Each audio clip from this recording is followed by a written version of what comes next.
basically making Mario levels in Big Planet using photos of Mario characters. That was probably my favorite thing they've ever taken down. So like, yeah, they do go after stuff, but I'm gonna go out on a limb here and say that I think that Rise of the Mushroom Kingdom would be okay.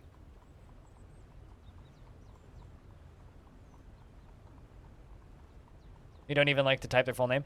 Did you click on that link that I linked, Frog for Hire? I'm not sure if you're how lurky you are right now, but click that link if you haven't seen it. All right. Anyway, Dwarfs. Hour 40 minutes into the stream. That's pretty standard.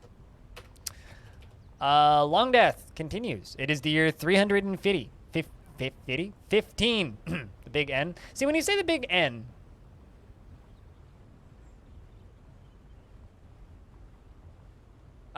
that could be a lot of things. Which is why I just say Big Mario. Just be wary of Big Mario. Unless you're from New York, then be aware of Big Mario. Because Big Mario is not your friend. And Big Mario will fuck you up. If you cross paths with Big Mario. All right, anyway, enough of Big Mario. On to Longdeath. So once again, is the year 315, early spring. We are currently down a bit in population. We're down to 30 dwarves.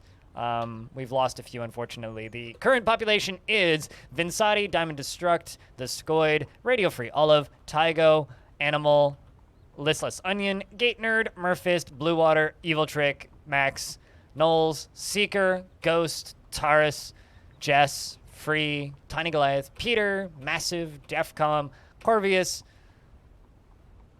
I need to hiccup, but I can't. Patchwork, Whitcode, Cyrolac, Arch, Lumpy, Vim, Quevenair, Goslord, LaFonda, Jack Nurek, and of course, Pilot. Major projects are done. We're still kind of in recovery mode from the tantrum problems we've been having, which have been going on for a while. Yeah, big necromancers, you know? Got to be wary of big necromancer. I fear big necromancer every day. I shall always fear big necromancer. Oh. And I think Abe died in his sleep. So I doubt this. Abe was more than old enough to die of old age, which is actually really nice that he finally did. So Abe was a good dwarf. Looking for a dead dwarf in a bedroom. Abe was a good dwarf, but the problem with Abe was that he was actually a multi-time murderer, but we were able to recover him a few times. However, it seems that our dwarf Abe may have finally passed. I have no idea where the fuck he is, but that dwarf was a good dwarf for a while, but had gone back into a pretty deep state of depression, so I actually don't mind if he died. The fact that he's been missing for a week means he probably died of old age. And because it is the 16th of Granite. Yes, they do, Joe. Because the soul re-enters the body to a degree. But because we're only on the 16th of Granite, he's been missing for a week. He definitely died at the beginning of the year, so.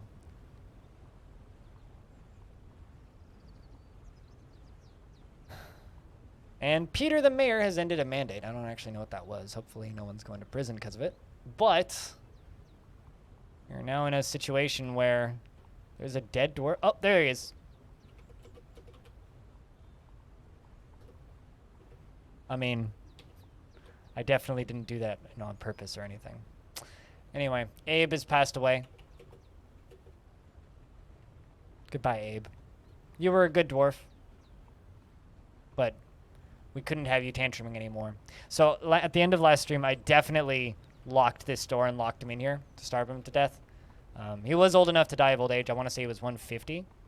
157 or something. But he was a good dwarf. He was just not a dwarf that we need to deal with anymore because he was threatening dwarves with their lives. So if I could get some Fs in chat for the extremely long-lived dwarf Abe, who was a good military dwarf, even if he died in an unfortunate way. So we're down to, as I said earlier, 30 dwarves, which isn't bad. That's fine. We can absolutely recover from that. We have before and we will again. Diamond, what up? Thanks for the money, by the way. you sent me a bunch of money in Avorion and a bunch of resources. I still have no idea what to actually do in that game, so it's been kind of frustrating learning it, but I would like to get to a point where I could play it functionally, or at least semi-functionally. I think I'm just gonna spend the next like 10 to 15 hours in that game just like going from place to place and just mining all the iron and then selling it and then buying more small ships to mine iron until I actually figure out what I need to do in that game. Working on it. But how you doing, Diamond? Gremlin from Air, by the way. I also like the Gremlin from Mayor signposts you put up all over the place. I like that Gremlin from Mayor is just moving everywhere else.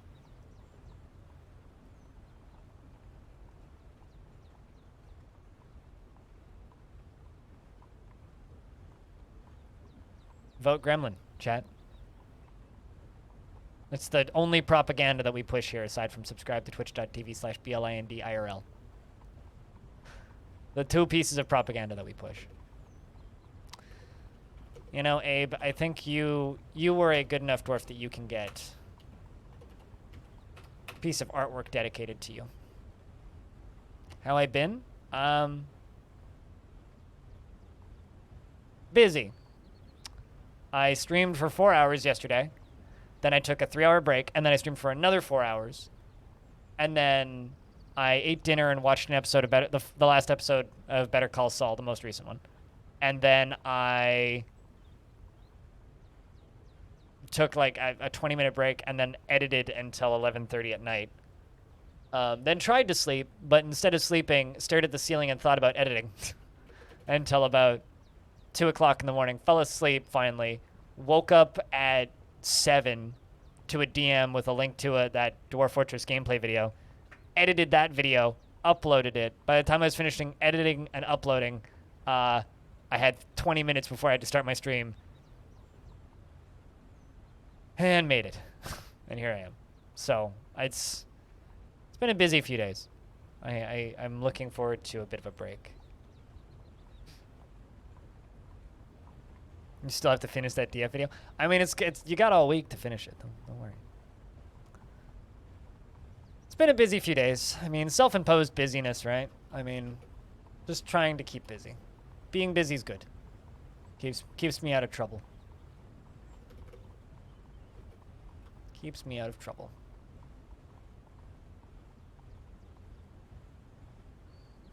Busy with school stuff. Dude, school stuff's important. Do your school stuff. Make sure you get all that stuff done, because that stuff's important. Watching my silly videos are not important. The silly videos will be here when you get back.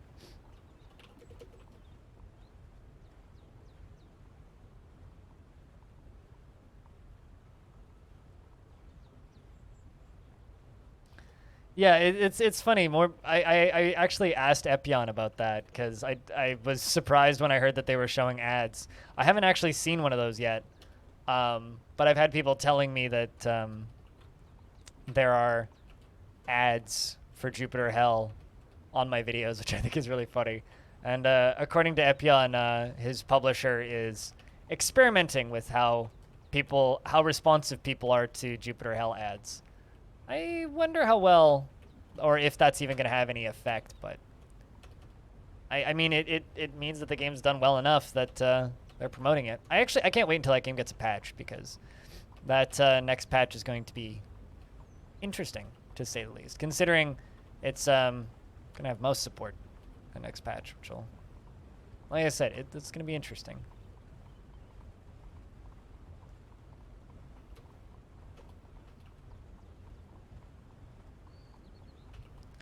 I guess I'm just kind of surprised that they are putting YouTube ads out for that game, more than anything.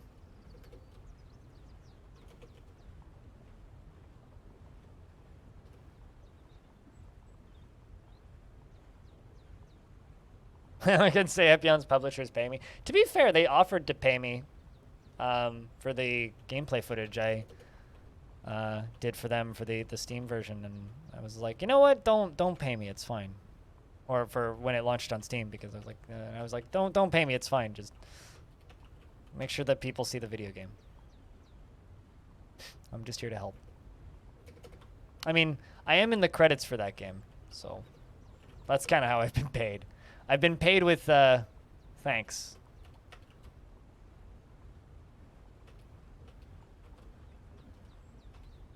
Just kind of placing those lead statues everywhere that we're working on. They will pay me in YouTube money.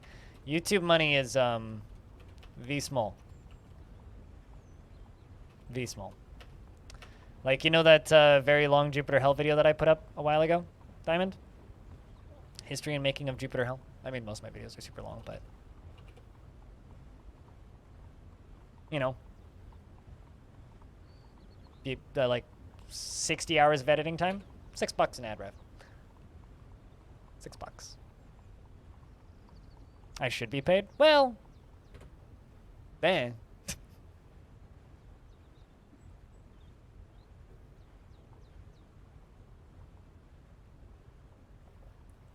I do what I do. I'm going to do it regardless.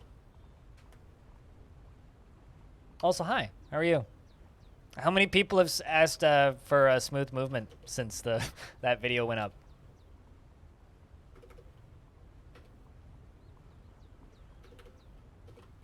Because I've seen 2 so far.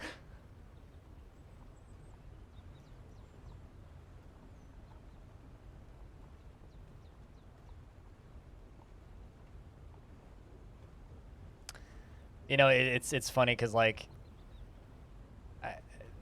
especially with ASCII and with the Steam version as well, like, you stop noticing that they're not, like, that they don't have smooth transitions from tile to tile. You stop noticing really quick that they do that. Like, it looks jerky initially when you first start playing, but you just don't notice it after, like, 10 minutes. And I feel like the only people that are going to complain about that are people who haven't played it. Like, once the Steam version releases, the only people who are going to complain about that are the people who haven't played it. Also, did I not VIP you? I guess I VIP'd you on the Kid Fox account, but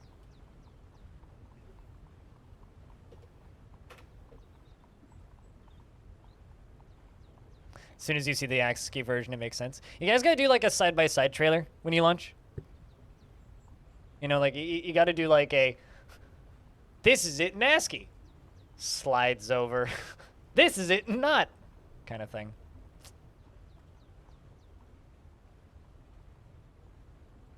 Because to a degree, like,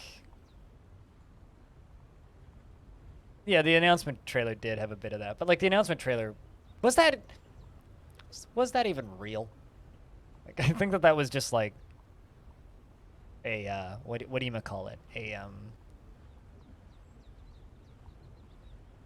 I'm not convinced that was even gameplay.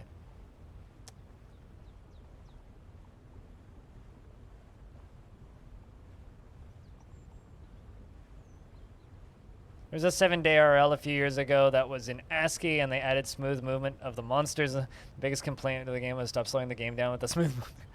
Let me turn these bloody animations off.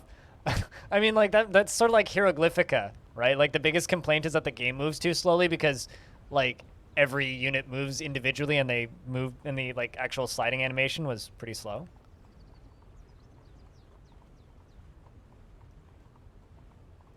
I mean, the original announcement trailer is like 20 seconds long. If it's the one that I'm thinking of.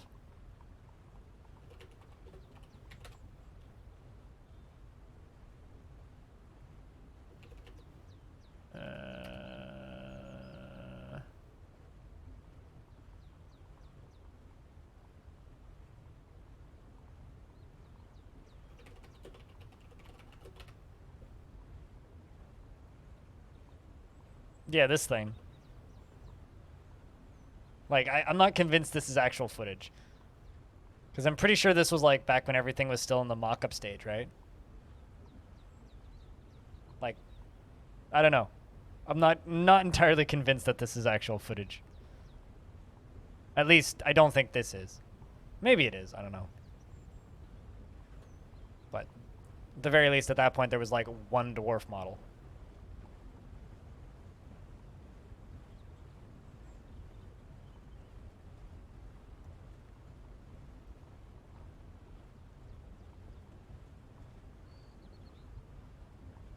But I could be wrong.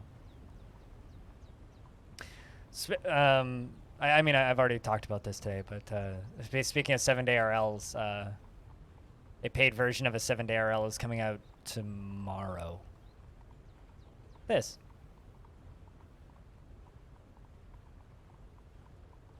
The real trailer is going to be epic. If things don't sail off in arcs, I'm going to start a small riot.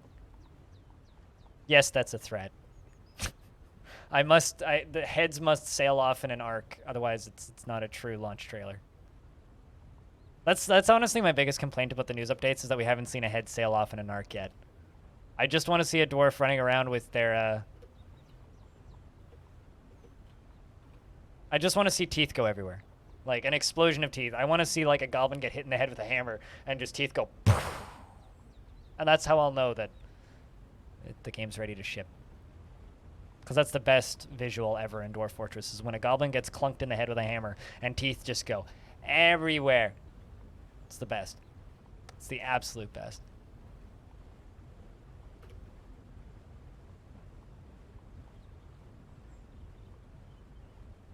But yeah, right now we are just kind of idling mid-spring.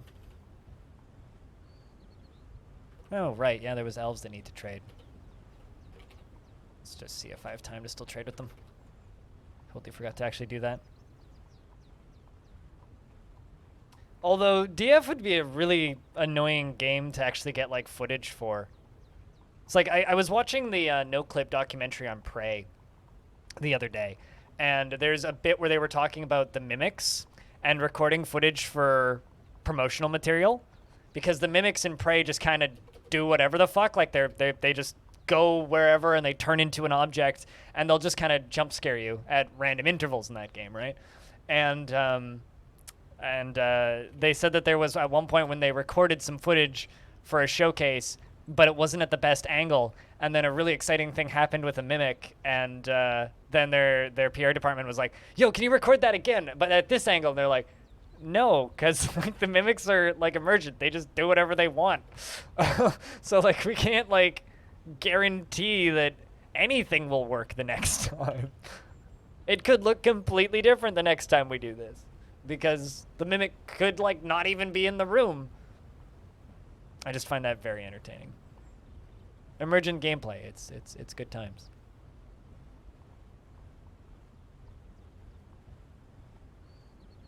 But yeah, getting footage for Dwarf Fortress trailers is gonna be hard.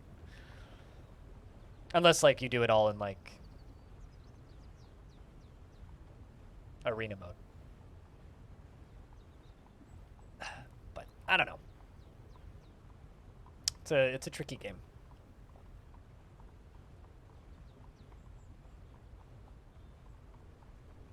That or just get Krug Smash to do it. I say that like it's easy, but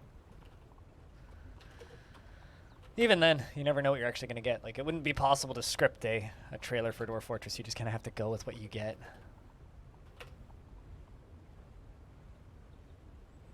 Drawing upon the lack of decent meals. What do you want to eat? Blackberry wine.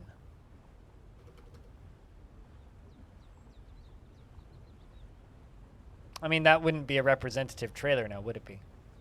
Aqua.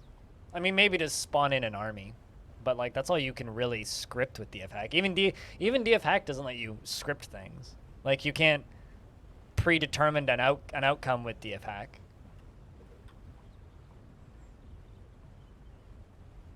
At least you're satisfied at work. You're unhappy about literally everything else, but you're satisfied at work.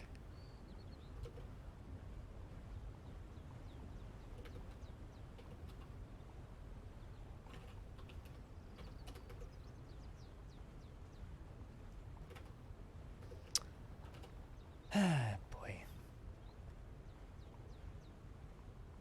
Yeah, no, I don't envy that task of having to design a trailer for Dwarf Fortress. Let's just shut those down. Give the dwarves a proper break. feel like I haven't given them a proper break in way too long. The elves leaving? Yeah, okay. So I did miss trading with them. Whoops.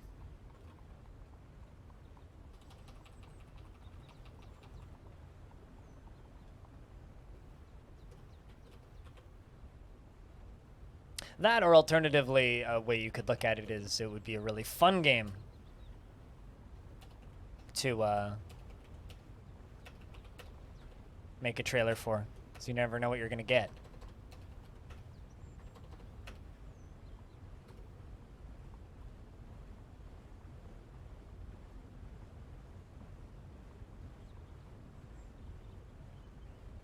Yeah, but I don't think that you'd want to make a trailer for Dwarf Fortress be based on arena mode.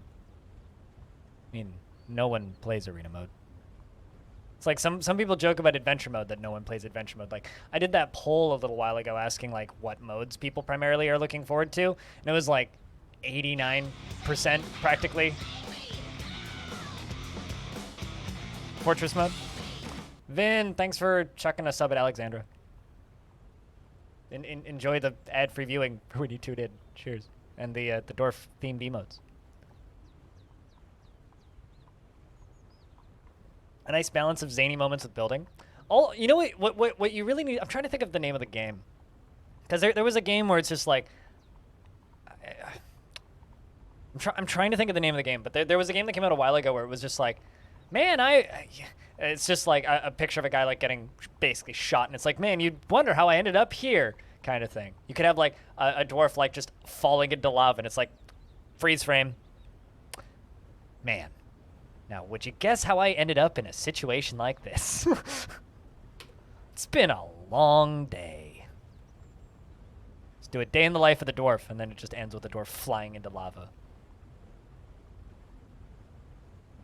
Yeah, no, absolutely, Joe. Like it's like a testing environment. It's not like a gameplay environment.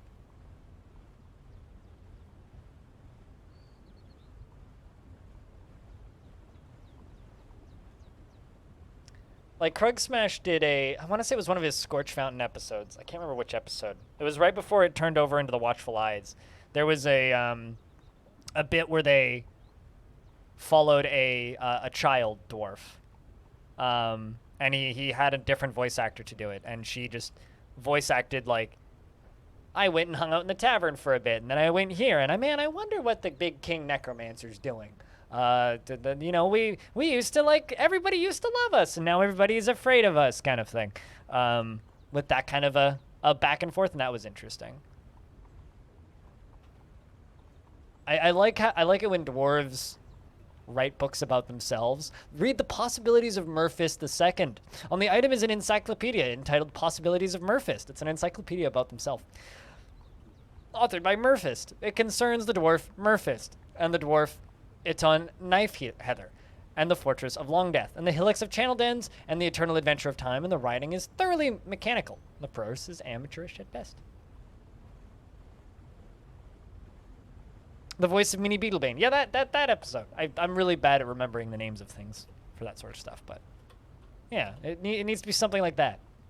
Like just a day in the life of a dwarf, as long as it ends with them getting crushed by a drawbridge or stabbed in the head or something. You know, it has to end horribly, but yeah, obviously, but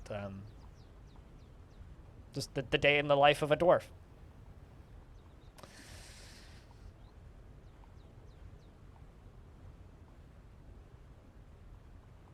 I don't know. I know some people are starting to think that it's really close, and I still don't know, because I'm assuming that adventure mode and legends mode are very unfinished still, unless Tarn has quietly like finished all that shit in the background and it's randomly going to drop in the next 2 weeks. And some other fun video. If not for the trailer, then like maybe the first update video, you know? It's like I have a feeling it's very far off still. But it's really funny, like, looking at some of the comments where it's just like, man, this looks ready for early access. It's like, the existence of Steam and itch.io DF really makes me wish that early access never existed.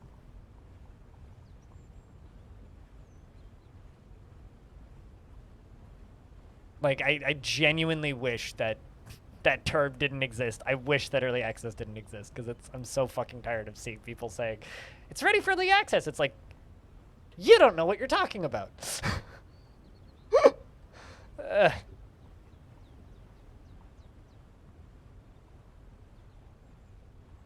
For Fortress mode, and then we'll update Adventure mode afterwards. Yeah, I mean, Adventure mode, like, I don't even think has been touched, right? Like, we've seen, like, 2 screenshots of Adventure mode. Maybe 3? And, like, we haven't seen anything about Legends mode. I mean, I would also kind of expect that main menu and option modes and options and workshop and none of that's been touched yet. I'm kind of expecting that that's the case, actually. All right, let's actually check on the... Ooh! I can totally... Man, I just realized we are living life fucking dangerously right now.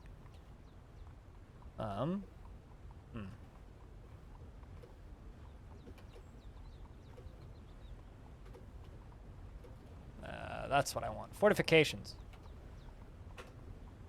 And then I need a floodgate. Let's just make sure that this gets done properly.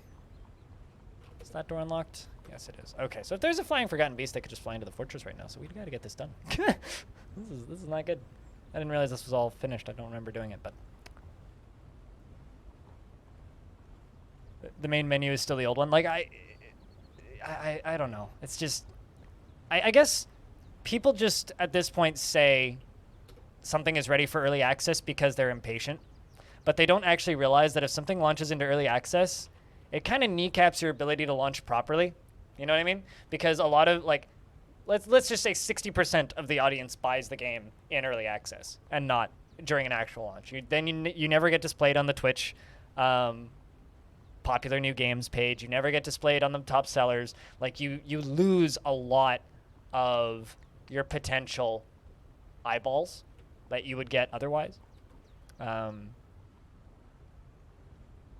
And so to me, it's just like people who say that something looks like it's ready for early access, I think are just incredibly out of touch in a lot of cases. And I think that that's kind of a shame. Okay, that's a problem.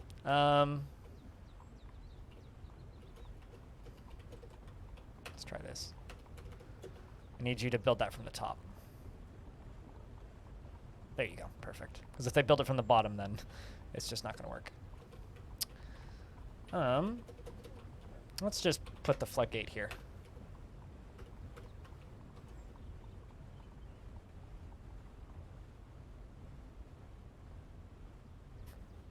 You got it running on your rig. Are you just going to let it idle for like 2,000 hours so that you can leave a review that just says, it's aight, and then you can be that person? Because I kind of want to be that person. I just want to let the game idle for like 10,000 hours and be like, yeah, it's fine. Or just the classic help. Send help. I mean, that's just me and Cookie Clicker right now, actually. It's just letting it idle all the time.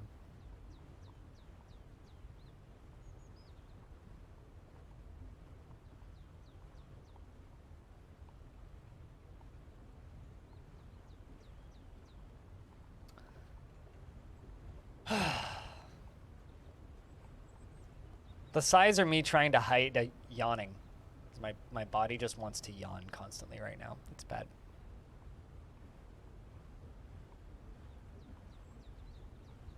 I've played CDDA. I don't like it. It's simple as that. So I haven't gotten super deep into it because I had a really bad first impressions, and my second and third attempts weren't much better. So I just kind of... I don't think that game's for me. I've never really enjoyed open world survival craft games as a style of game to play. Never really enjoyed that very much. Yeah, there we go. All right, so let's get the top and bottom ones closed. So you're not going to see any gameplay from me because I don't play it. If you want to see CDDA, look up Vormithrax. Vorm's got about as much CDDA as I have Dwarf Fortress.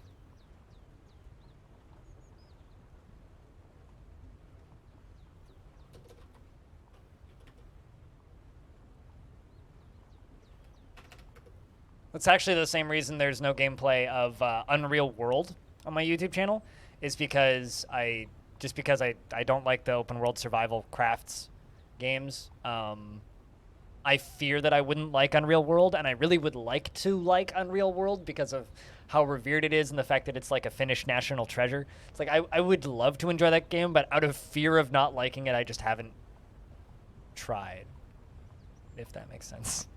So I don't know. And I also tried Wayward, and I didn't like that either. So yeah, it's just not my cup of coffee, unfortunately. I don't think. But thanks for the curiosity all the same.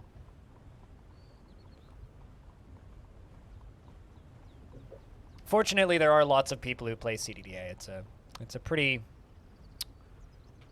I'm not going to say easy game to find content for, because there's definitely, like, I think a need for it, but it's not the hardest game to find content for. Like, if you do want to find things on CDDA, like, there's always people covering that game, and there's lots of people playing it, so.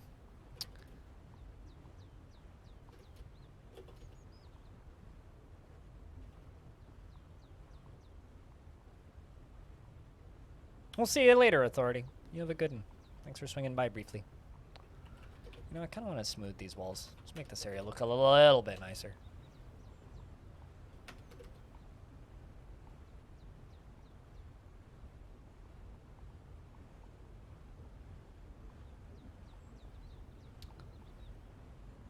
I don't want to just keep making excuses, but just another thing is, like, I only have so much space in my brain for games that take thousands of hours to learn properly. And at least at this point in my life, most of that space is taken up by Dwarf Fortress. So. Vin, thanks for gifting a second sub to Authority. Thanks for continuing to do that, by the way. You've been doing that really consistently ever since the start of the year. Now you just gotta pass Aqua so that Aqua has to fight you. So, I don't know Aqua. But I do have a theory, and it's not just a game theory, it's an actual theory. There was a bug a while ago where characters that were not part of your faction could die on your map and turn into ghosts.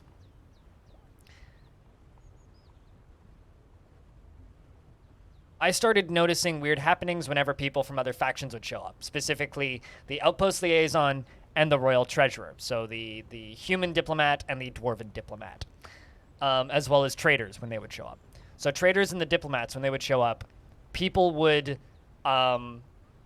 start tripping and slamming into walls, which are two things that happen very frequently if you have a lot of ghosts in your fort.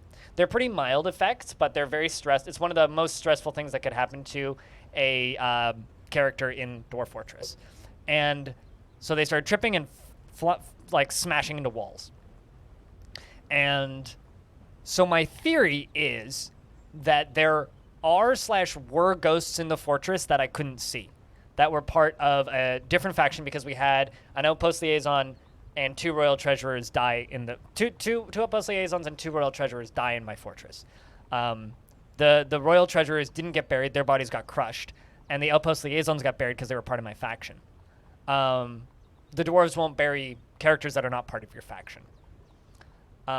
So my theory is that what was happening, or what happened, was if somebody who is not part of your faction doesn't get buried in your fortress, I think they turn into a ghost that only their faction can see. Because when those factions would come by to trade, they would start tripping and slamming into walls.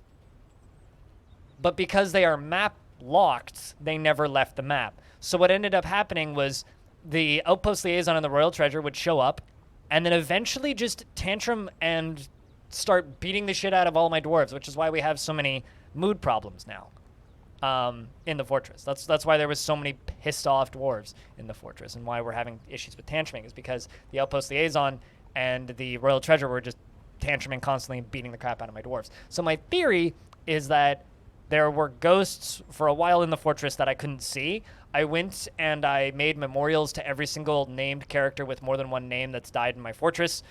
Admittedly, a lot of those are like Ettins and giants and stuff, but there was also a lot of a bunch of like merchants and people that have like died of weird circumstances over the years, because we actually had a dwarf that got murdered by a dead human who died in my fortress 30 years ago.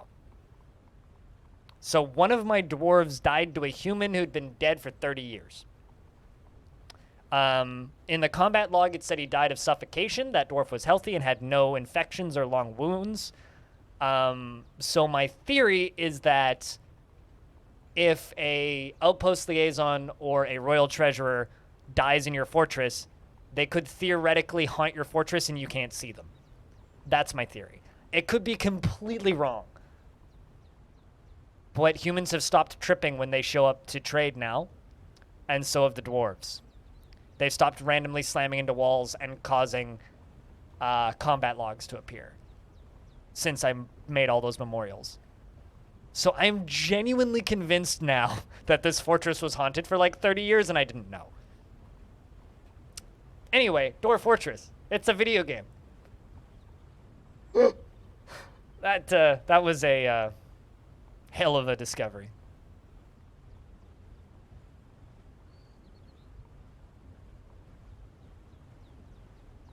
Also, rip, Peter. I'm so sorry on your Minesweeper loss.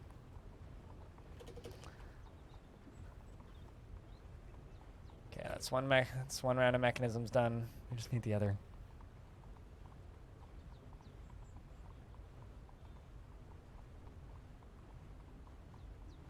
They're haunted after 30 years of tripping.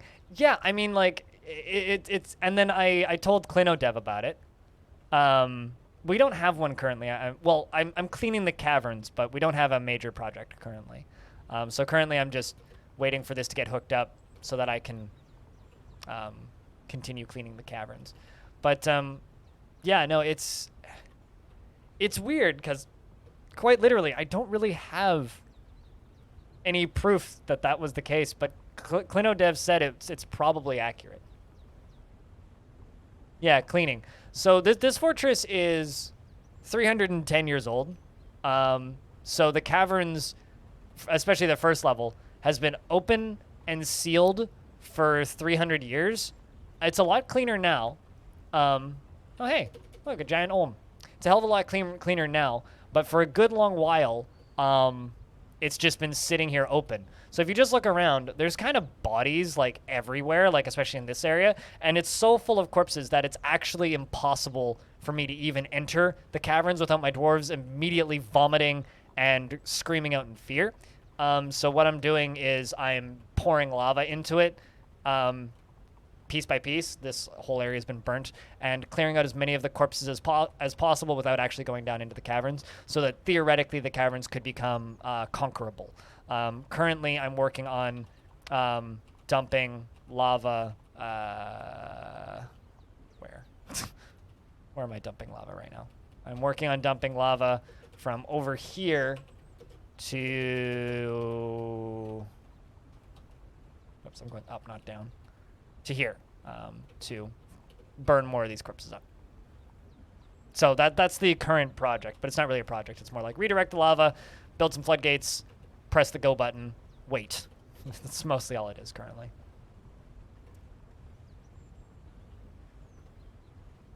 Also, they canceled that construction for some reason. It's a little annoying. Also, hey, Jimmy. What's up? Yeah, that's the project right now, Alpha Bar. But yeah, no, I mean, like, I kind of went into this fortress back when I started it, knowing that eventually we would hit a point where we started finding things that were previously unknown. I knew that eventually we would hit that bit, and I think that those invisible ghosts are my first, like, oh my god moment I've had, and it only took a year, so. An actual real-life year.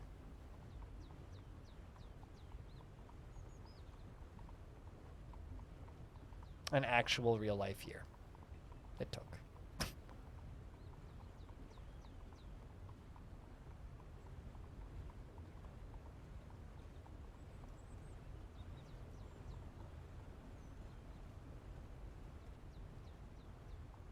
for a game as complicated as Dwarf Fortress. Oh, absolutely. I mean, there's a lot of things that...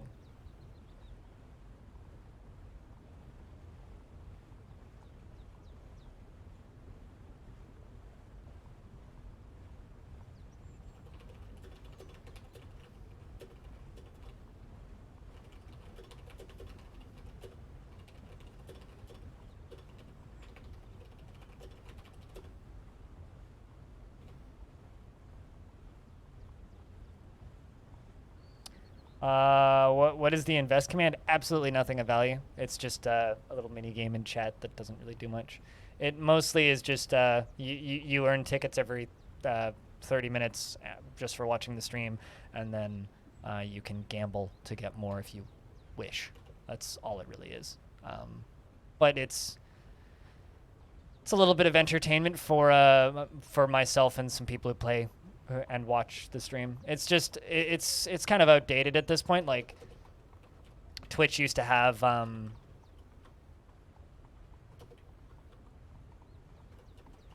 no channel point stuff, and they added a lot of the channel point stuff in pretty recently, but we've just kept it around. That's all it is. But if you type in exclamation point tickets, you'll see how many you have, and you'll also see how many hours you have. It's also a way for me to track who's been watching my stream, because I can go into my bot and I can look and see who has tickets and how many hours they have, which is why I know that T-Pain has watched my stream for 4 hours. It's one of my claims to fame. T-Pain has watched my stream for 4 hours. I don't know how or why or when, but at some point, T-Pain watched my stream for 4 hours. And you know what? That makes me warm and fuzzy inside. Knowing that the I'm on a boat guy watched my my stream for 4 hours. So shoutouts to T-Pain. Random celebrity number 32 has watched my stream for X number of hours. Side note, I love the fact that T-Pain is just a Twitch streamer now. Like, he streams like as much as I do. It's kind of great. All right, let's pull this lever and lock this door. Let's wall this off. Let's jump up to the pump stack power. Pull that lever. Crunk. Wait for the pump stack to turn on. How you doing, Eriptrus? Nice thing. And then we wait for it to start pumping and the thing to open. We pull another lever.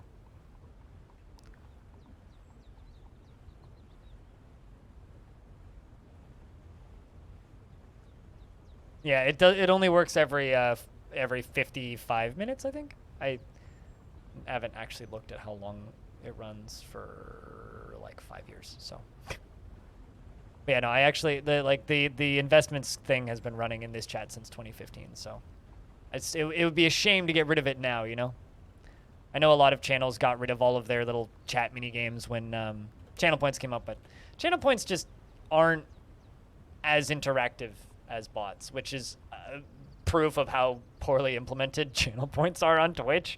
But, you know. All right, the pump stack is running. Just going to wait for that one final piece of wall to get built, and then we can pull the lever. Dwarf. Now we just need to wait for a dwarf to come pull the lever. There we go. Boop. And that closes. The lava launches a little bit, and now we wait. So it'll flow down here and fill up this side as well. So it'll actually take a little bit before it starts flowing at full speed. But once this gets down here, it's going to just dump into this, and then we get to watch stuff burn. And then you get to sing Disco Inferno to yourself while watching the caverns burn.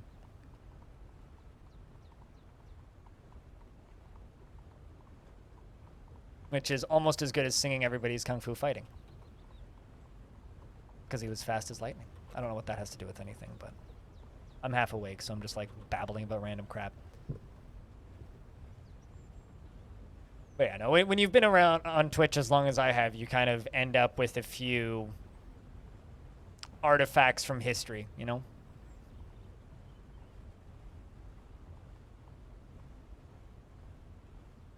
Oh, do you?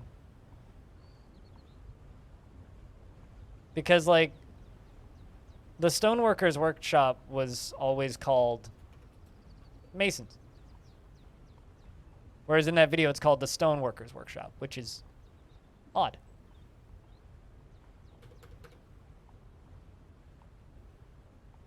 We added Stonecutter 2 for people that smooth walls and carve fortifications, and they think that they are supported by different skills. And I think they are supported by different skills now, too. The Stone Carver for making statues and furniture, and maybe wall engravings, too. Interesting. That's interesting because like the way you make engravings right now, or the way like some of the stone related tools or things are very convoluted because the humans just arrived to trade. Because like the way you actually access them is like to engrave a slab, you need a dwarf with stone crafting and engraving to do that task. I mean, maybe not everybody, just most people were kung fu fighting. Some people were definitely kung fu fighting. Can't confirm for everybody else, but they were definitely fast as lightning, even if they weren't kung fu fighting.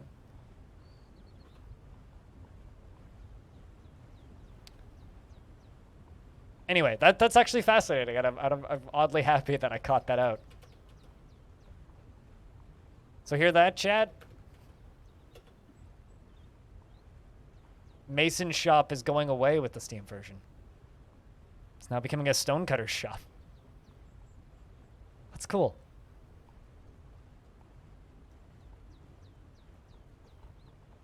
The real important question is, are we keeping alchemy as a skill?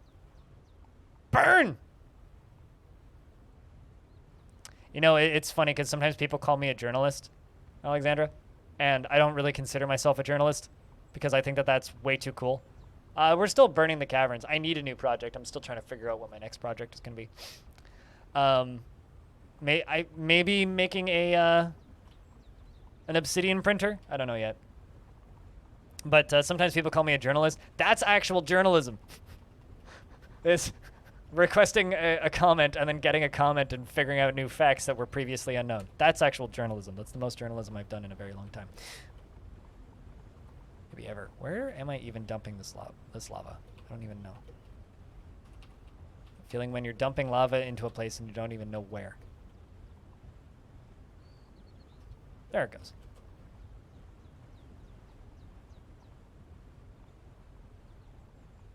Surface switch tower? Spooky month? Yeah, on the other fort. We've started a second fort, which I'm doing on weekends, Saturdays and Sundays, called Reign of Terror. VODs haven't started going up yet. Those will start going up on the 27th.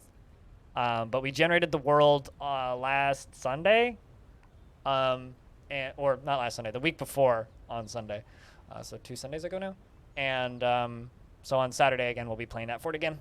Yeah, it's on the current version, and the goal of that fort is to become a necromancer tower. So yeah, we do have some stuff planned for Spooky Month. It's in a haunted biome and whatnot. I do have I've done 2 streams of it, so we're like 8 hours into that fort. Peter's been reelected as mayor once again, although there isn't much competition, it seems, these days. Quite a popular political figure, in fact.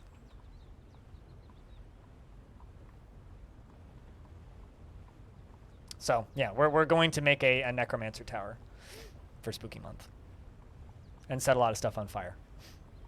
But currently it's just a bunch of dwarves underground in a cavern.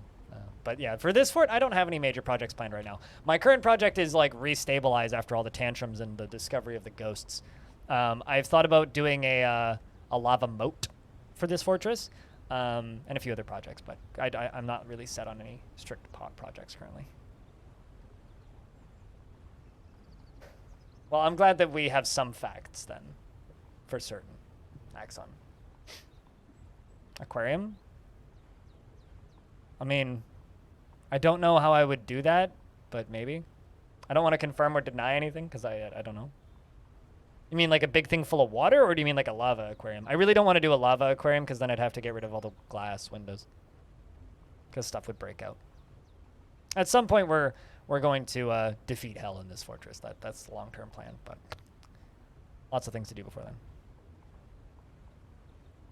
I am the leading exporter of everything in the world, not just soap. Just spitballing. I'm not really looking for ideas for things to do. On behalf of the Merchants Guild, let me extend my greetings to your people. There's much to discuss. I kind of take this one thing at a time. It's like I got plenty of ideas. Most ideas at this point will be I don't know, because I don't know, quite literally. No, we've also never imported goblins, actually. We've also never imported or exported gremlins.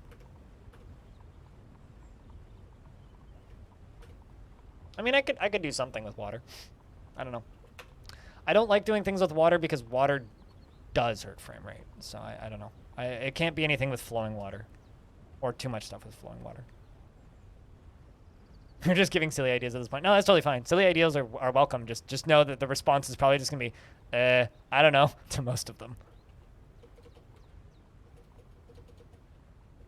There we go. This thing's actually filling up now.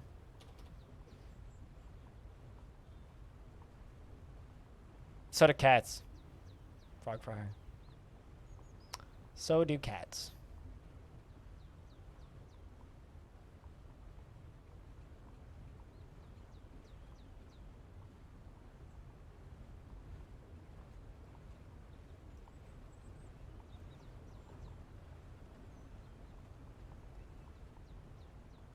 No. We are in early summer.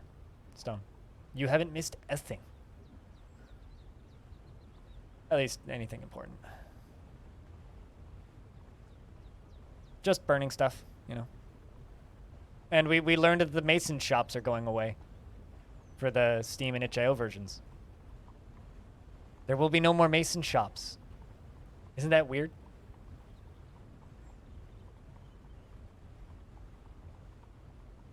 Because it's becoming a it's becoming a stonecutter's shop. I think it was called a hold on, I need to actually confirm. What was it called? Hello? My own voice in the background in my own video.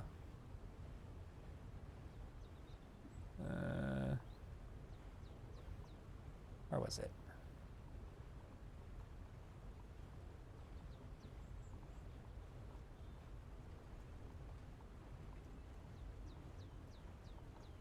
I don't know. There's a bit in this video where I call it out. Also, there's like vermin appearing in the caverns, which is kind of cool. I know I called it out. I need to like skim through until I find it. But yeah, anyway, they're renaming it.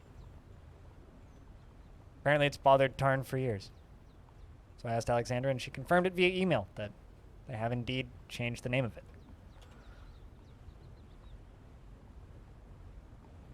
And shit's burning. Hells yeah.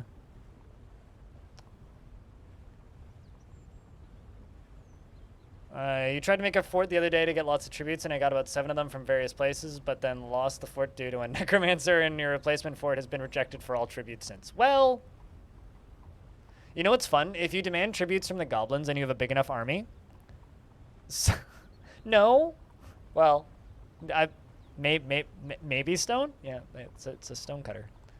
It's in that footage that Kit Fox released earlier today, so you can go look. That's kind of hilarious, Frog for Hire. Or, not Frog for Hire, Aquasar. That's kind of hilarious. I kind of like it. Probably terrible at negotiating. Yeah, you have to be at least, like, reasonably decent at negotiating.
Yeah, don't just get random Catan to do it. Catan with some low social skills. Yeah, you have to make sure that it's a dwarf with decent social skills. But fortunately enough, actually, training in the military trains your social skills.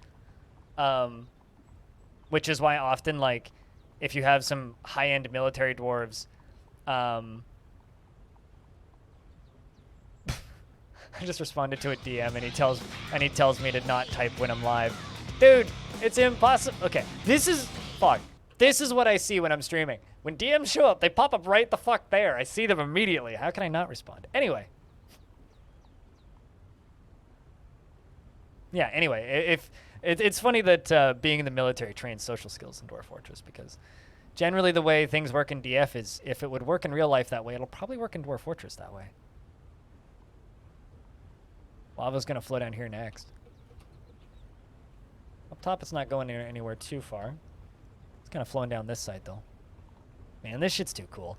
Like, I'm never going to stop being entertained by just watching, like, lava flow around and just set stuff on fire. Anyway, hi, Fog. Chat, can I get a big round of beers for the first proper resub of the day? That's not gifted. Fog with 47 months. Hell yeah. This mug is empty, so this is a fake sip. There was a driplet in there. I got something on the back end.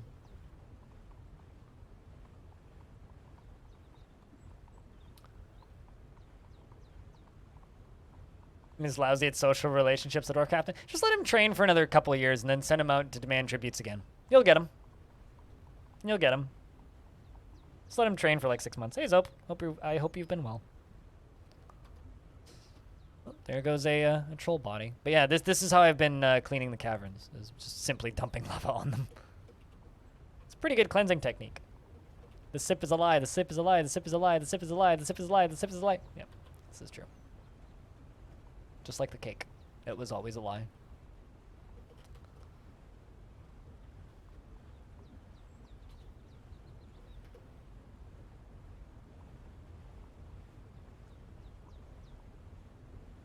I'm actually curious. How much of the lava down here has dried up?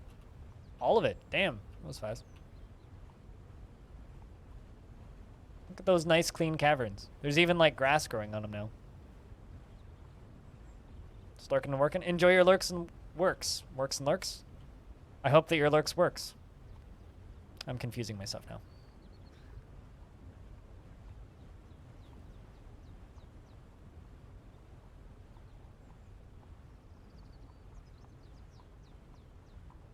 Yeah, if you have a really convincing negotiator, you can even convince the goblins to bring you tributes, which is funny because the goblins are incapable of trading.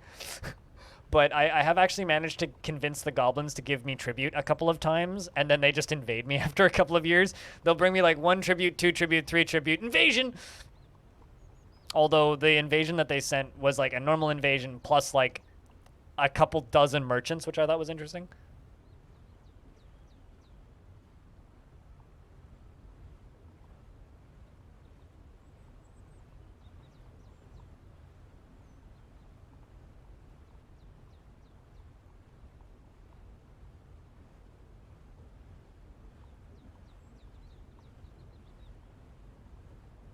Good lord. Tops of trees burning will never stop being entertaining. See, this is the sort of stuff I want to see in the Steam version. I want to see what just dumping lava everywhere and setting stuff on fire looks like, because I don't believe we've seen stuff burning yet.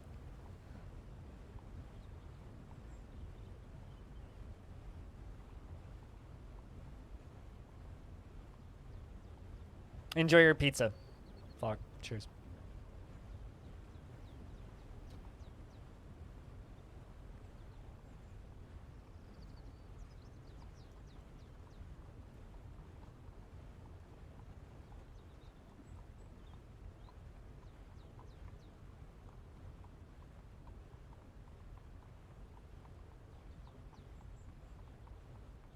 This stuff slowly burns. You know what's funny? Is the fire hasn't actually impacted my frame rate at all. I kind of expected it to, but the frame rate stays about the same whether or not stuff is burning. Because the thing that really damages the frame rate isn't the fire, it's the the smoke and the lava blocking pathing for dwarves, which will obliterate your frame rate. But all right, let's just jump up here and bring our trader down. We'll jump back down there once stuff's done. They are bringing all of Abe's stuff down. Poor dwarf. He had a lot of items.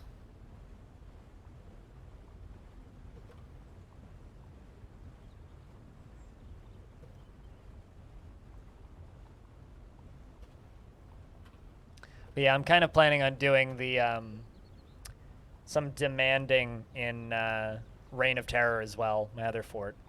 Although we've already been sieged once and fought with a Titan on that fort, so lots of stuff is happening in that fort. Although we got sieged and then a Titan attacked the siege, and then we sent some traders out to go fight with the Titan, and then the Titan fucked off. So it was, or to go fight with the siege, and then the siege fucked off. So it was pretty efficient. Next thing we need to do is start pumping water up from the caverns so that we can make a drowning chamber. That's the next plan. Because we need a good, solid defensive strategy.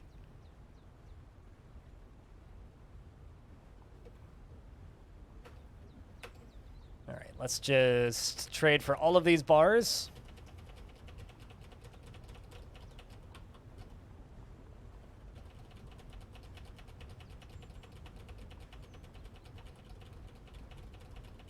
All of them. All the way down.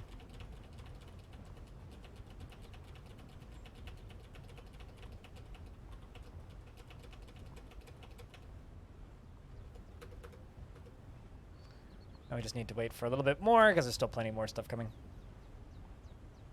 Also.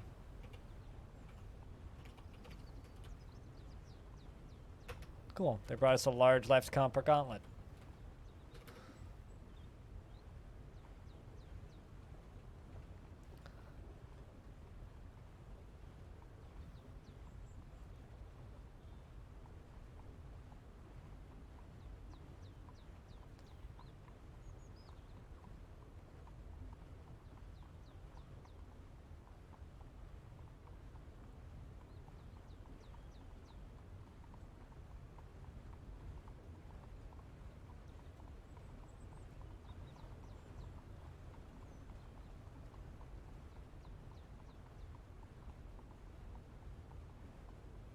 Mandate has ended for the mayor.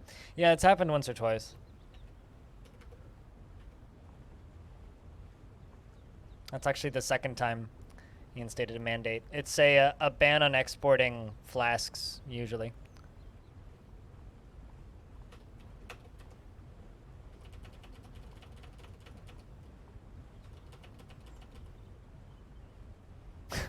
The mandate has ended a mayor. No, the mayor has ended a mandate. Yes, you are correct. I didn't even notice how wrong that sentence was until you corrected it. Probably wouldn't have noticed.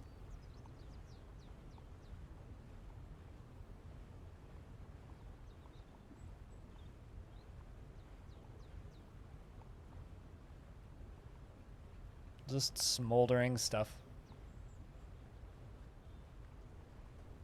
I like that it's not even going to be able to flow over here because it's going to collide with all of these trees. Well, actually, it can go up that way. It's going to collide with all these trees and not actually be able to flow over there, which I think is kind of amazing.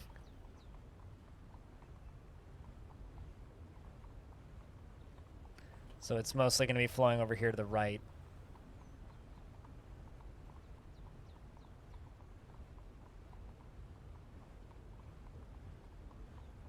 And then, of course, up this way, and then down.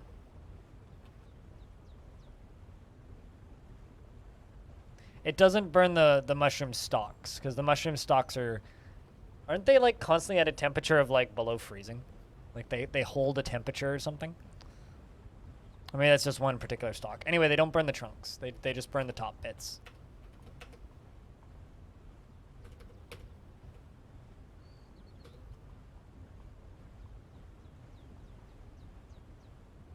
which means I'm going to have to redirect this one more time, probably. At least one more time, maybe two.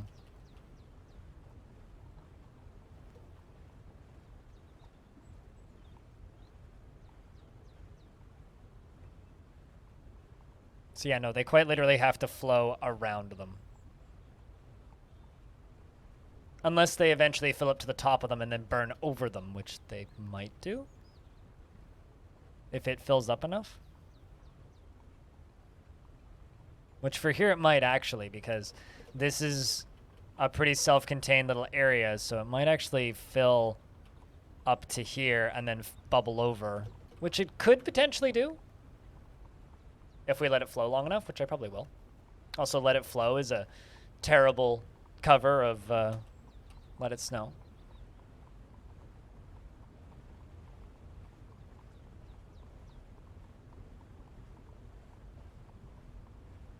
Because blood for the blood god. So yeah, I know burning really dense tree covered areas is kind of difficult sometimes.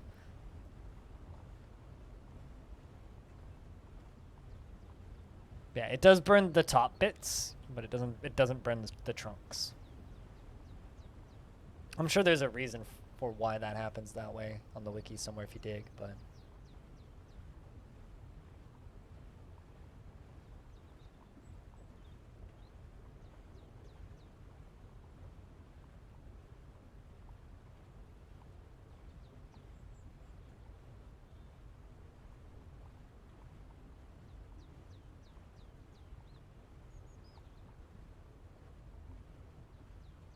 the smoke the smoke column's rising high, yes.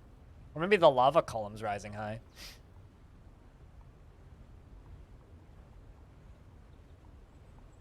But yeah, it looks like this area here is just gonna fill up. Because it's already gotten to the end. It's already down to here. So, it depends on how quickly it fills, but I think it'll fill. I think this area will just fill up, and then it'll hopefully bubble up over to this spot here and set this stuff on fire. I don't think it'll actually flow down there, though. I don't think that's how the physics works. But yeah, we'll just let that pour for a bit.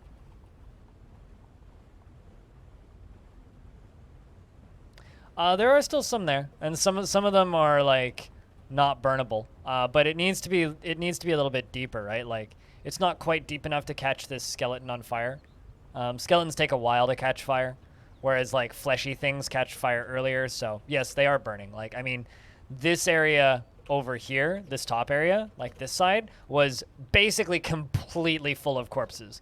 This Forgotten Beast didn't burn because it's not flammable, and we weren't able to get the lava to like these troglodytes because they're completely enclosed by trees. But this area was full of corpses, like denser than this.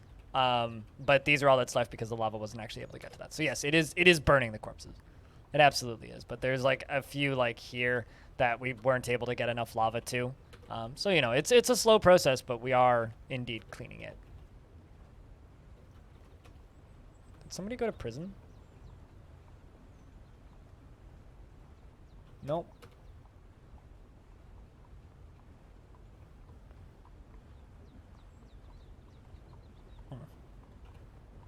Ponder deductive reasoning, eh? Yeah, we are burning everything. It's going to take a while, but we'll get there. I have to be really careful if I dump lava on the surface, though, because large portions of my walkways are made out of wood. I don't really want to, like, accidentally burn half my fort up, you know? Because stuff might start caving in, and if stuff starts caving in, then we have cave-ins to worry about, and then that's just a big old bag of worms that I don't know I want to deal with. I do not know if I want to deal with that, to be completely honest with you. So, anyway.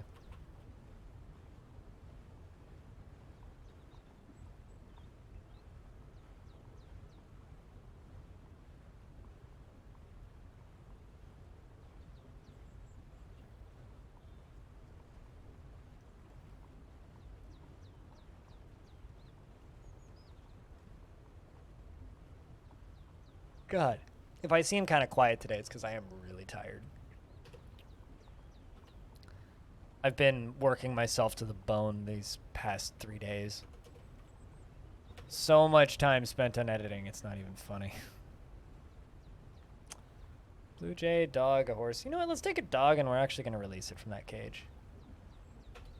Let's buy a dog. It's been a while since we bought a dog.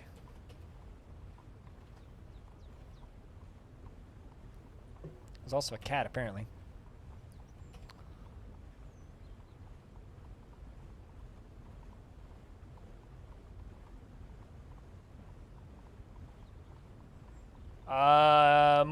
More or less. Yeah, you don't want to have a sock dropped on your head, because it'll hurt. Having a sock dropped on you is like having a lead brick chucked at your forehead.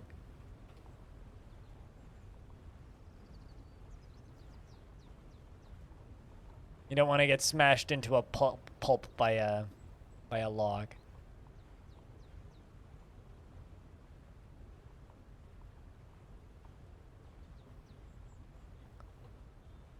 But generally, cave-ins are like heavier stuff than socks, so it makes a lot of sense. And it's pretty rare that socks end up falling. Although, as somebody who's been hit by a sock with a rock in it once, socks hurt if they are equipped correctly.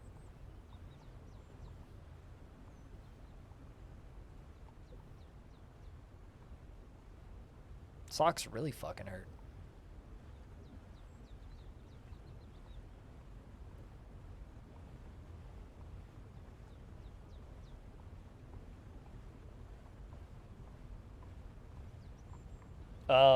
Well, I mean, I had a Forgotten Beast that was made of metal.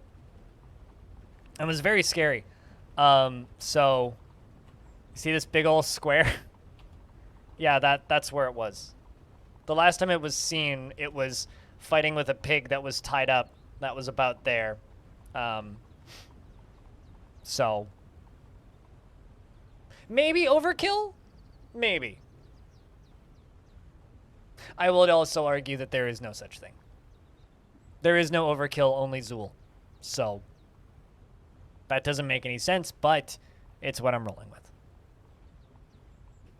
So, you know, you can have some pretty dramatic effects if you simply, you know,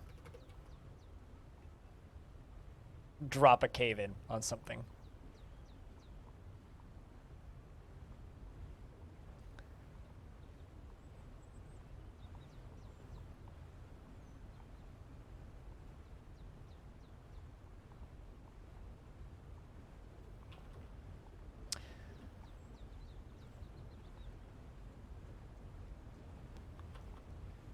Something that's also kind of bothering me lately about this fort is I haven't actually found the third cavern layer yet. I found the first one and then this one. And this one is like...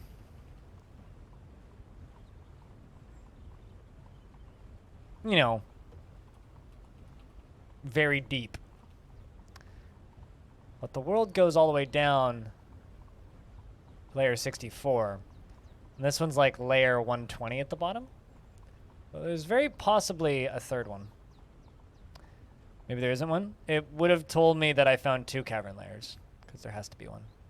There has to be. So, no, I mean, doubtful. Hugely doubtful.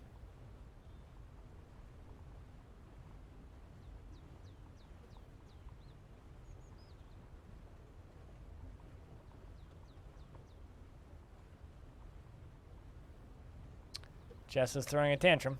That's suboptimal. It's like, why are buttons not working? Because I have a caps lock on, apparently. There you are.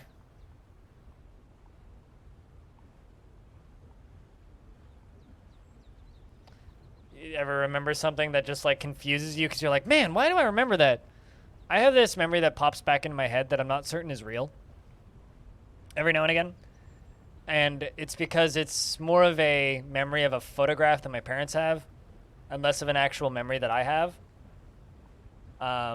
You toppled a door? Good lord. That's a lot of effort. Wait, you didn't topple it, you destroyed it. Huh. Anyway, it was a nice door, so let's replace it with a nice door. I had a I have this early memory where I was about 3 playing with a specific toy, with my mom in front of me and my dad in front of me taking a picture of me, and whoa, that was actually kind of dangerous. What even is that? Did you see that? It's an iron pick. This dwarf just like hucked an iron pick.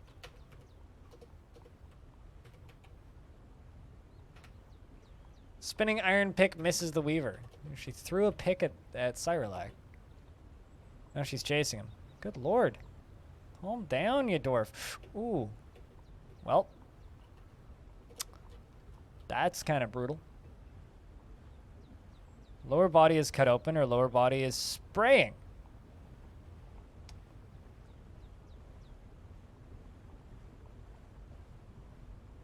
Her stomach is mangled beyond recognition.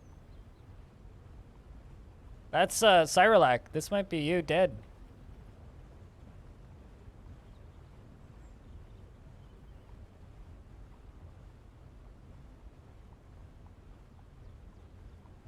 It said iron pick. Run to the hospital, dwarf. Did you spray out all of the blood in your stomach?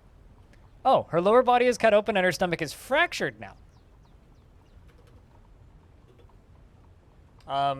Can you know, go to the hospital? Buddy. That's like 10 dwarves worth of blood. Like, look at that. Goes from here all the way over to here. Like, holy shit.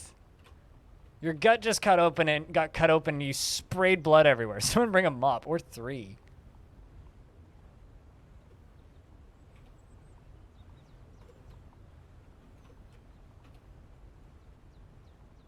Terrified while in conflict. Well, I mean, that was your own fault, really.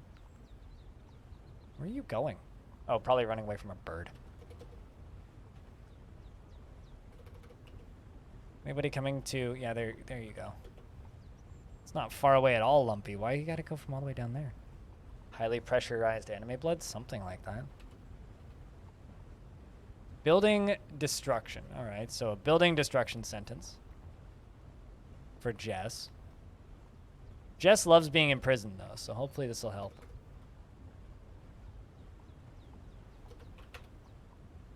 Yeah, it's literally she has a cut and her stomach is fractured. I love the sentence, stomach is fractured, because that's just funny. All right, let's wait until this dwarf gets out of hospital before we commit sentences, because they may also... No beatings? I try and avoid beatings if possible, because beatings don't actually benefit anybody. Jess threw the pick. Jess threw the pick and then cut Cyrolac's stomach open. We actually have an emote for this. Crypt pick.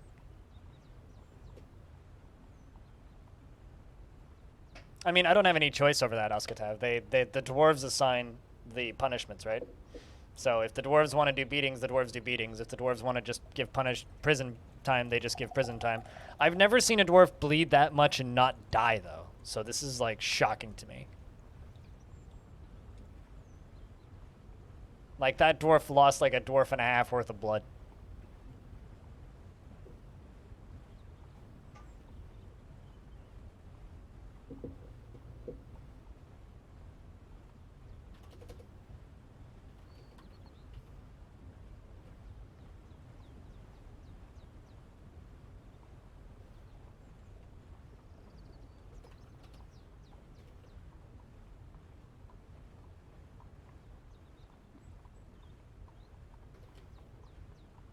Like, good lord. There's still so much of it. There's still so much of it. Okay, so Tiny Goliath is my chief medical dwarf. Where are you, Goliath? Tiny? Can you go do your medicaling things?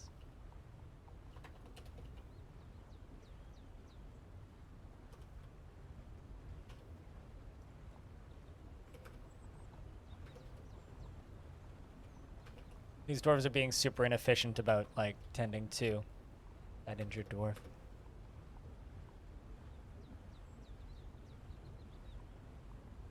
I mean, yeah, kind of. It's like Call of Duty when you get shot 5 times in the stomach and then you just go for a quick jog and walk it off. All right. Are you going to go report crimes? Fucking hell, you better be. That was at least one count of disorderly conduct for the ripping of somebody's stomach open. At least one count, maybe 4.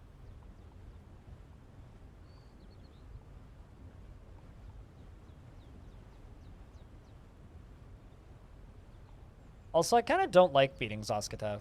Because, like, if I could tell the dwarves to never beat dwarves, I would do that. Because prison time is actually very effective. Yep, we only technically have 30 citizens. The extra 9 are merchants.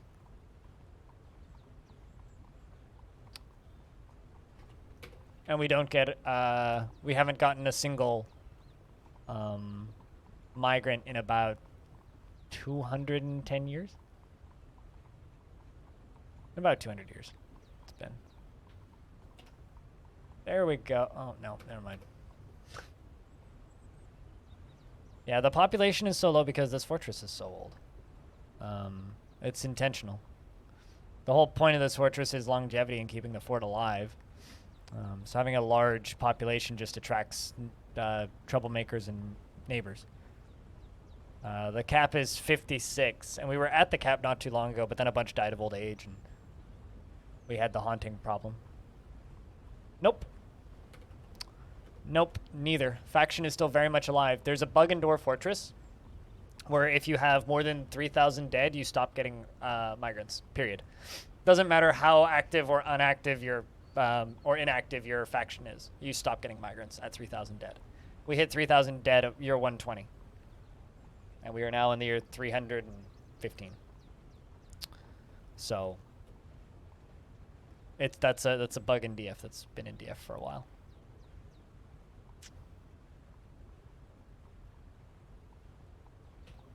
All right, I guess you don't want to go for crimes. 29 days in prison, perfect.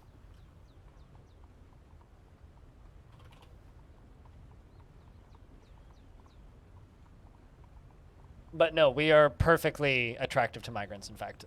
We would immediately fill up if... we had the king for a while, too, until he died of old age. It doesn't migrate. It doesn't matter.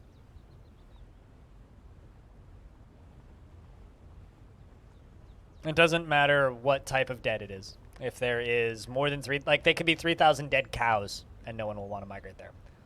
It's a memory bug. It's not a faction-based bug. It's literally just a memory bug. So the way we get more dwarves and the way we keep the family tree varied so that they're not trying to marry cousins is we bring merchants in from the local helixes, because we have 2 of them.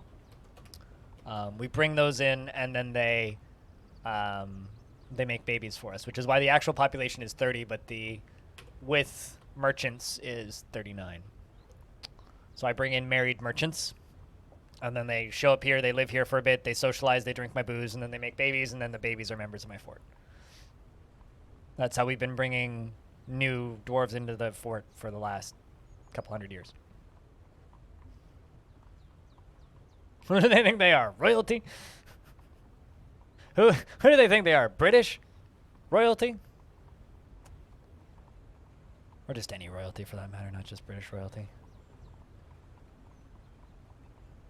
No, they have to be married to make babies, which is why I bring in specifically married merchants. See how you like your prison cell. I just realized this one doesn't have a bed. Let's make a bed real quick for this one. Actually, there's 2 that don't.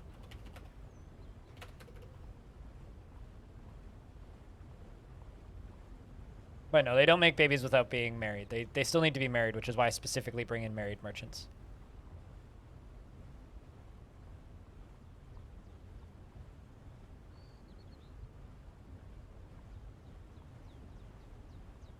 But they can cheat on each other. I had a dwarf early on in this fortress, Axon, who had a husband and 7 lovers.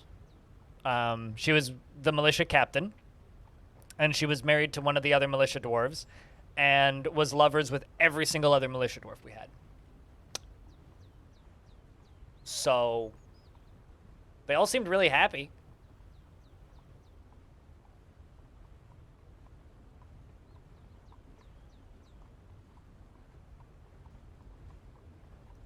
Yeah, it's just like, well, I mean, the actual joke now shouldn't be their royalty. It should be their MotoGP drivers, because there's a MotoGP driver who just married his cousin. Like, 2 months ago.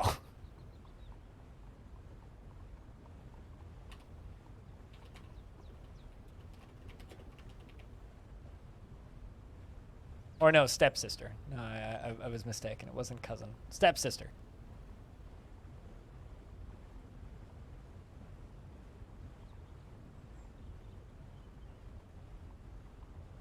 Which is less weird, still weird.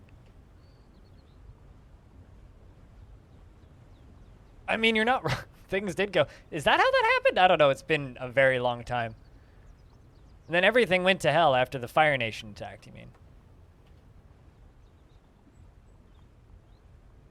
Anyway, people are weird.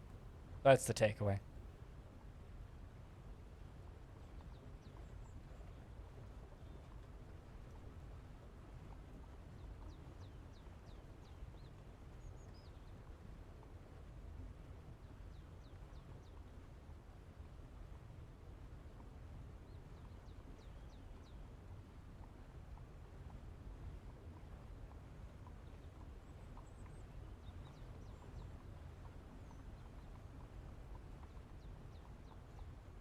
Oh, the Queen and Philip. I wasn't wondering, and I also didn't know. Because I am pretty open about the fact that I do not give a living fuck about anything to do with the royal families. Aside from that, they are on my money. So, I guess I like seeing their face, because that means I have money. But yeah, repentant is like the best mood you can get. So, that'll fix Jess again. Please don't spill anybody's guts for a couple of meters again.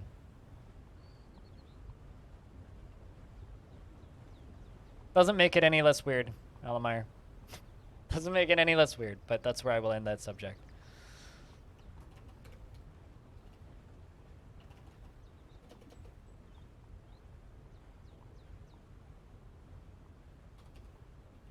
It just feels like it's more funny to me because it feels like a plot from something that you'd see on Pornhub. More than anything. Like it feels like something that would just show up. It's in that regard. That's why it's funny to me more than anything. Also, it's the classic someone needs to get out more feeling. Anyway. MotoGP drivers are in a different world anyway.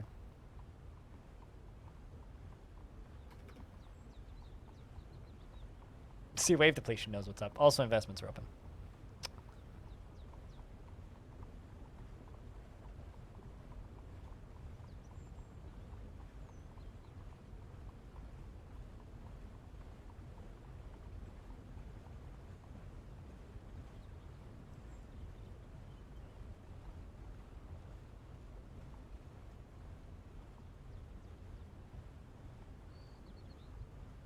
Type in tickets to find out. With an S. Ticket will just give you a speeding ticket for forgetting the S. Not actually, but... There you go. You got 45.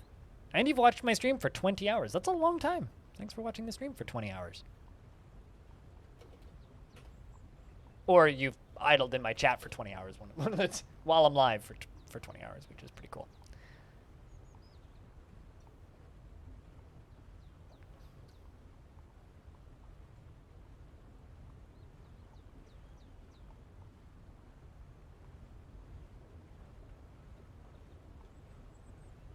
Now, Oskatav, are you like, are you talking about one of those soap operas that's just been going on for 1,000 years? Because that definitely reads like the plot of a soap opera.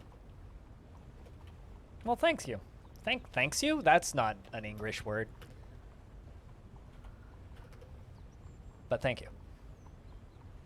It definitely seems like the plot of a soap opera.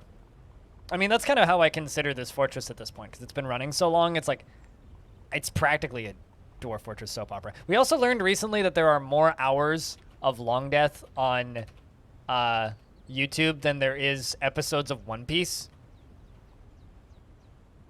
So if you're one of those, if you're somebody who's watched all of Longdeath on YouTube, which there aren't very many of you, just know that you could have watched all of One Piece.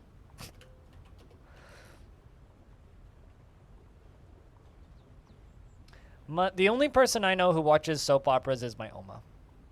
My Oma has early onset dementia, and she's very old. And she very much enjoys her soaps.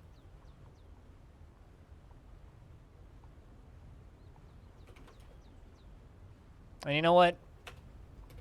I get it. You need some form of consistency in your day. Lumpy, the dwarf who can't walk, is tantruming. Where's Lumpy? Also, in a very short tantrum because it's already over. Did you commit any crimes? I don't think so. I've never. I've watched the One Piece 4Kids intro, and you know what? The Donkey Kong rap is better. So that's all I know about One Piece. Also, the Donkey Kong rap is better because I was talking about like silly rap songs from cartoons and video games, and we were talking about the DK rap, and my friend said, well, yeah, but the DK rap doesn't hold a candle to the One Piece rap from 4Kids. I was like, fucking show it to me. And he showed it to me. I was like,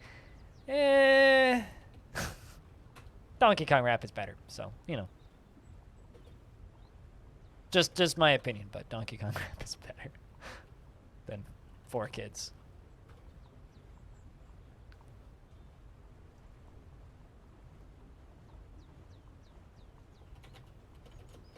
There's a lot of forbidden stuff here.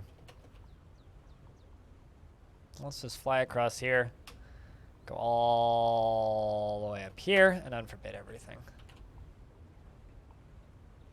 Let's see how the burning is doing. Also, we're into late summer. It's almost paperwork season, Stone.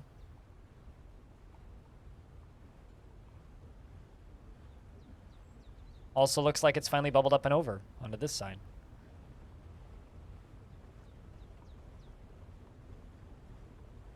How much stuff is there? Has it started bubbling up on this side yet? I don't think it's going to unless it catches fire.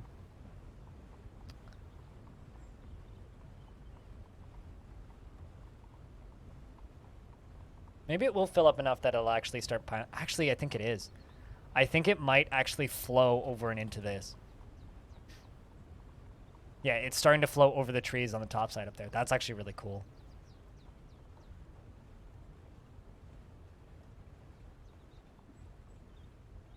I don't know. The only anime that I've ever managed to get into in my life are short animes.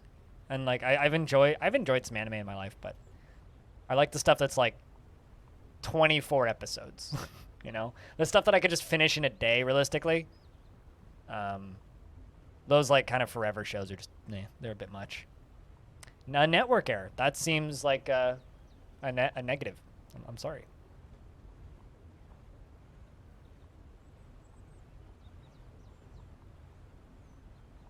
But yeah, I realize that this fortress isn't the most violent or exciting, but that's why we've started Reign of Terror, which is the fort that I'll be playing on Saturday and Sunday from now until the end of October, where we're going to be slowly building a Necromancer Tower. Even that, like, I'm taking my time. I've currently got the population cap set at 79, with a soft cap of 79 with a hard cap of 90, just so that we can build out a big-ass fort.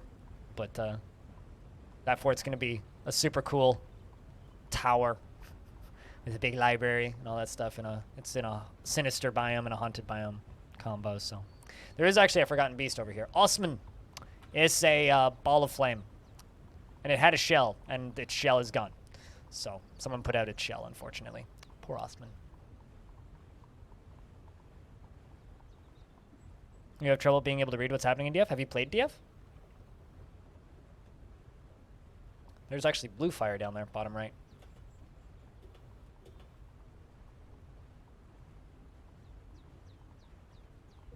Because Dwarf Fortress is one of those games where it's really difficult to follow, but if you've played it,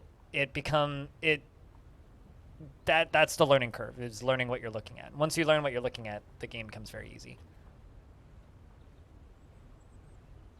No, it's definitely not going to burn the ball of fire. And the ball of fire just instantly evaporates all water that it walks near, so we theoretically would have to kill it. Although I don't know if I'm going to, because like it does shoot balls of fire too, so I don't really want to fight it. I might try and trap it or crush it. I could actually probably crush it from up here if it stays where it is. Although it might also just shoot fireballs straight up and then burn me, which would be bad. And I don't really want that. I'd really rather not get burned by lava, you know?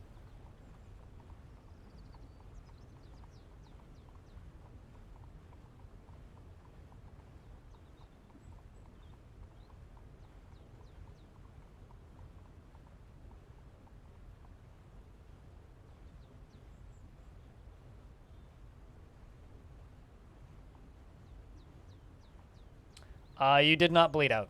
But you did bleed more than like 2 dwarves worth of blood on the ground, so I'm not sure how you didn't bleed out, but you didn't bleed out. Jess got 30 days in prison for cutting your stomach open.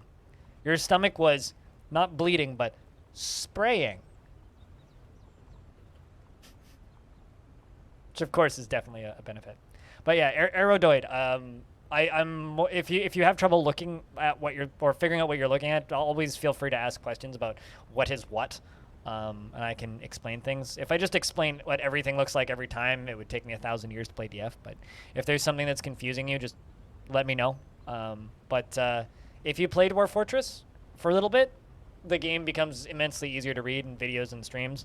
And as far as the game itself goes, it's like, yeah, it's tricky to look at, but it's one of those things where, like, if you've never played Civilization before, and then you look at endgame Civ, it's like it's just a bunch of symbols and hexes and nothing means anything. But if you start a game of Civ from the beginning and play slowly throughout an entire game, you pretty quickly know what everything means. And it's similar with Dwarf Fortress, where if you just sit down and look at like Dwarf Fortress, you're gonna be like, bah. But if you just sit down and start playing Dwarf Fortress, within a couple hours you have a pretty good idea of what most things are, even if like you still have to check.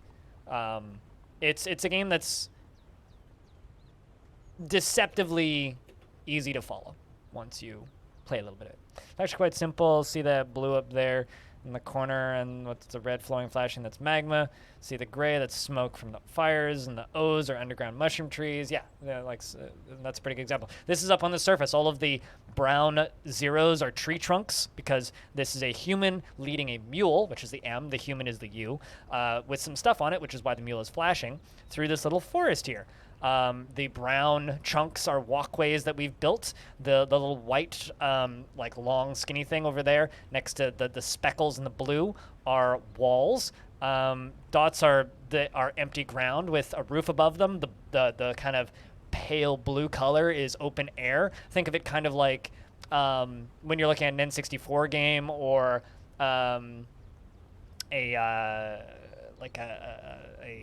a PlayStation 2 game where everything just fades off into fog pretty quickly. It's that kind of thing. And there's a human fighting with a dingo over here, and those red D's are dead dingoes. This human is now following the dingoes. Yeah, this is empty air. This is open space with something above it. So, you know,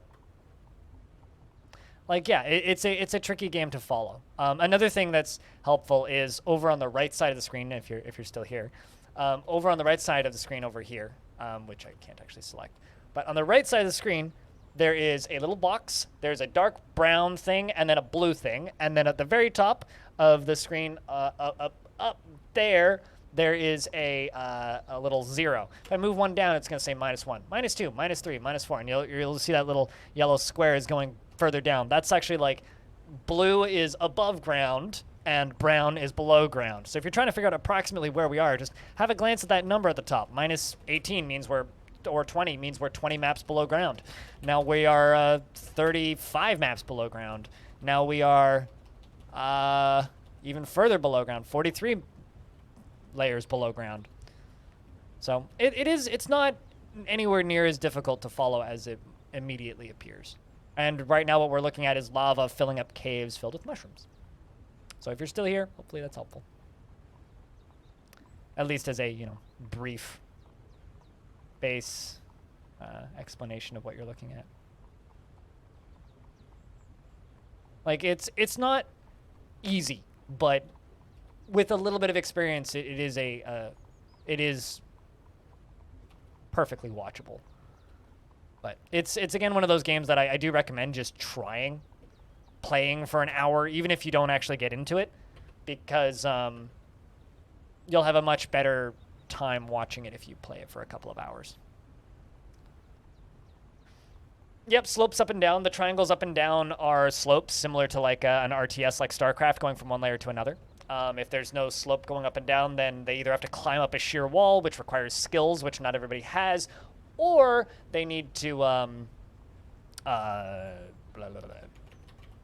or they need to vault up it, which also requires skills, but usually they just walk around it. Oh, I mean, then you have all of the necessary skills to play the game. If you have 3,000 hours in RimWorld, you absolutely have all of the necessary skills to play Dwarf Fortress. I mean, I have like I think roughly 4,000, something like that. And yeah, no, it's not a easy game by any stretch, Dwarf Fortress, but it's free, so download it, install a tile set that you like, and you're pretty much applesauce and banana peel. I don't know what that means, but I said it, so there you go. I'm not even going to confirm that that's a good thing to be applesauce and banana peel, but maybe you are.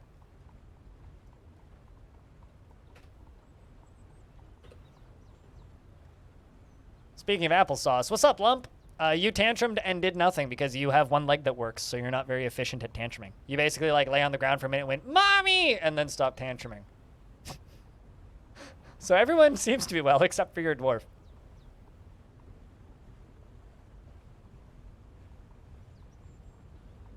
The question is, are you the zebra or the cow? And I'm definitely the zebra. Hiding in a wall of other zebras and no one notices me. Today's like some S+ tier rambling. Jeez. Useless at tantruming? I think it's the best thing to be bad at in Dwarf Fortress, is just be really bad at tantruming.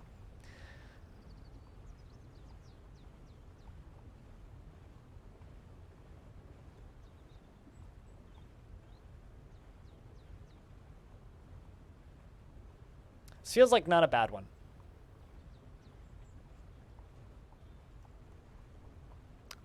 Because the Outpost Liaison beat it off of you? That sounded dirty. The Outpost Liaison broke your leg. And then died. Because of the invisible ghosts that were in the fortress.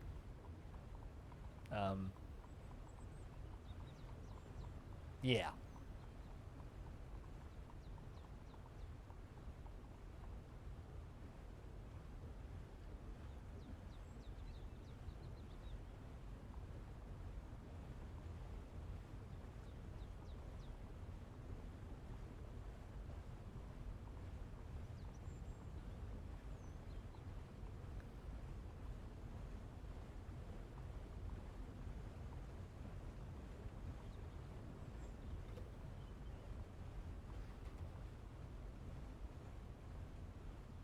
Because essentially what happened, and I've told this story a few times because it's bizarre, but we had my theory is that we had invisible ghosts that I couldn't see. Because I had a few people from other factions die in the fort that were not connected to Longdeath, and then when people from the human and the and the dwarven factions and the elves would come to trade, I would see them trip and slam into walls occasionally, which are things that malevolent ghosts can do to you that aren't super dangerous, admittedly, but it scares the absolute piss out of them.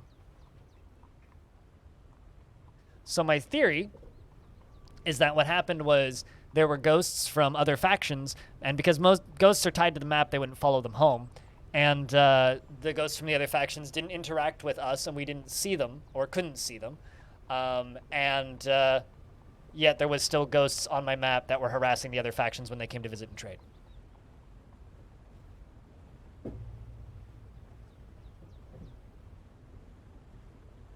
Thus causing the other diplomats from other factions to tantrum and cause some very serious consequences.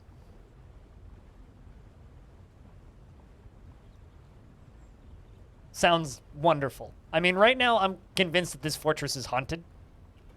I mean, that in and of itself has to be a pretty good story to tell over a mug of Plump Helmet wine. Although, I'll have you know, we have much better than just Plump Helmet wine. Also, the dwarf that ripped your that ripped your stomach out, Cyrolac, is no longer mad and is now repenting. So everything is Gucci.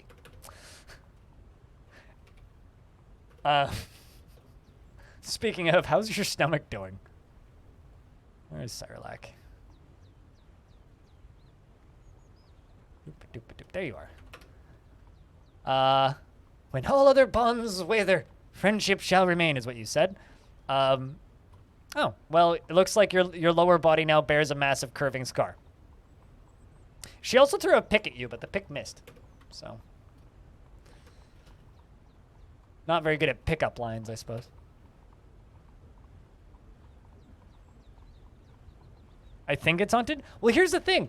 I don't actually have proof that it's haunted. That's the best part. I don't actually have proof. I have a suspicion.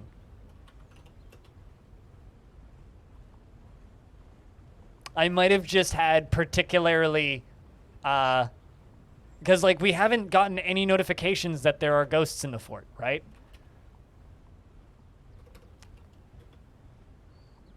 Like, quite literally, there is no proof of it. What? Human merchant punches the dingo in the right rear paw with his left hand, and the injured part explodes. An artery has been opened by the attack, and the force bends the right leg, tearing apart the skin and bruising the muscle, and bruising the lower spine's nervous tissue. A tendon has been in this lower spine has been bruised. The human merchant releases the grip on the human merchant's right arm, and the dingo's of the human merchant's lower arm on the dingo's fourth left rear toe. So he's holding the dingo's toe and then screams, "Help me, save me, help me, save me. So easily broken. No," after standing up. Where did this happen? Okay, so you're just scared. You did kill the merchant. Or you didn't get killed. But, so the merchant killed this dingo by after, like, beating it to death, ripped its leg off, ripped two of its legs off, beat its teeth out, and then you run away screaming, going, "So easily broken." No. Well, thanks for the tribute, human. I think it's time for you to go back to human land. Take your mule with you. Oh, is that what scared him? The dingo tore out one of his teeth? I didn't see that bit.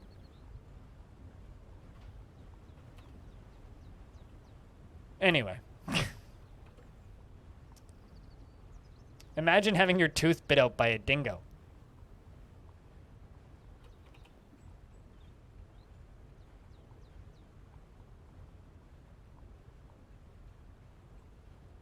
Also, now the dwarves are shooting bolts at the dingoes.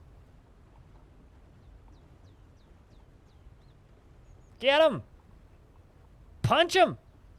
Smack him! Or don't. Maybe just get outrun by the dingo.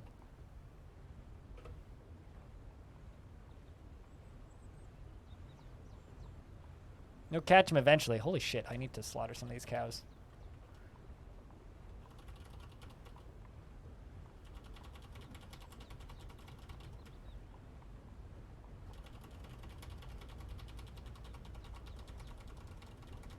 Yeah, there's a lot of merchants that come to this fort because we're mostly just a trading fort, right?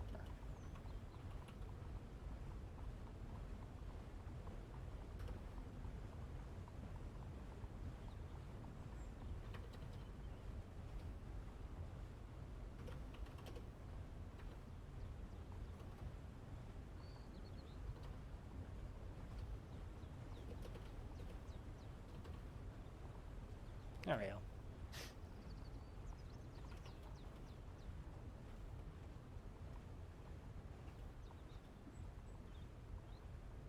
Lots of clothing still to trade, so.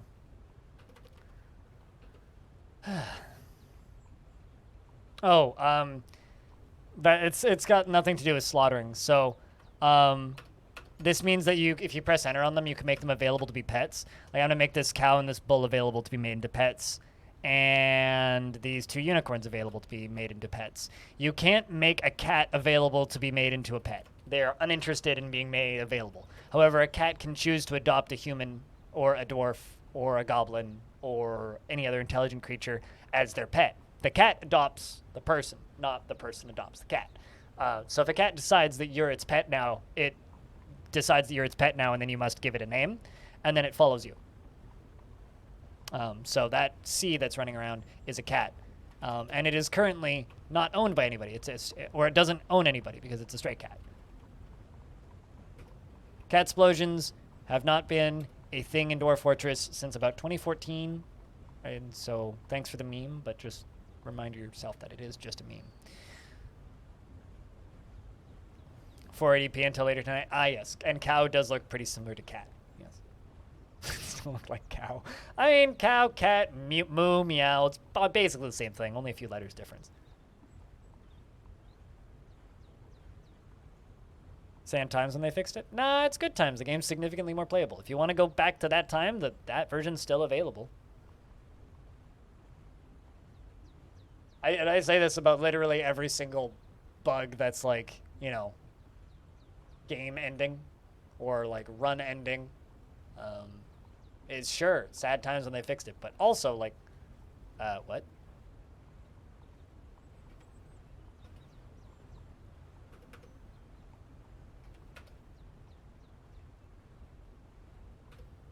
They just decided to not trade? All right, I suppose. I guess they fought with the dingoes too much. No more merchants this time.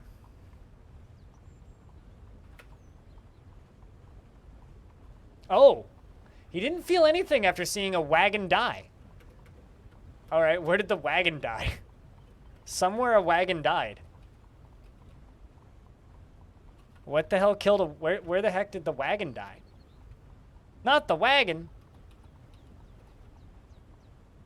Jokes aside, that might actually be, like, not great for relations. I mean, that is my dwarven faction, so it can't be that bad, but where did the wagon die?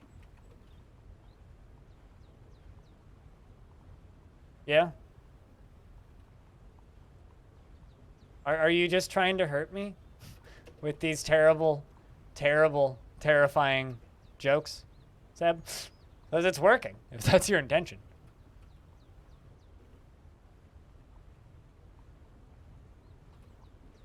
Yeah, I don't even know where it died.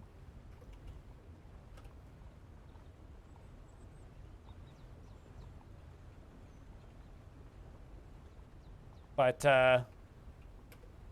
yeah, so they saw a wagon die. How sad.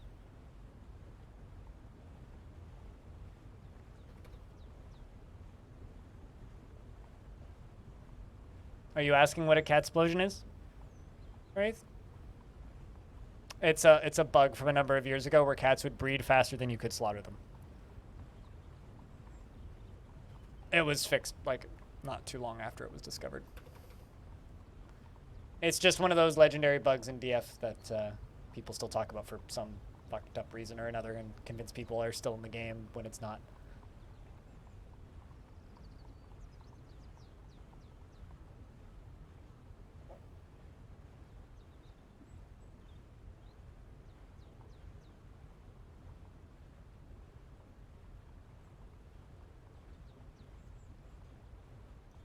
Yeah, it's that one, and then cats dying in taverns for no reason.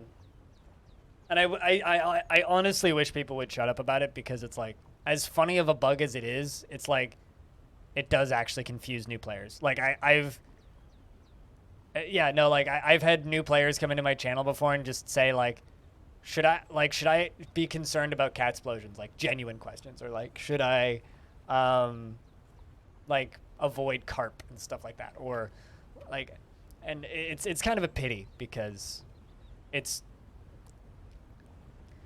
well, so misinformation I think is like one of the biggest barriers to entry for new players for Dwarf Fortress is because like as funny as it is, Oscar, like you're fine, but like as funny as it is, it's like there is a genuinely large amount of misinformation to the point where like a lot of current tutorials that people use straight up just have wrong information that's out of date because it's just so common in the Dwarf Fortress verbiage.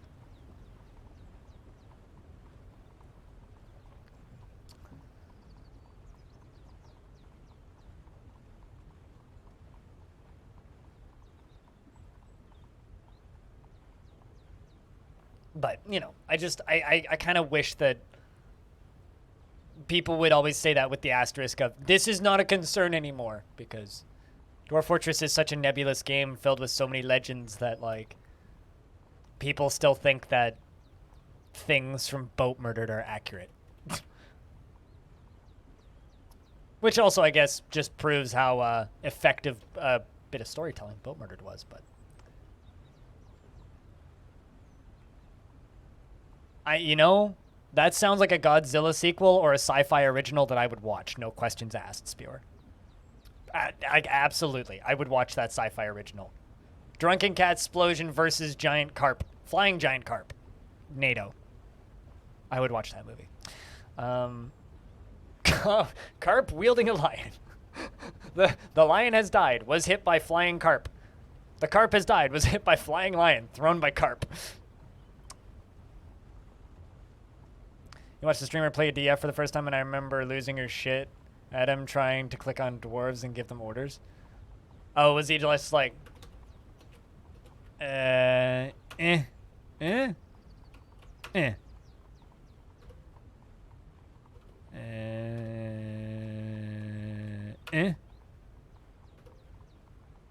eh? Like just nonstop? Like what were they doing? No, it's all good. Taylor, you are 1000% allowed to lurk and never say a word. So thanks for saying hi and bye.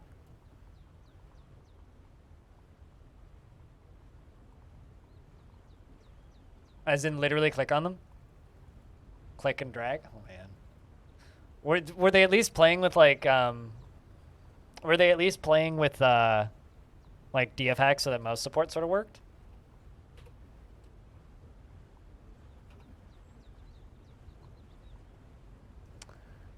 I mean, I watched a stream once, and this dude had like 3 or 4 people watching. There was like 2 people talking in the chat, and I didn't say anything, but there was this person who was playing DF air quotes for the first time, right? And they're like, new player, be nice, kind of deal. I was like, all right, I'll go lurk for a bit. And so I was watching this stream, and he had a mod installed on what I think is an older version of the game, because he wasn't playing the most recent version. He's playing an older version. And he had a mod installed which gave him unlimited embark points, which is fine. And he was bringing like 150 of everything. Literally every item in the game, including stuff that wasn't usable in Fortress mode, like mortar and pestle and ladles and stuff like that. And every single thing that he was bringing with, he had a reason for it. He was like, well, I want to bring like X amount of cloth in case we want to do this thing. We have to bring like all of this wood in case there isn't enough wood. We have like... It was the polar opposite of somebody who didn't know anything about Dwarf Fortress. He knew way too much about Dwarf Fortress and was prepping for literally every possible outcome. Was bringing constructed, he picked constructed slabs and everything, and then, like I watched for like 30 minutes of him just like going through. I mean, he was calling it a mod, but I think it was just a pre-prepared version of the game. But yeah, you just edit the RAWs. Yes, you are correct. That is how you do that, but I'm just referring to it as a mod for the sake of my verbiage. Anyway, he'd set it up so that he could just have unlimited embark points, and he was literally bringing every item in the game. And then he pressed embark and the game crashed. And he got so mad. Like, freaked out. He screamed. And then he tried to do it again. And he was much faster this time. And he did it all again. And somebody in the chat said, when did you generate the world? And he goes, oh, I didn't. He goes, what do you mean? I'm using a save file that a friend made for me with some custom creatures in it. Did you install the creatures? No. Do I have to? Yes, you have to. He goes, oh, okay. How do I do that? After about 20 minutes of fiddling, they got the custom critters installed. Still crashed. And I'm just sitting here like editing a video. I was editing one of my long documentaries. I was working on the Odd Realm video at the time. And then they try again. And he goes, wait. And the person in chat goes, wait. What version of the game was that world generated in? It was generated in like 2 versions later, like the current version of the game. So he was using an old pre-set up version of the game with a tile set built in and everything, trying to run a custom world that his friend had generated for him in a different version of the game with a bunch of who knows fuck what installed in it. And that's why I tell people to not watch tutorials and just to play the fucking game. Bonecrafts, that's what I was going to do.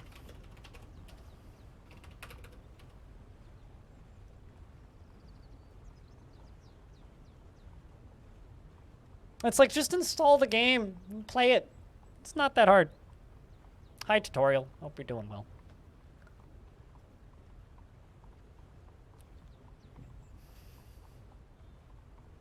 Usually.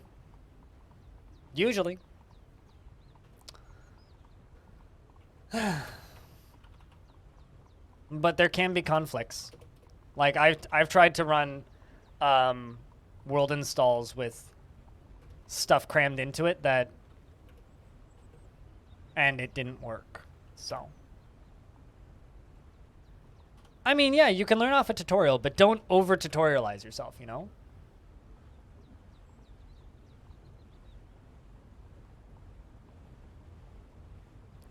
Because people think that this is the hardest, most complicated, tricky, difficult, deep game ever made, and forget that it's a video game that you could just play. There's a cat in a cage right here. I need to...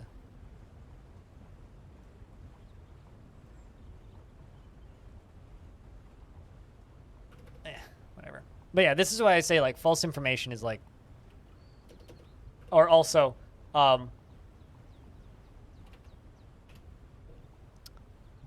this download button is weirdly hard to find for some people.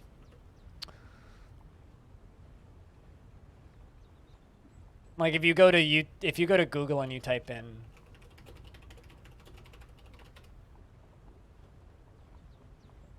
you go to this and you type in DF download, yeah, you'll get bay12games.com/dwarves, but if you don't find that, this will pop up, obviously. But you're going to start, like, if you scroll down even slightly further, you're going to start finding all kinds of weird pre-prepared sites. So if you're on there and you can't download it from there, you're going to start finding all kinds of things. And I think that's what happens to some people, is they don't find the download button on the website, and they keep scrolling.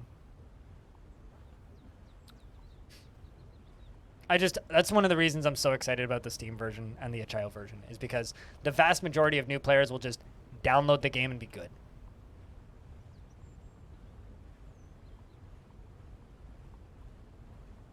I think that would be for YouTube and not for Twitch.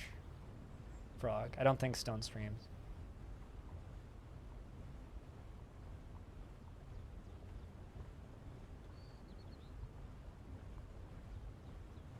Enjoy your dinner, Mr. Runner.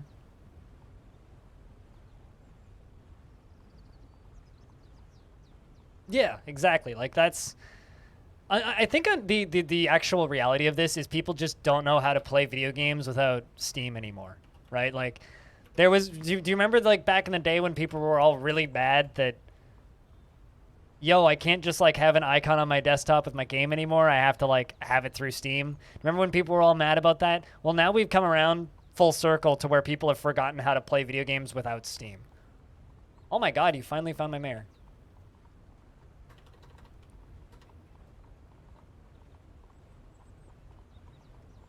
Ah, yeah, French onion soup is a slow process. So worth it, though. Delicious. Have a good dinner whenever it's done. I'm making fried rice for dinner tonight, so that'll be easy. But yeah, no, I've told that story a couple times on stream, and it always just blows my mind because it's just like...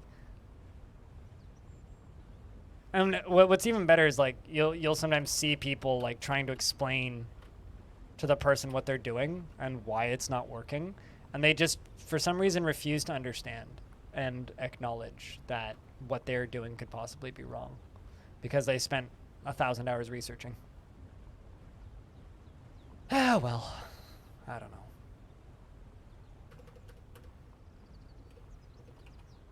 Did a cat walk on your keyboard? I mean, you're welcome to cheer me bits. And you don't need to wait for Stone to make a tutorial to cheer me bits. You could just do that right now if you wanted. You don't need to, though. No pressure.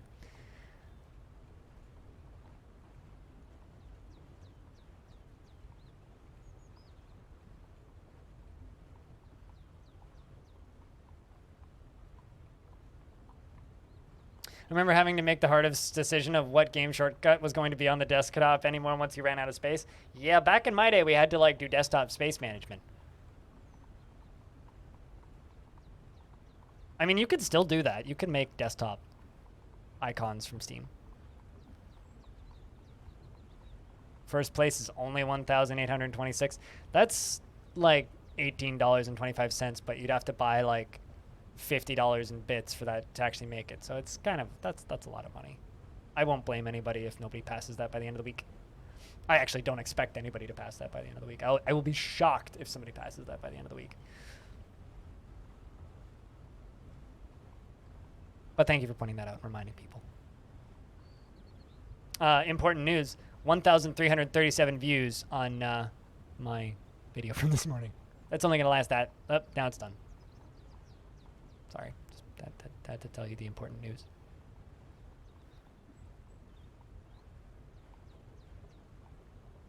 I mean, I have a bunch of stuff on the hotbar at the bottom of Windows, but yeah, most of the stuff is just hidden.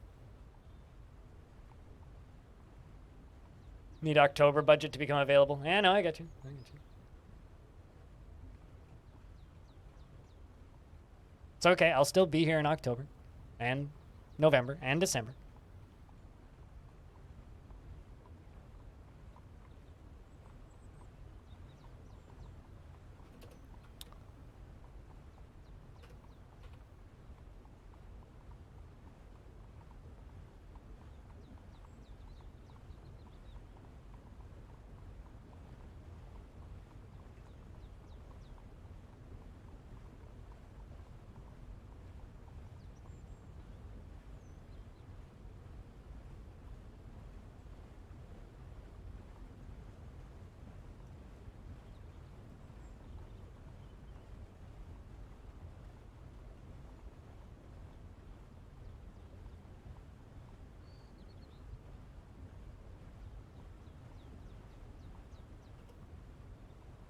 And we're making plenty of bone craft is slaying plenty of bulls. Make a bat file for startup and put the and other settings in there to make games run. Yep. Yep. And now bat means something very different to me. But yeah, I remember having to do all that weird shenanigans. What the fuck?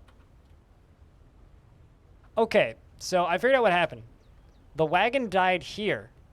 I don't know how or why, but the wagon died on the way into my trading depot. But hey, at least it's close to all my other stuff, I guess. I don't know how that happened.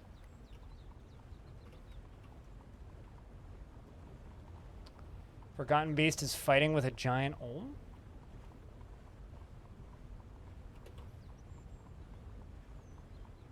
Oh, Oh shit, it actually jumped down.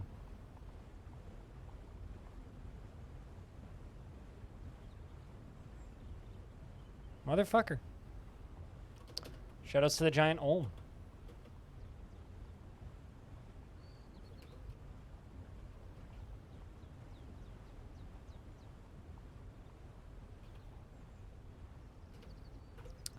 Pretty shitty extract. This forgotten beast is an enormous feathered snail. It has wings and it undulates rhythmically, and its plump feathers are fluffed out. Beware its deadly dust. It's a jumping snail. It's just wood. It turns into 2 logs. Wagon wood logs, which is also the rarest logs in the game.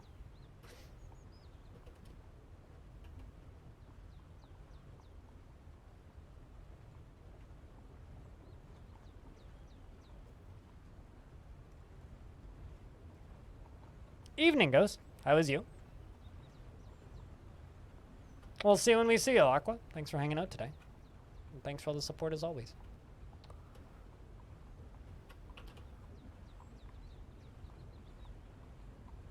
But yeah, the reason there's miasma there is because there was food in the wagon.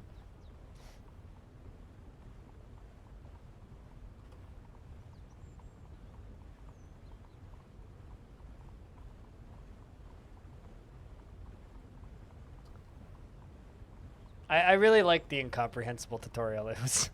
I started watching it and I was very confused for the first like 30 seconds, and then I started like uncontrollably laughing, so I think it had the proper effect.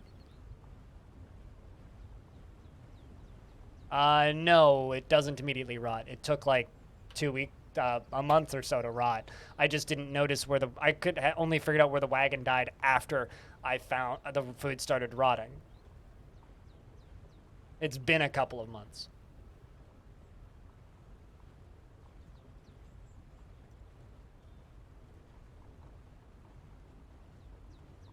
It didn't rot immediately.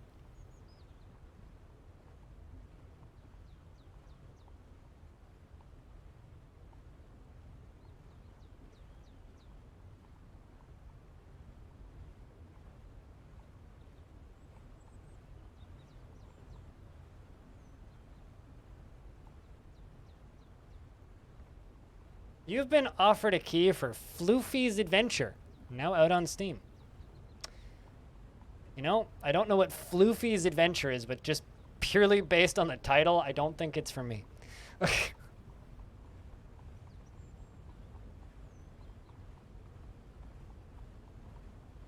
And that's going purely by the title.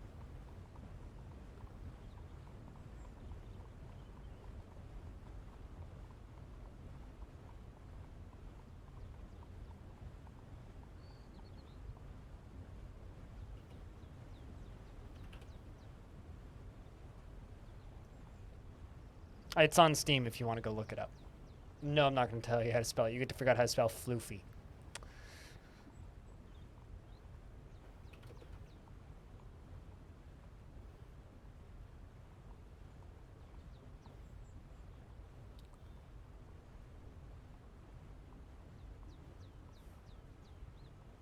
Not during stream, but I will. I can't fucking wait for you to fucking make that tutorial. Stone.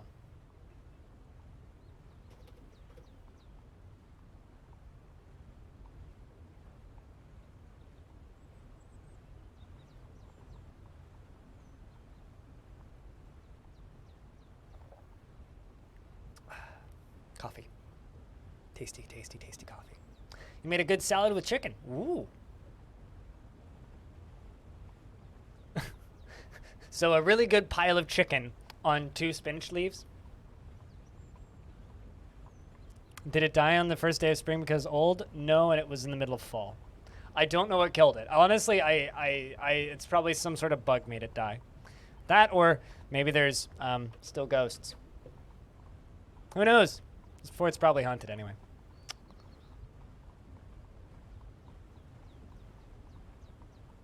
Also, I don't think wagons age. I don't think wagons can die of old age. Not that I've ever seen one die of old age.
Oh, the chicken was so good that the salad almost didn't matter.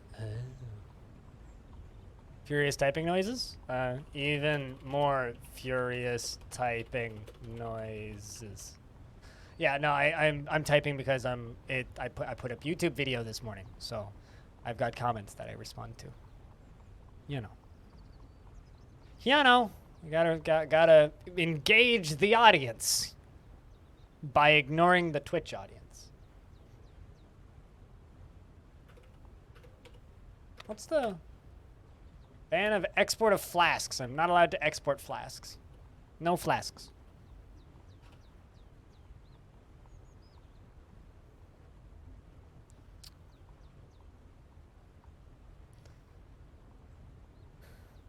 You didn't watch it yet? It's 10 minutes of gameplay that they released.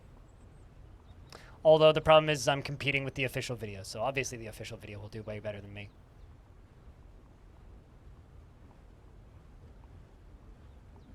Hello, Yamaki. How are you?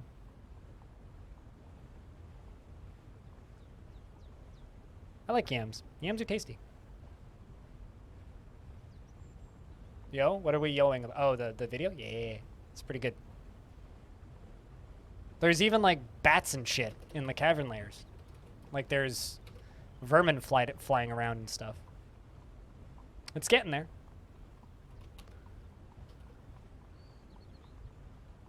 At least Fortress mode is getting there.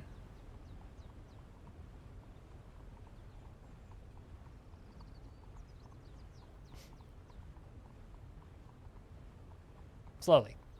One piece at a time. Was it my gameplay? No, it was Zach's gameplay. I don't actually have access to the Steam version. I mean, I wouldn't mind, but I don't think Alexander's here anymore. But no, I don't actually have access to it. Not that they should give me access to it. They wouldn't trust me with it. I hate Terraria. I played it. Don't like it. Not the game for me. No, thank you. Not big on that type of game.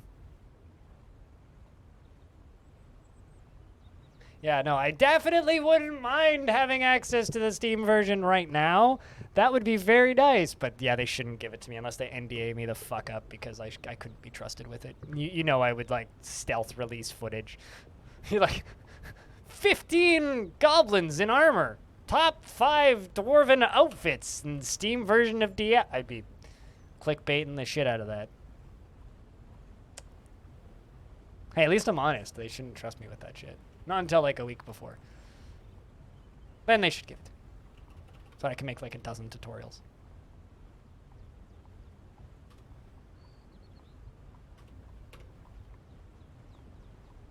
That was a long time ago.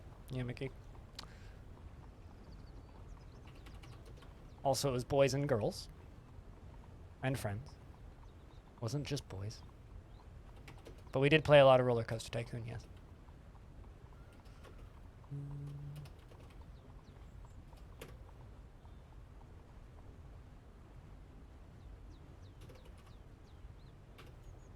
Oh, I don't even have a cook right now. I was like, why are my meals not getting made? Oh, because I literally don't have a cook. All right, well, listless onion, you get a job. Because you're unemployed. Have a job. Go prepare some meals. How old are you? 61? Yeah, that's fine.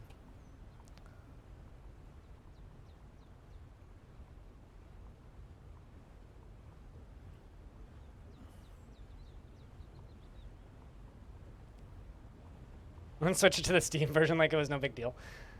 Yeah, I mean, they shouldn't trust me with that shit. If they, I mean, if they NDA'd me, I wouldn't leak it. What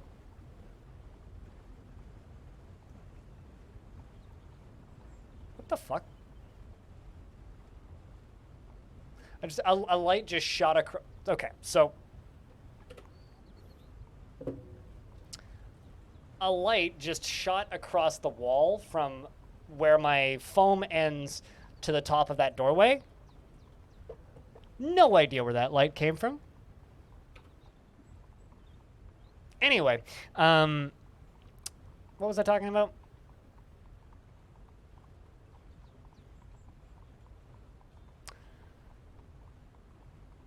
No, probably reflection from something outside would be my guess. Cause like, My fridge is over there, and it is pretty bright outside. So maybe somebody was wearing something reflective or something and walked past, and then it bounced off. That's probably what it was. Ghosts don't exist, though, so not a concern. I mean, that's, like, not scientifically possible, so. It's more just like, I hope my computer's not catching fire. Nope.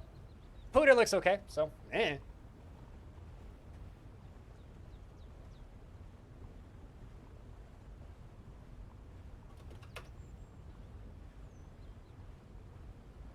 There you go. And you like your job. There you go. You can be my cook.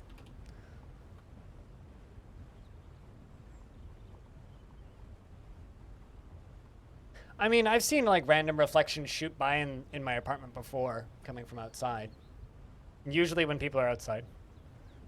That scared you? I mean, it's funny. It usually jump scares chat more than it jump scares me.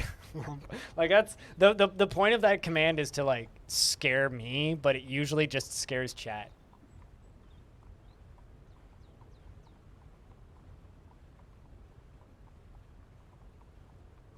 Well, Banana, good thing that the bot doesn't have that functionality. I think Belug would need to implement it because he made the plugin.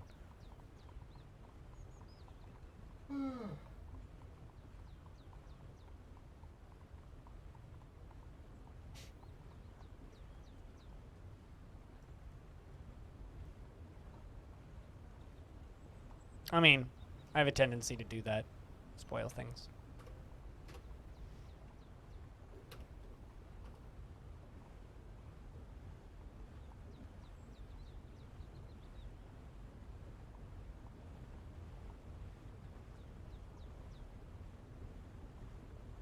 Hey, Athros. How we doing?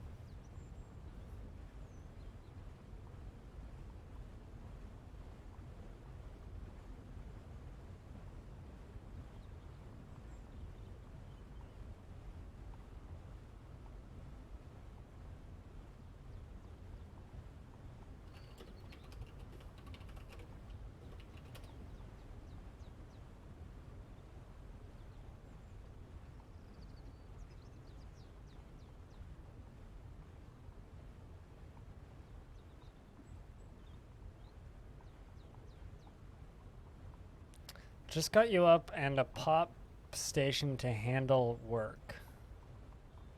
Stress in E major. Got you up and a pop station. By pop station, you mean like a music station? I mean, whatever relieves your stress, I suppose.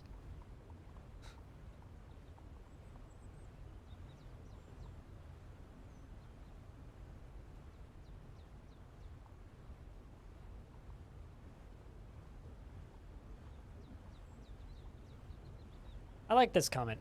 This person says, this looks fantastic. I've tried to get into Dwarf Fortress several times, but the keybinds made it feel like a job to learn to play. This feels far more intuitive and approachable. Hell yeah. Hell yeah.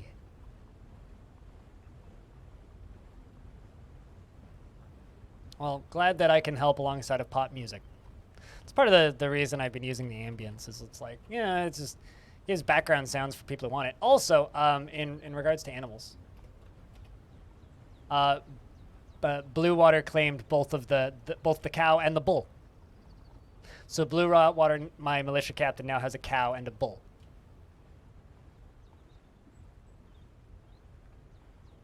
Wherever Blue Water went. There you are. Affection, talking with a sibling. Doesn't seem to have any thoughts about his pet cows, but... A baby cow factory has been seized by the military. I mean, isn't a baby cow a calf, though? Calf factory. Calf factory. Better than the decaf factory. Speaking of decaf factory, how's the lava doing?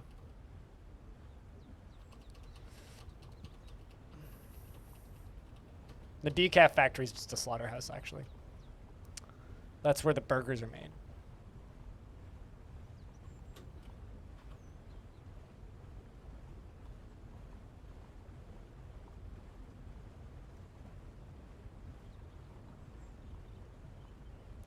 All right, I think it is time to stop this from flowing. And redirect it over onto the left over here.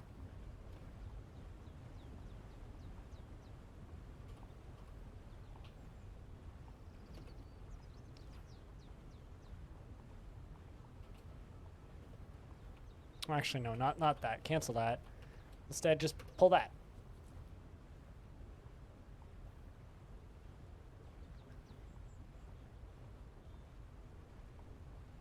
And the outpost liaison has shared a rumor from abroad. Looks like the mountain home is still invading the goblins. Known army is stationed where I'm at. Nothing else major.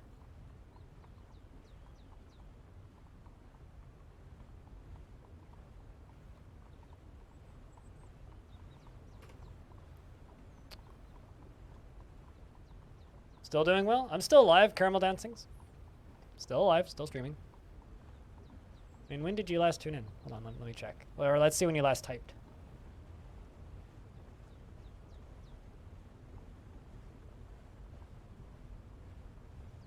(3/18/2020). It's been over a year, actually. Lumpy's toppled a jeweler's shop. That's unfortunate.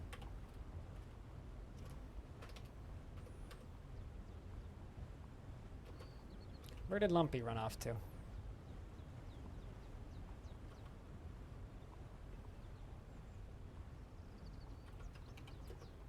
There you are.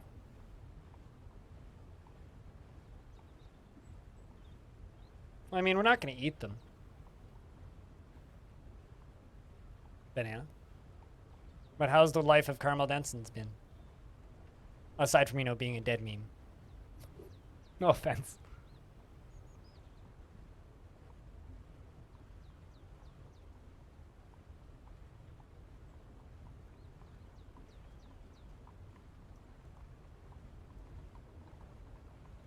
Being a dead meme is fun. I mean, just means sometimes you pop up in internet historian references and that's about it.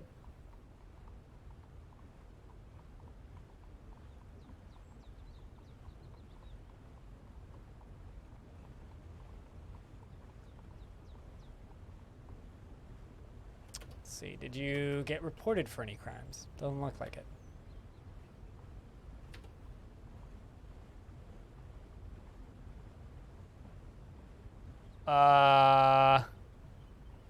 This playlist. I don't have an hour count for you, because I haven't done the math in a while. But if you open up that playlist, you will see this.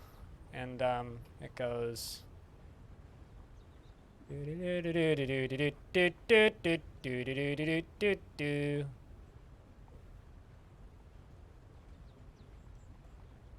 Each one's like 5 to 6 hours. There's a few 8s and 12s.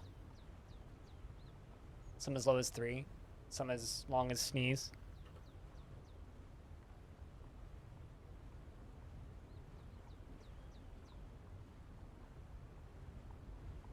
Yeah, I've been playing this for over over a year real time. How many years in game? 310. About that, yeah.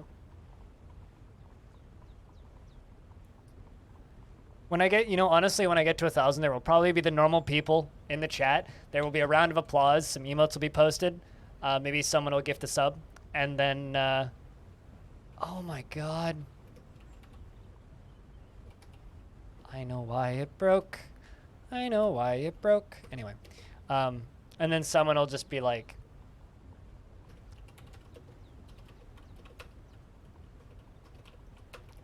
let's actually just deconstruct that. We'll fix that. Yeah, they tried to go to both of my trading depots because for some reason I unforbid this one, which is just here for decoration. I think I know how I did that too. I absentmindedly unforbid everything on the map. Anyway, found my mistake now. That sucks. But, and then someone is just going to type in, so when are you going to do it again? Kappa. Someone will gift a sub and Someone will say yay, there will be a round of applause, and then someone will ask when I do it again. And then I will upload the final episode and be like, yay, I'm done. And that'll be it. When am I going to do it again? That's a good question. Not for a while.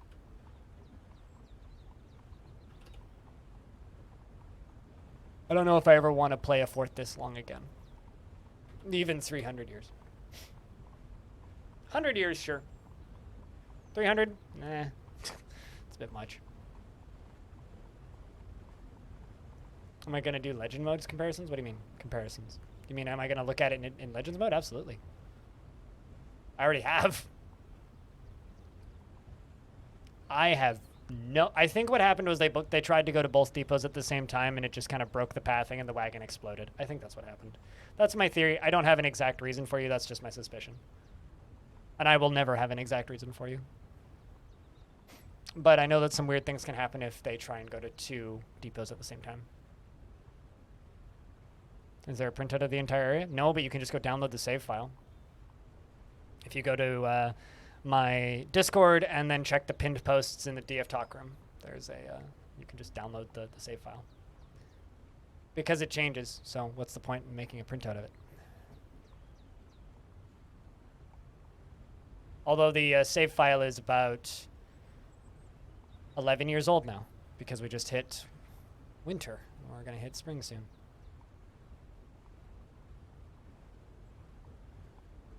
I don't know if that's accurate, Banana. That's just my suspicion.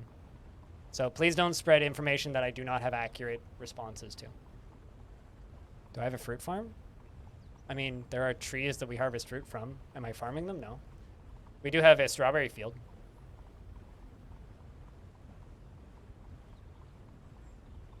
Unless you're talking about real life, in which case, no. I do not have a fruit farm.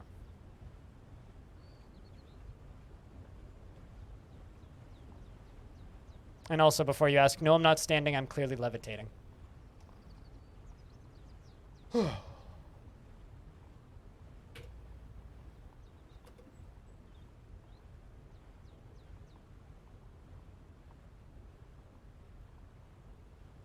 I've never heard the quote before, so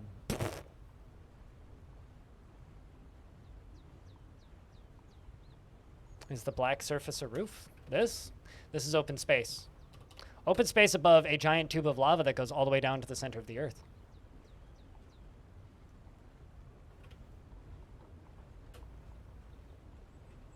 I mean, it's not exciting looking, but sure.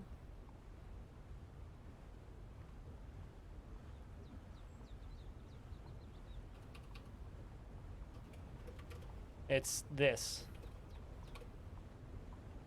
Right here. That's where we grow our strawberries.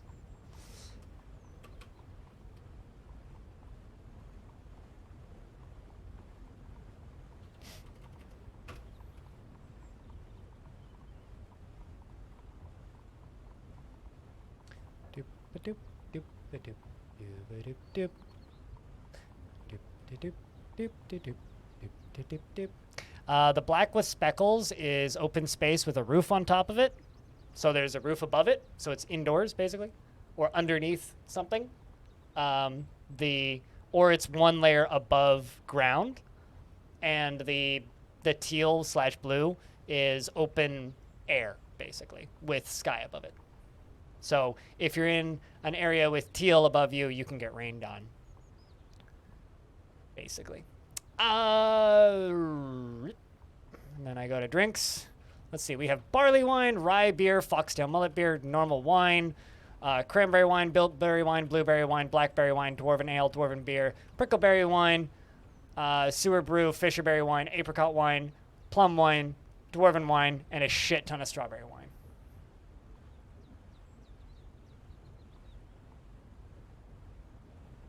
They're planted like normal, and we brew them, so we get lots of seeds from them.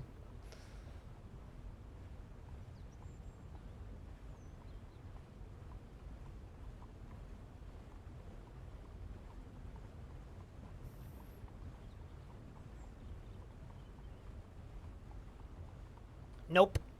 They need sunlight. Banana.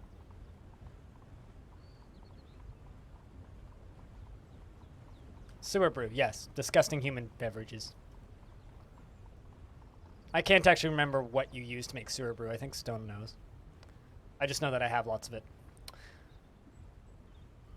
Pizza was good, though. I'm glad the pizza was good, though. And I hope that the shenanigans were shenaniganery.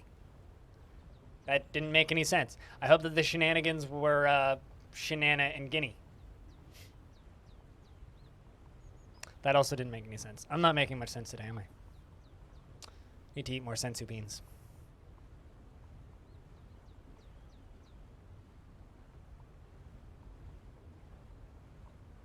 Ratweed, that stuff, yeah. I can never remember what those random drinks that have odd names are made out of. I'm pretty good at remembering a lot of random DF things. That's one of the ones I'm not good at.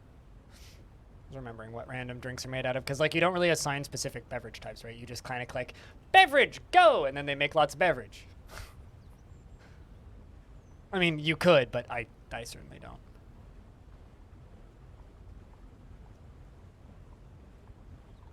Oh, you're writing the opening for your interview? Or not for your interview, for your tutorial?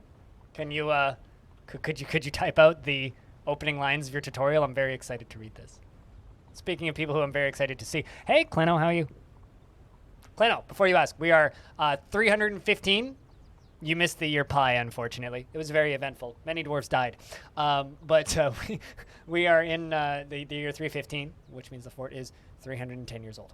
So when people ask about frame rates, also, you can confirm to people that pouring lava and setting the entire cavern layer on fire doesn't hurt your frame rate if there are no dwarves losing their pathing. Because I'm, you know, just pouring lava everywhere. That's fine. Doesn't really have much effect. Just pouring lava everywhere. But hi, Klino. I hope you're well.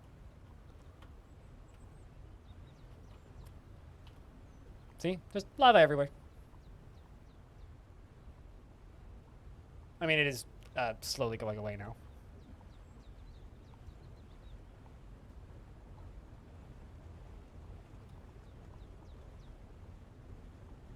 Do I have a favorite tree?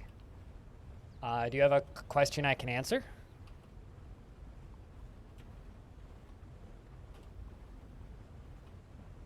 So I'm not sure how to answer that question.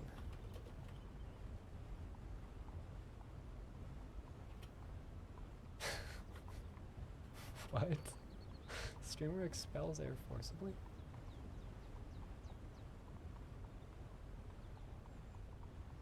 It's called sneezing, my dude. Why did you clip me muted sneezing?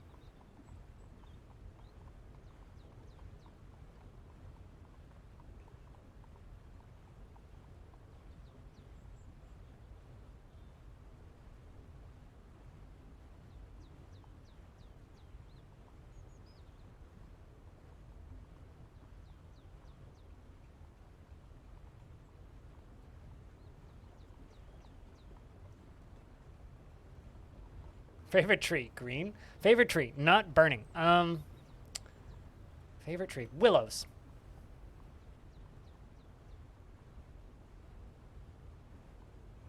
I'm not a scientist, so I don't know. But Ghost might have an answer for you, Mika. Ghost is a scientist. Unlike me. I'm not a space scientist. So IDK. IDFK. We're just draining the extra lava that we have. We can reroute the whole damn thing. But yeah, willows. In game? No, I don't care. Not as long any tree that isn't those disgusting feather trees. Although feather trees make fine wheelbarrows because they're so light, but feather trees are disgusting because they literally lay eggs. Or the ones that grow eyeballs and fingers. All right, you nitwit. You know what? You fucking play Dwarf. You know, you want to know how to fucking play Dwarf Fortress? What a bloody coincidence. I can help you with that. That is a very strong opening. I like it. I like the help you with that part. What do they hatch into? Nothing. They just spray fucking yolks everywhere. More trees, obviously. tree chicks, clearly, yeah. More feather trees, I think, actually.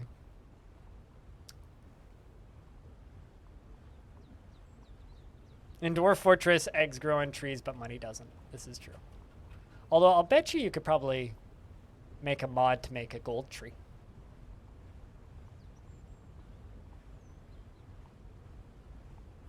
My favorite part is the alright you nitwit. Also, don't worry about the cabin collapsing. It's fine. I know what it is. It's just ice falling. It's just ice falling. Could be dangerous if anybody was standing underneath it, but fortunately they can't, so it's fine.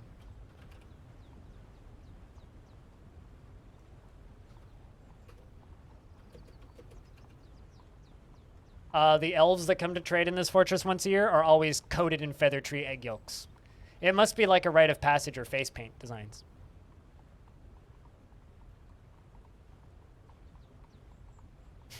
I like that. I went to space plasma physics. Doesn't mean I remember shit about astrophysics.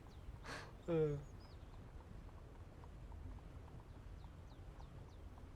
know what would happen if money grew on trees?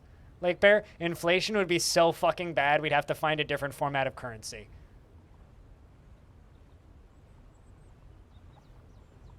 I'm just saying. Like, not to like ruin your mojo or anything, but like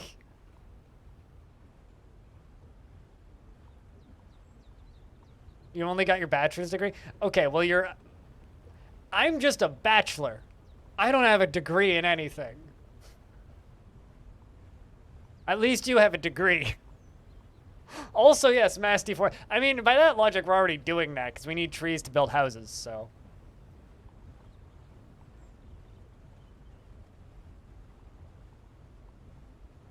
Maybe we should just make our money out of wood. And then free money would literally grow on trees.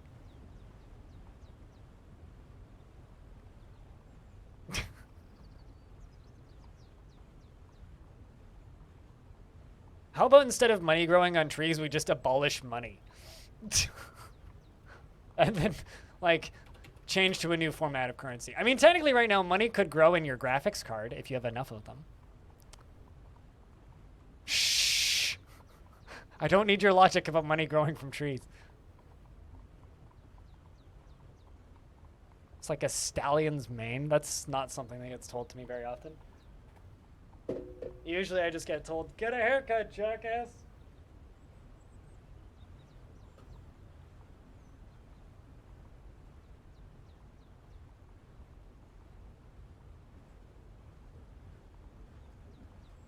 It's actually just an invisibility cloak. Ooh. I actually know if you can see me, I can't see the screen right now, so.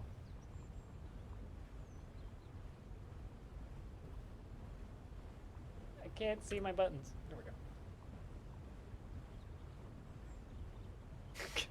Ozzy Osbourne? Like, I don't think I've bit any dead bats recently.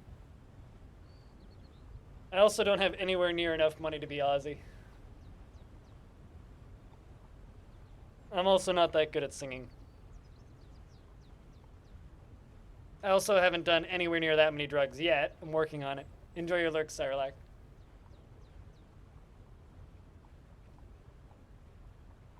I've actually had people watch me for months and years without realizing that I have long hair because I keep it tied back all the time. And then, like, I'll just do this and they'll be like, holy shit, you have long hair.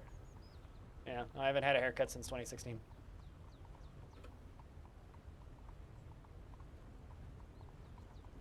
You know what would be awesome is if Ozzy Osbourne started streaming, I would absolutely tune into that stream. I don't know. Isn't it basically urban legend at this point? Banana? You know what, actually, like, in regards to animal abuse on stage, I think that ZZ Top is probably worse off. Because they toured with like a small herd of cattle, wild boar, and ZZ Top is the name of the band, not ZZ Top. Come on. I will pronounce the name of the band the way it's supposed to be pronounced. And like they toured with ravens, turkey vultures, wild boar, and cattle. Can I scream like her? No, but can you? I don't even know who that is, so. I've never actually played a Mortal Kombat game, true story. I've listened to the music plenty, but I've never actually played a Mortal Kombat game, so I don't even know who that is.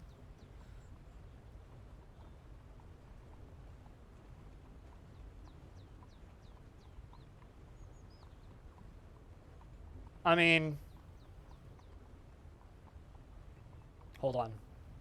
Let me find you a video. I can't actually stream the audio from it. So I will simply link it for you.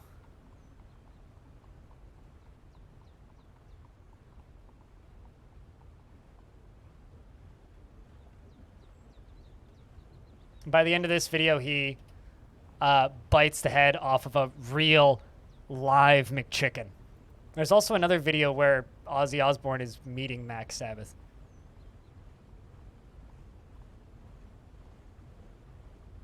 They're a Black Sabbath cover band featuring McDonald's mascots.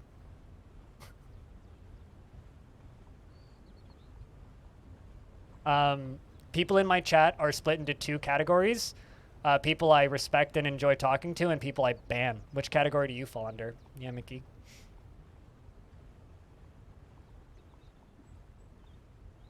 Max Sabbath is incredible. just saying. You want silly good like Black Sabbath cover music? Just go look up Max Sabbath. Oh, my mayor actually wants something. 2 picks. Whoopsies, that was unlimited because I didn't hit 2 fast enough.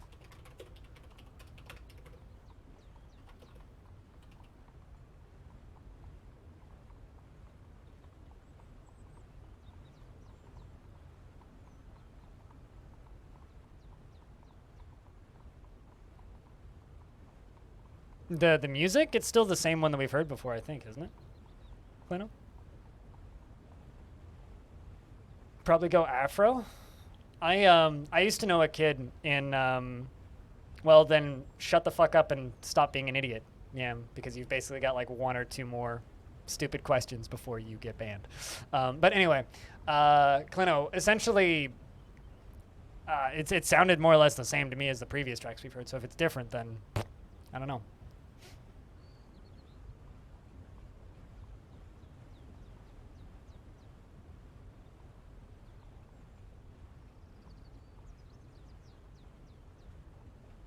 I don't know. But anyway, I knew a kid who had a blonde afro growing up, Lake Bear, and he used to hide pencils in it. Like he would just take his pencil and just like stick it in his hair. And there was one time when a friend of mine just like shoved him, and like 5 pencils flew out of the back of his head. It was kind of funny. If I had an afro, I would store pencils in my afro.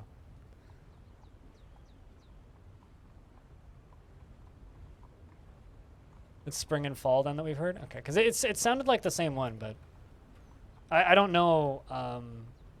I'd need to go through maybe. Well, okay, so here's basically the rules of this stream, Yamiki. Only children ask moronic piece of shit questions like that.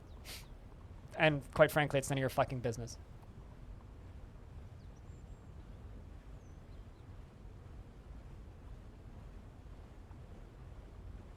Act like a child and you'll have to leave. I'm sorry.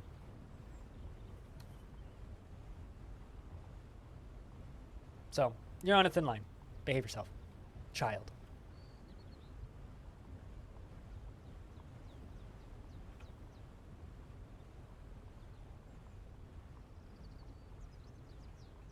And if you need to be explained why what you said isn't acceptable, then I can't help you.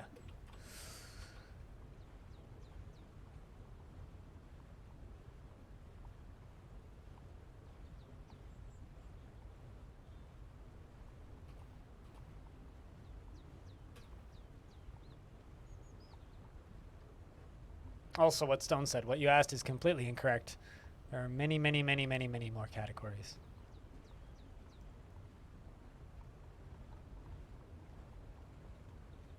Hey, stupid.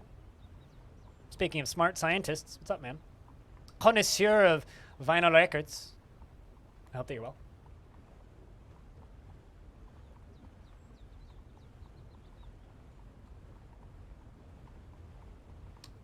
into a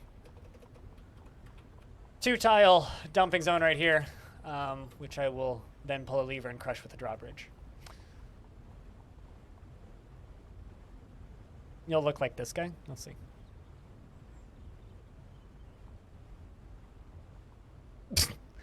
Fair enough. Fair enough.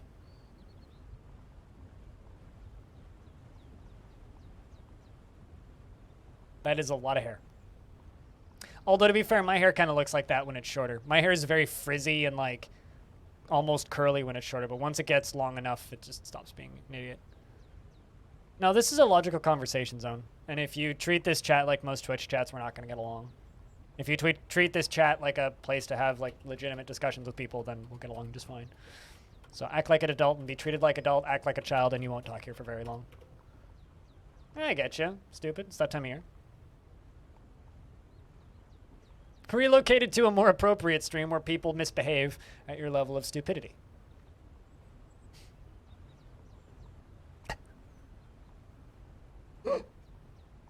They will eject you out of the ejector seat and send you back home so your mommy can pat you on the head. Atom Smasher, sure. Drawbridge, Atom Smasher, Dwarven Garbage Compactor, whatever you want to call it.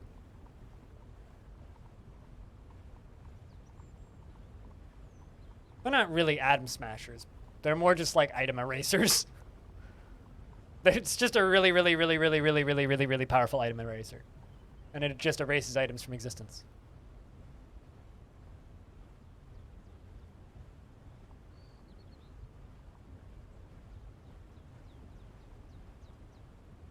Item destroyers, sure. Shut down all the garbage mashers on the detention level. Would you shut up and listen to me?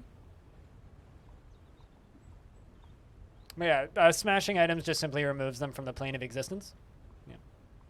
If you crush something under a drawbridge, it's like the garbage mashers in Star Wars.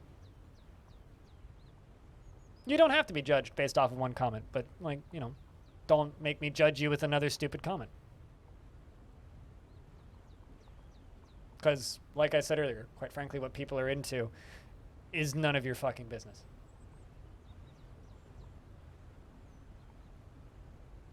But it's okay. You get a couple stupid comments. And if you can survive getting scolded for making this stupid comment, we'll probably get along just fine. And as long as you learn from your mistake, we're all good. Somebody dropped something heavy on the floor above me. Hope nobody's hurt.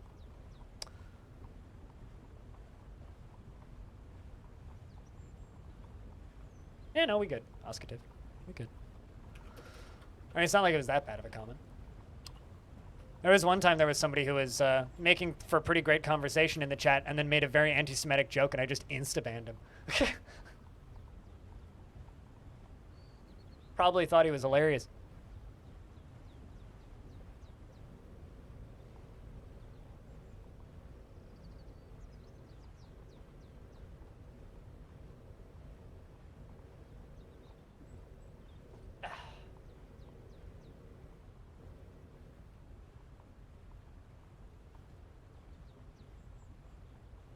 More or less, Carmel. Yeah. What are the differences in the colors of doors? If I hit Z, it'll explain it. There's your color code. Hello, Bog 2. You know, one day if a Bog 3 shows up in my chat, my brain is going to explode. You know that, right? But yeah, the different colors is their jobs, or their best skill. And their best skill may not be the job that they are currently doing, but they are color coordinated. And even though they may all look the same, if you stare at the dwarves long enough, you'll eventually figure out which one is which just by the way they move. Like, I can, like, glance at a dwarf and be pretty sure I know which one it is. Or at least one of a few. They're multiplying.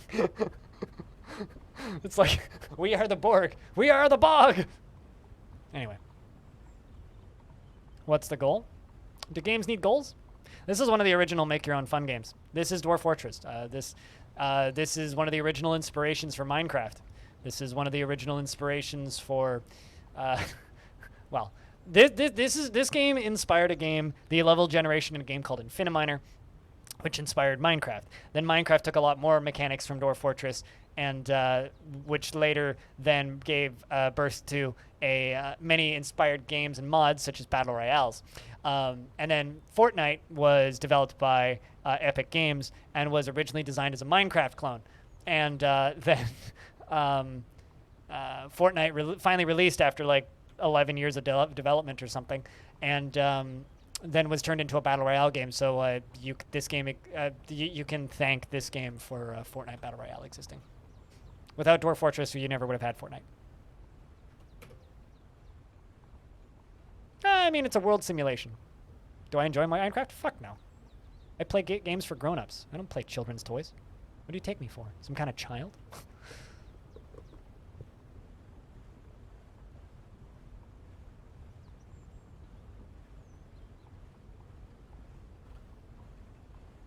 No, Dwarf Fortress is a world simulator. It generates you a world, and this world is alive and active. This is our current fort, where the little X is. All of these different spots on the maps are different other settlements run by the AI. If I wanted to, I could retire this fortress and go into a single-player RPG and walk anywhere in this world. Quite literally, yeah. It was inevitable, you mean, and it is terrifying. Lake Bear. Dwarf Fortress is one of the deepest, most complex, air quotes, game ever made. Instead of generating a world for you, just a map, it generates hundreds and hundreds and hundreds of years of history. Or in some case, thousands if you have a powerful enough computer. And you can run the world generation basically as long as you want, and it will generate wars, books, forms of poetry, musical instruments, factions, gods, histories, kings, queens, alliances, demons, angels, temples, roadways, trade routes, friends, families, relationships, and thousands of characters. Thousands and thousands and thousands of characters. Lemmings on crack. I mean, you're not totally wrong. And then the player can interact with the world in one of three ways. You can either play Adventurer, which is an open world RPG, and you can go anywhere in the world. You can start a fortress and then retire that fortress and then visit that fortress as an adventurer. You can start multiple fortresses and go to war with yourself. You can just sit around and read the history for hours.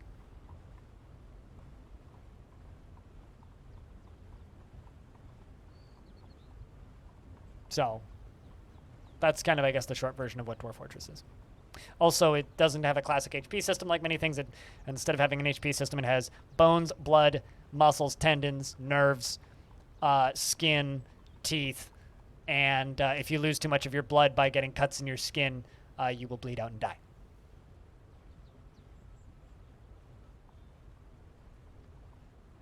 So that's the short explanation of what Dwarf Fortress is. Also, it's free, by the way. It's also one of the only games in not one but two art museums.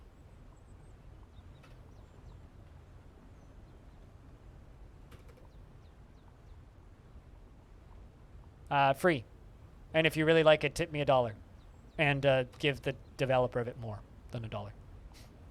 If you really like Dwarf Fortress, you will cheer 100 bits to twitch.tv/BLINDIRL so that streamer can pay his grocery bills.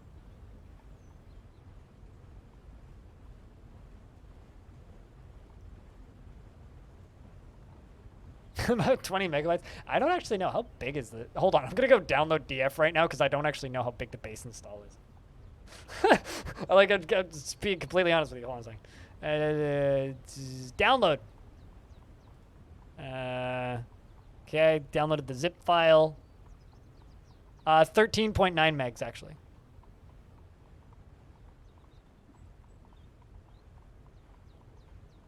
For fuck's sake, indeed. Cutest, for fuck's sake, indeed. 20 megabytes and change. Yeah, there you go.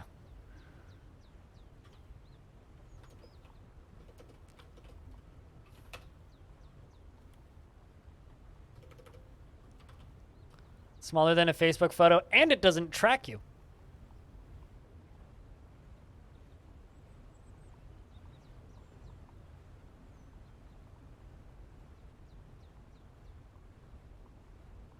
My older sister uses Dwarf Fortress to generate world maps and some faction names for D&D.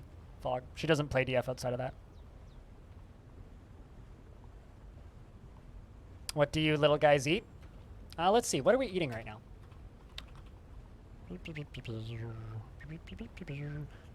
We've got 6,264 prepared meals in the fortress. Let's see. Although a lot of this stuff I should actually just dump because it's all like been out for too long.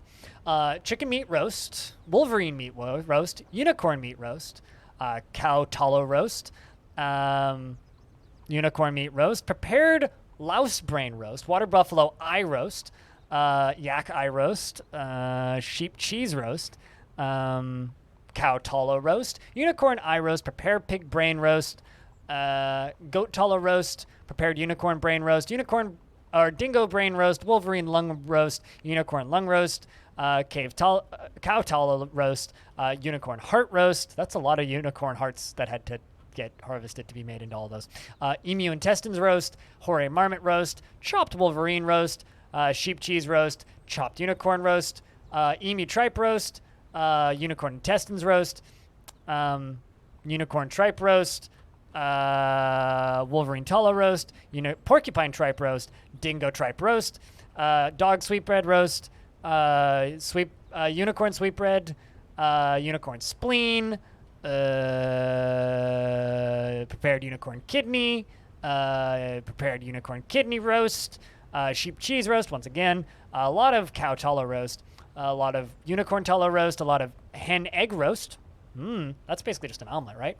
Kangaroo tallow, more hen egg, more pig cheese, more cow eye, more prepared cow brain, more cow lung, more cow heart, more cow liver, a lot of cow intestines as well. More sweetbread, more spleens. Strawberry plants, some veggies. We got strawberry plant roast, not strawberry fruit roast, strawberry plant roast, rhubarb roast. Ooh. And of course, there's some rotten cow tallow stuff down at the bottom there. Some unicorn sweetbread, unicorn cow meat, and prepared cow lung. And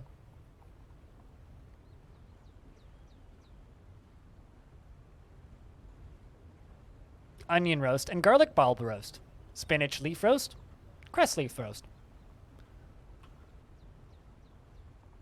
But let's just jump to the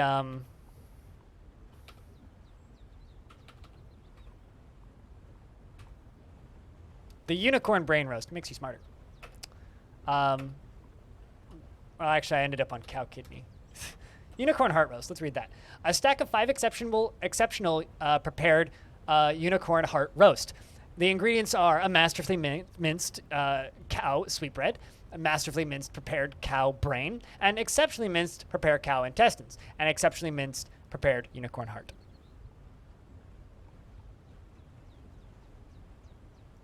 They do not do any drugs, not yet, but they are all alcoholics. Although Tarn has said at some point he wants to add like some form of pipes and smoking, but that's on the to-do list. There's a long to-do list for this game because it still gets updates, but they come out infrequently because this game's so complicated.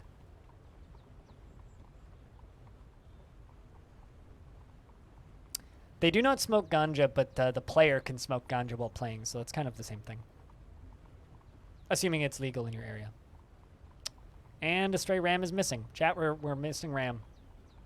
Time to get some more ram sticks. Also, it's snowing. That's why some areas are whiter than others, just like the States.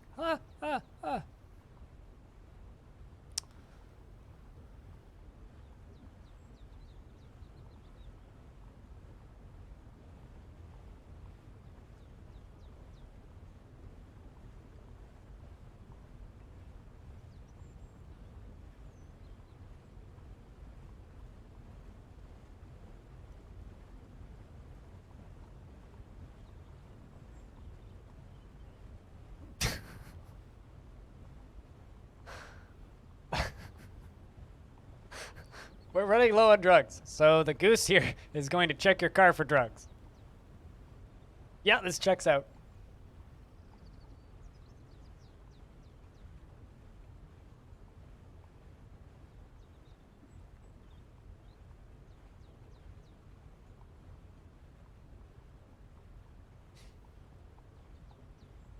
Yeah, you can. Well, you can't grow ganja, but you can grow hemp.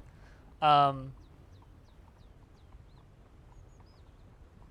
so, and then hemp makes excellent paper and like cloth.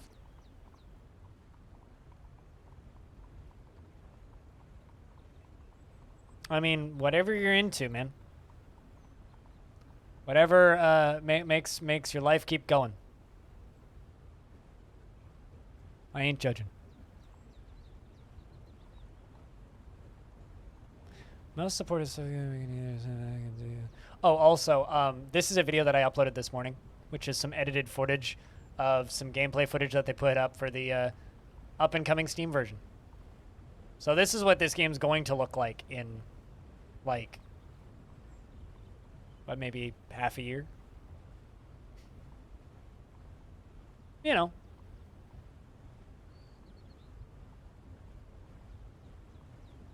Looks like it was made in the last 10 years.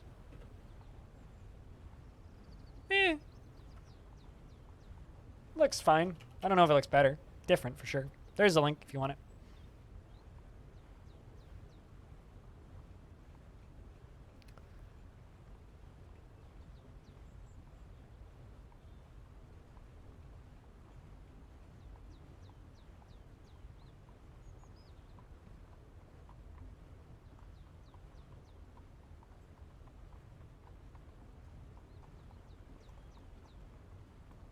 But yeah, that is available there if you go look.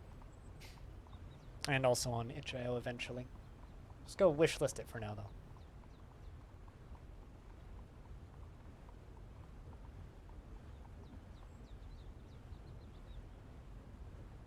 Short-lived? I mean, technically I already have another one running, right? So...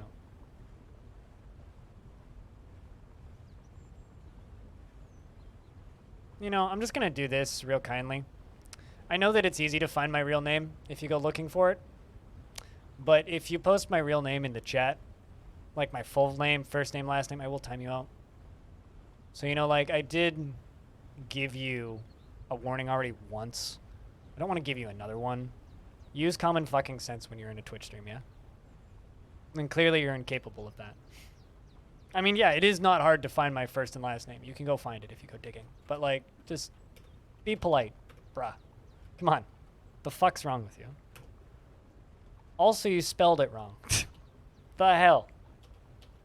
You didn't know, sorry? You didn't know what this thing called fucking common sense is? Fucking use your brain, if you have one. The fuck's wrong with you?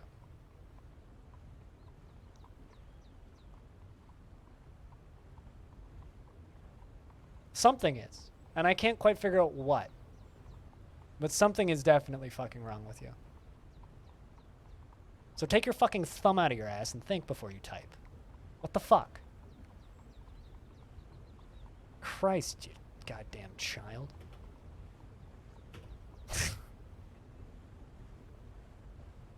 I don't understand why that's so difficult to comprehend. Be polite. Jesus Christ. I mean, doxing would be posting my address and phone number. Posting first name, last name is not doxing. But don't do that. I don't know who the fuck you are and who the fuck you think you are. But if you genuinely believe that... No, these dwarves are smarter than you. If you genuinely believe that, that is an okay thing to do. I would prefer if you unfollow and never come back to my stream. Because I have no fucking idea who you are. Also, you're on an account that was created yesterday. So, what are you, some old person that I banned ages ago? You're just pushing buttons? Pushing limits? Who are you? What was your name before? You obviously know me because you remember shit that I used to do like 5-6 years ago. Who the fuck are you? Can't be the only person here who's perplexed by this, yo. God damn, that's an old name that I haven't thought about in a minute, Squad. Oh, did you also lose your access to your everything by that case? I don't know. I call bullshit. I think you know exactly what your old login is. Oh, just somebody dropping my first name and last name in the chat. Nothing unusual, Dobson. How are you? Your use in name. Well, how about this? Forget this one while you're at it.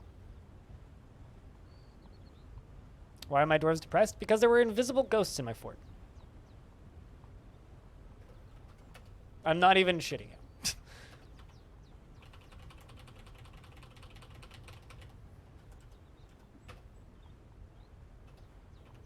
Also, I need some animal trainers, apparently.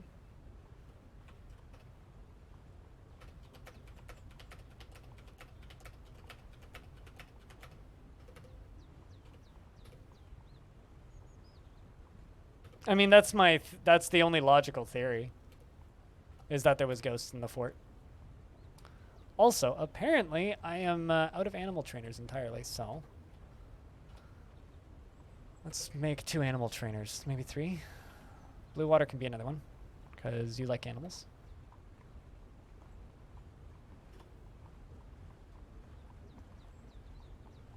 Basically, just rule of thumb, chat room. If you're ever in a channel, especially one that you've only just tuned back into after a long time, don't go dropping first name, last name in their chat. Just don't do that. Ever. Watch the moron come back in 5 minutes? We'll see. Ironically, they followed me 21 hours ago and unfollowed me when I bopped them that last time.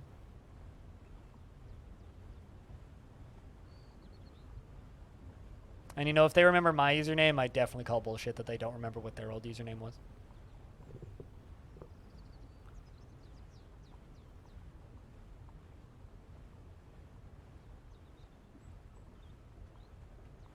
Yeah, they have the weird happenings have stopped after I slabbed a whole bunch of stuff, yeah.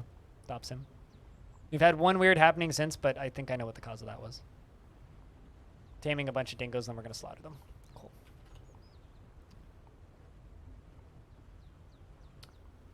Why do I have so few dwarfs? Oh, sorry, I missed the comment. I have so few dwarfs intentionally because it makes managing them in the long term easier. Helps with pathing frames, and just helps with overall management. It also keeps invasions from happening. Our cap is actually 50, and we were actually pretty close to 50 recently, but they die of old age, so the number goes up and down.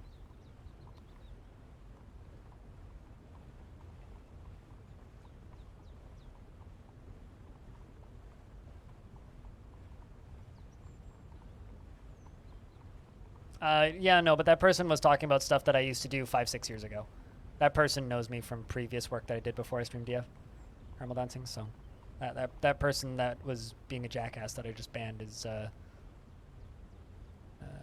somebody probably who knows they shouldn't be here. And sorry that I missed the comment.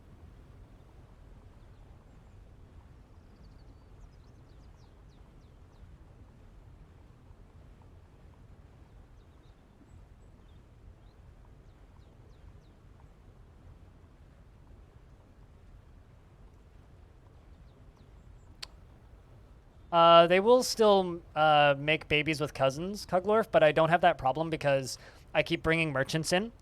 So we actually have 39 dwarves, technically, even though only 30 of them are citizens. I keep bringing in merchants that are married from the local hillixes, and then they bring in and make babies that are not part of the same family trees. So I don't have any problems with that. So I'm constantly starting new lines. Yeah, no. I mean, I was also, like, tearing somebody a new one.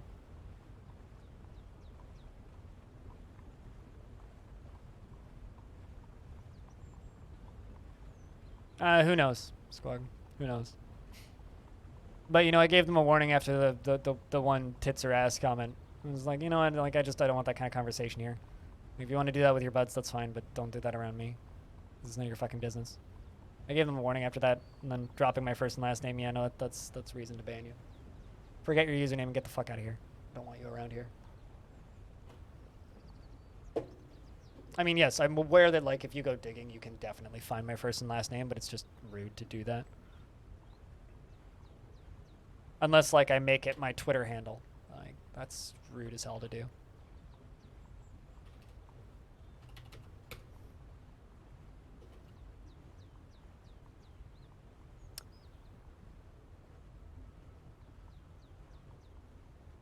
But yeah, no, that person could be any number of old people that used to harass me back in the day. So no one doxed me, but someone typed in my first and last name in Twitch chat.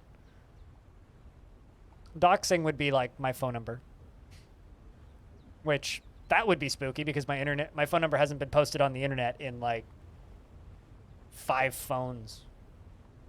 There was a point where it was on the internet because my mom posted it on a Facebook page, which is how I got doxxed the last time, believe it or not. But I have since changed my number twice, so.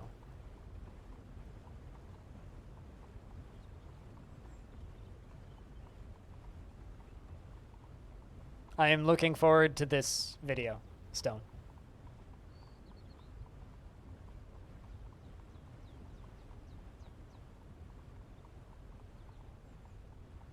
The person was definitely annoying me.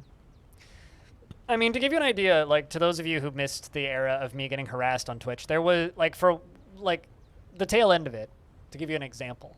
Spring has arrived. Yay! And the annual tribute from Basti Mock has arrived.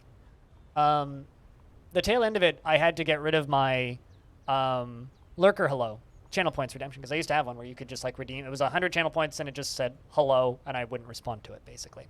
And I also had a Lurker Goodbye. I had both of those. And they were very nice. People liked them a lot. But this one person, who I actually know exactly who it was, would come into my stream every single day and just spam Lurker Hello, would make an account, follow me, and spam it on repeat, because you could just post it. With my username hating N-words, or my username hates N-words, or N-words hate, etc. Like those kinds of things. That's the kind of harassment we've gotten in the past. So when people are being shitty towards me, I just immediately distrust. It's part of the reason why I'm so snappy towards people, is because like I've genuinely been like, I've had people come after me before. Back like ages ago when I was a smaller channel, and by smaller I mean like 6-7 concurrents, I had somebody leak my phone number and send threats to my old address. I've had all kinds of harassment thrown at me. I mean, I had someone threaten to swap me once too. That never actually happened though, and it got to the point at one point where I actually called the local police department and informed them that I am a person with some semblance of public figure on the internet, and if somebody calls with threats, like, it's probably false. And to this day, they still call me back every year to confirm that I still do this for a living, because the Canadian RCMP are a hell of a lot better than American police. So yeah, no, I've had all kinds of fucking threats thrown at me. So when people pop in that claim to be from back in the day that immediately start acting weird, I do not trust them at all. I'm doing well, SOS. How are you? Sorry for popping in at a weird moment, but hi. How are you? It's good to see you. But yeah, so if you ever wonder why I get kind of snappy at people being dumb, that's why. It's because I've been harassed. Also, true story, I've probably had more dick pics sent to me around that time than I think most people have had sent to them on the internet. Because there was a very long period of time there, where people just decided that it would be hilarious to send me like 50 dick pics a day. So for like, I'd say about 2-3 months, I was sent many dick pics. Is this usually what happens when you become a streamer? In 2013, yeah. It's funny because like, it's funny to me. Why? You tell me. I still haven't figured it out. Back in 2013, 2014, 2015, Twitch was about the equivalent of 4chan rules, right? You wanted to just, like, maybe once or twice a week I would get a 4chan raid, which was great because it would bump my view count up, but it was like people would just come in and just post illegal images in your chat, like literally images that you download and you go to prison. So I don't think I need to explain more than that. Like the utter depths of the internet would just constantly pop into your chat. And it's funny to me that, like, you know, the hate raids happened recently, and there was a huge, like, response to that, and that's great. It's fucking awesome to see people actually, like, responding and, like, saying that Twitch needs to do better. But I just, like, I think back on those days and I look at the hate raids that happen now, and I'm like, this shit's fucking tame compared to what people used to do to people on this site like a decade ago. Like, this shit's gotten so much better. But why? People are bored, you know, and like all that needs to happen is you just need to get posted on a site like Kiwi Farms, and they will just go after you. They will kill you off the site. So no, it's like back in the day, like it was nobody wanted to have text-to-speech sounds on tips and stuff because you were just terrified that someone would just come in and spam a bunch of words that would get you banned. Like it's as many problems as Twitch has these days. It's like if it ever seems like I'm too easy on Twitch, it's because I know how much better Twitch is now than it was a decade ago.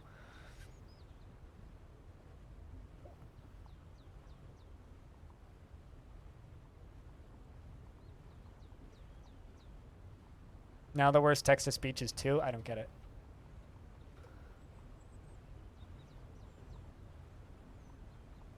I don't understand the question, but now. But yeah, no, I have old screenshots that I took of of my stream somewhere on that computer down in the corner of my room that's not plugged in, of somebody just like posting death threats and my address. Oh, I mean, I don't believe I've ever had anybody type that before, but I believe that it would be very long. I know what you mean now.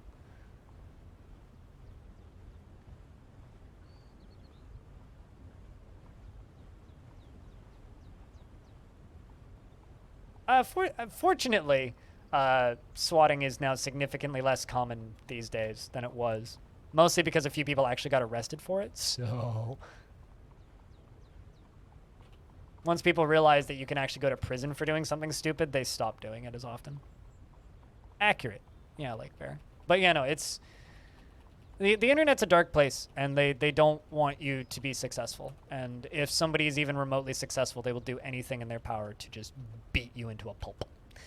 It's just the way the internet is, unfortunately.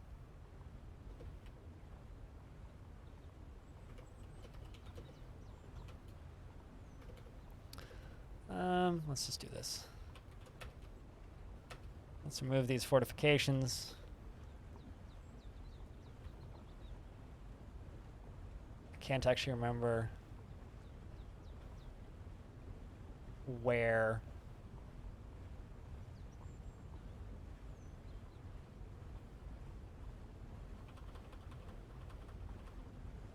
Oh, wow, the floodgate's all the way up there. All right, well, let's do it this way then.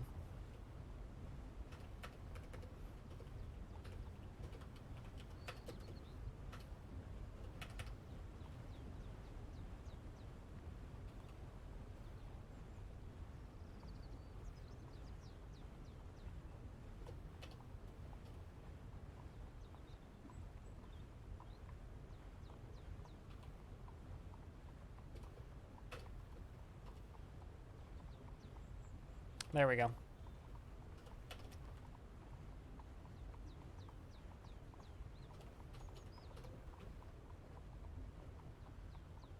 I actually own Nonagon Infinity on vinyl now. Skog. Found a used copy of it. Just so they, like, for reference, that site has caused more suicides, I think, than probably anything else on the internet. Just from harassment. Psychrom, it's a terrible, terrible place. And it's always shocking to me that site still exists.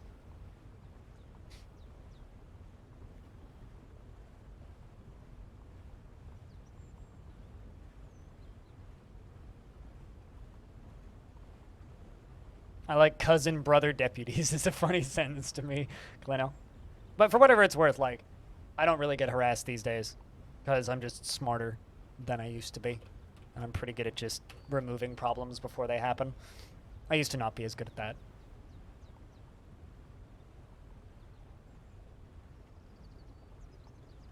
What about Twitter?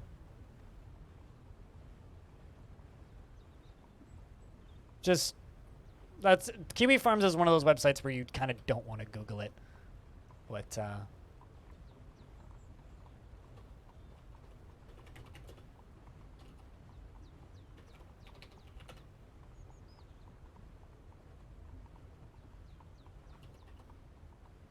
here's a link that'll teach you quite a bit about that website.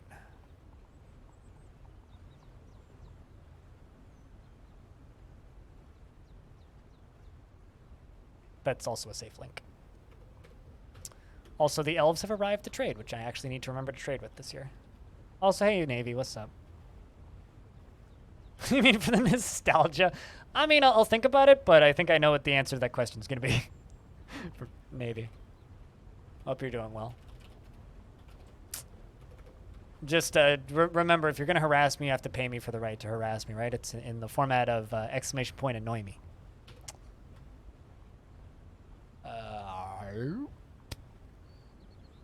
What was I doing?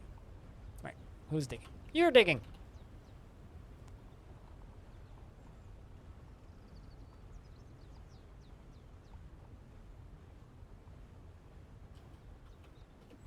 The internet is an incredibly wonderful, powerful thing. It's also one of the worst places in the world. And it's basically that simple. It's like the internet is one of the greatest things that we as a species have ever created. It's also one of the worst things that we've ever created. And there's no two ways about that. It's just kind of a fact.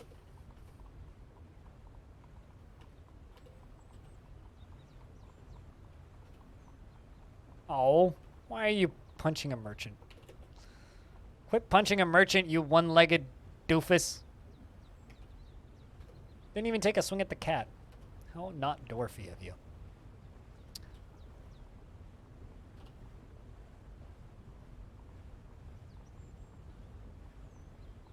Yeah, that's a good thing to do.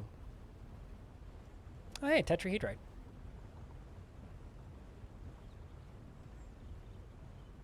I'd forgotten that we had tetrahedrite on this map.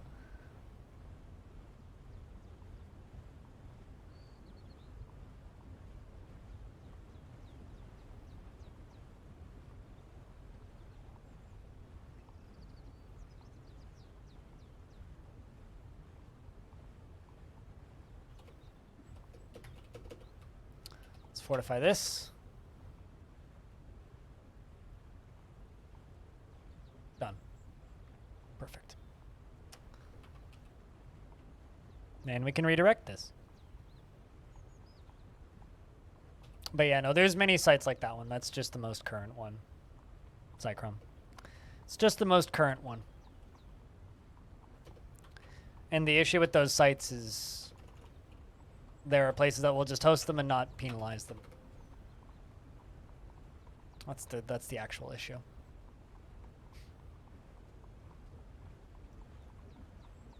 Is that people just let them continue. But is there a vermin in that hole? Nope, it kind of looks like it.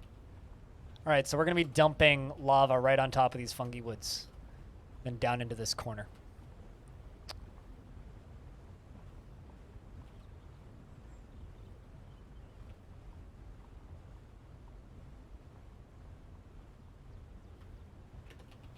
Anyway, sorry for like the annoyingly serious topics today, but like it is what it is. The internet's a terrible place, and most people who see the worst of it don't make it very far, you know?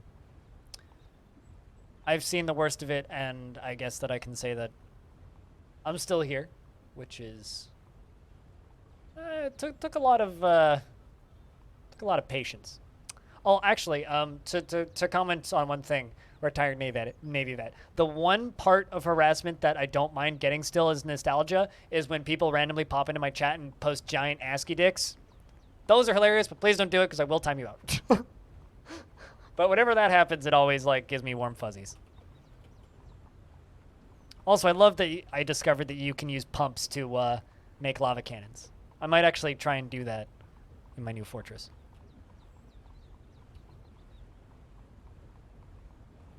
All right, let the burning commence. Burninate the everything.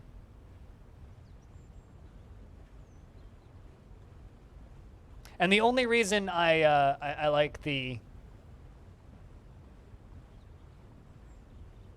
one of the only reasons I like the ASCII dicks is you actually have to like go through some effort to like find one or make it yourself, and that's like that actually requires some artistic skills. So, you know.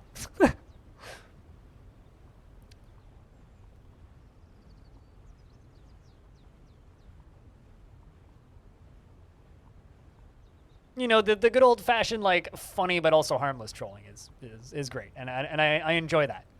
You know, like post a thing of Mario shitting. Like that's just a like I laugh at that and then I time it out. That's the good kind of wholesome trolling. People get so mad at it now when they see it though, which I do think is really funny. It's like, come on, it's just a penis. Have you never seen a penis before? Christ. I see one every day, and you know what? Doesn't change much. That shit's funny. But, yeah. Even that shit gets old after a bit.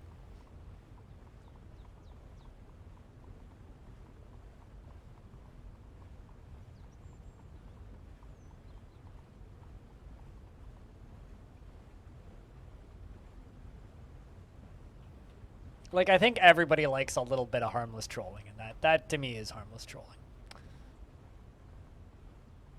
Like a friend of mine said, if you're going to be a troll, be good at it.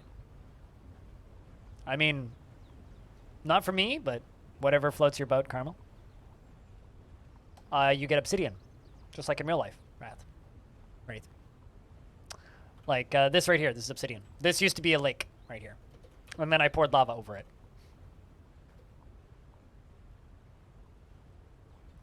Oh, I don't have an option? Man, that sucks. Just like the daily penis dick. Sorry. Oh, Jesus. Today's a day. Oy vey.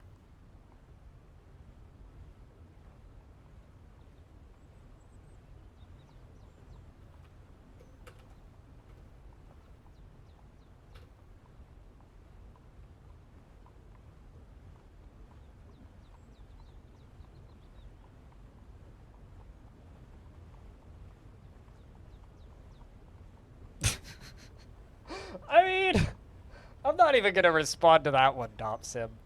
Not even going to respond to that one.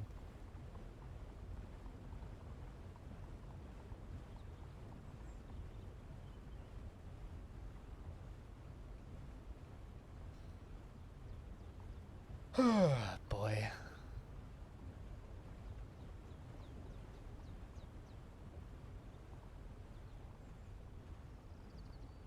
There's a giant bat.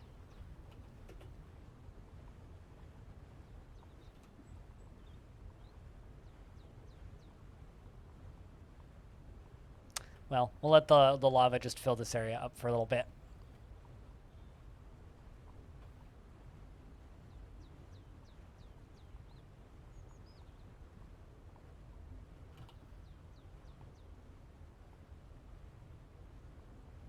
I love that they are still hauling stuff out of the trade depot.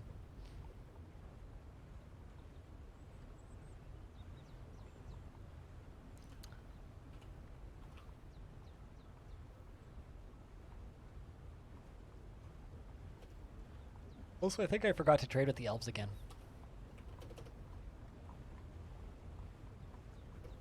Alright, Ghost, can you run down here real quick and trade?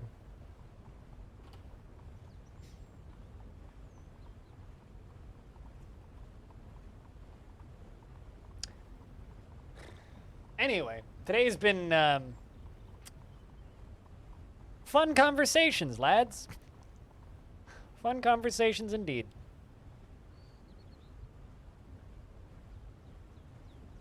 I need to eat some foodstuffs at some point though once I'm done trading, because I'm getting kind of hungry.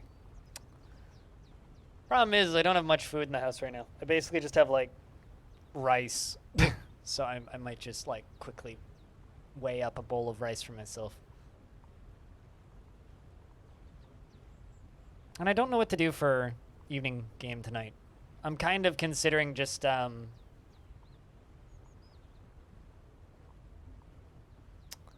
kind of considering just doing or finishing that Kobold run and Conquest of Elysium. I'm actually not that depressed right now.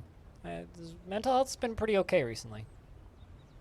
Rice is just perfect food in general. I almost said mice is perfect food. Rice is perfect food in general, so doesn't even necessarily need to be for depression. Rice is just good. I mean, I work in cycles, right? And the more distracted I am and the more work I have to do, the better off I am. And right now, I've spent the last 2 days on... Hold on. Give me a second and I'll show you. I'll show you. I've spent the last 2 days on this. Loading. There you go. This. A little bit of soy sauce, Mist Runner, is pretty good.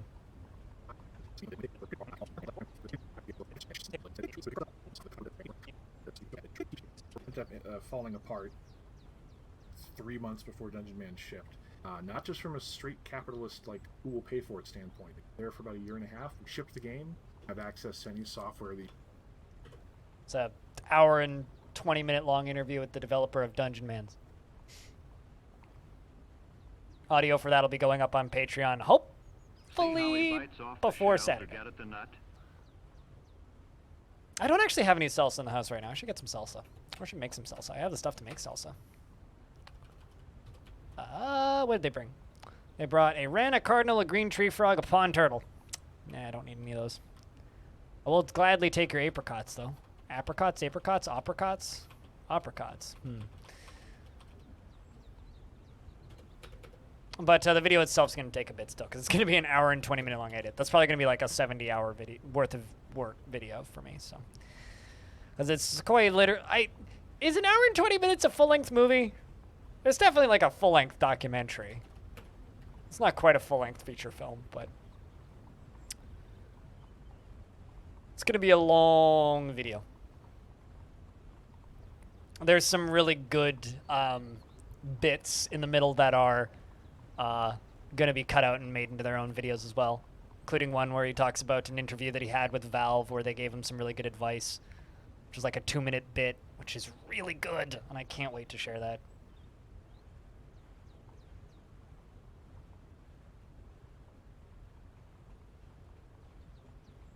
But yeah, looking forward to putting those videos out, because those are going to be fun.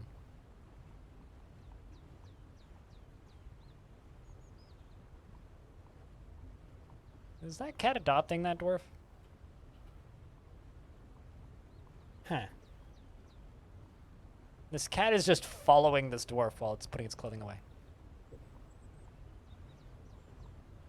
Alright, so if Cyrolac considers that a full-length movie, yeah, there will be a full-length movie. My deadline for it is the 1st, so I'd like to have it done by the 1st, because after the 1st, a new patch for Odd Realm comes out, and the developer is adding a new race to the game, and I want to do a video with him on designing that race. So, one thing at a time. Is it following you? No. No, it is not. Now it's just running around in the tavern.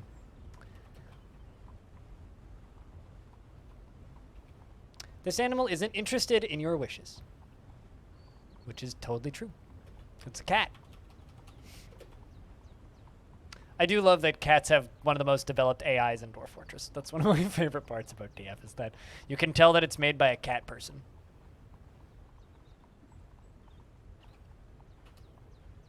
I wonder what your dwarf is doing, though, Ghost. You are a militia captain?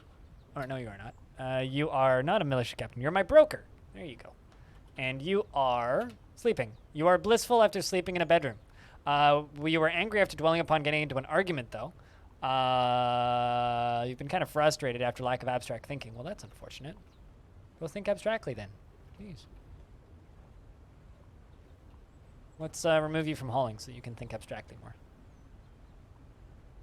Cats are useful? What?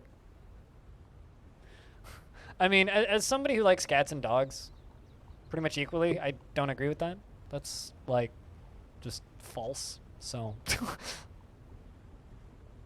all animal friends are animal friends. In DF? No, dogs are significantly more useful than cats in DF. You can war train dogs and hunting train dogs, and they will go get food for you. They will literally go kill animals out in the wild and drag them back to the fort for you. So I don't know if I agree with that. Dogs are significantly more useful. Cats just murder the vermin that eat tiny amounts of your food. You can also replace cats? In fact, they replace themselves pretty quick by simply making more. It depends on if you adopt them as pets or not. If once they're named, they're irreplaceable regardless of species in DF because they are a unique named legendary creature.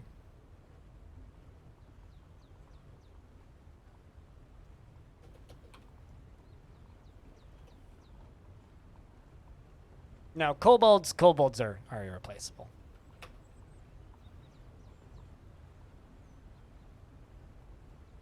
Also, large numbers abridged is maybe the silliest name.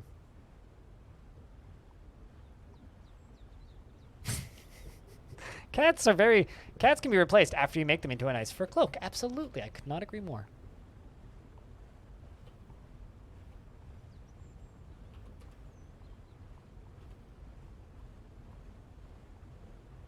Vermin eat such a small amount of your food that you can quite literally just ignore them for hundreds of years and not even notice that they're there.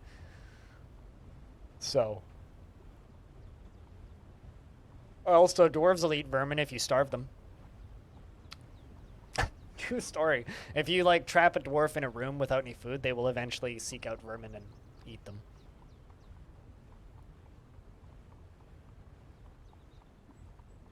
But, cats eating vermin is not so is not as important as people make it seem, unless you're in an evil biome, and even then. No, it's dirtier because there's dead vermin everywhere. If you don't have cats, you just don't see vermin. Meanwhile, pigs spawn vermin. Pigs just make vermin appear out of nowhere. Just have a pig in a room and there will be snails and like slugs and bugs everywhere.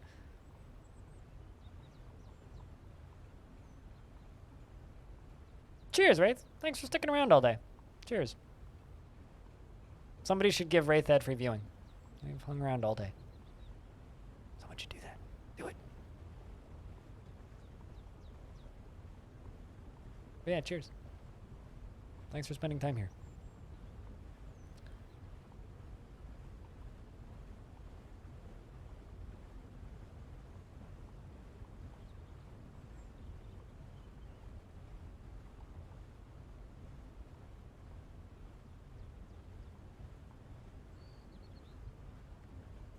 Can you feed us fort on pig-spawned vermin?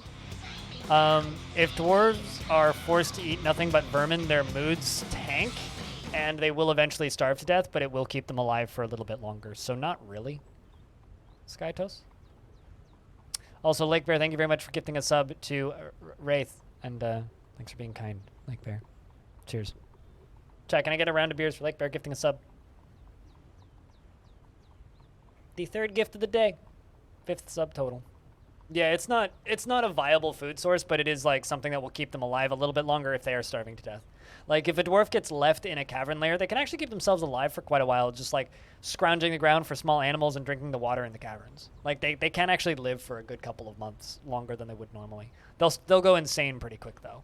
Sort of like if you're forced to live with Bear Grylls in Man vs. Wild, you will eventually going to go insane after eating 10 snakeheads.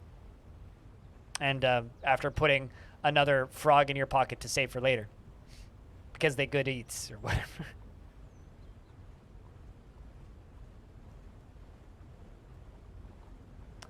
If they are very, very special evil dwarves, yes. Dobson. You gotta save your money now? Well, don't do things that you can't afford, jeez. Don't give in to my peer pressure all the time, only sometimes.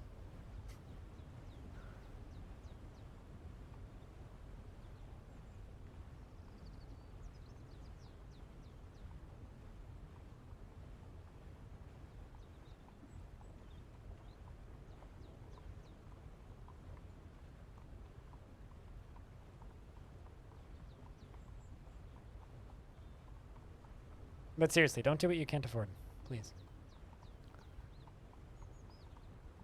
Hey, Rom, what's up?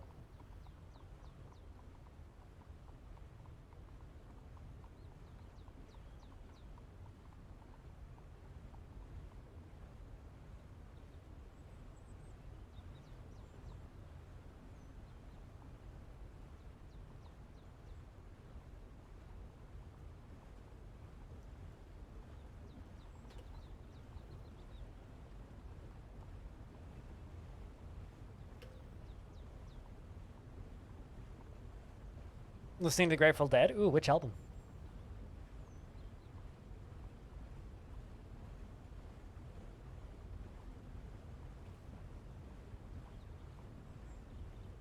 I quite like the Grateful Dead. They nice and chill. Good music. It's a good amount of lava, if I do say.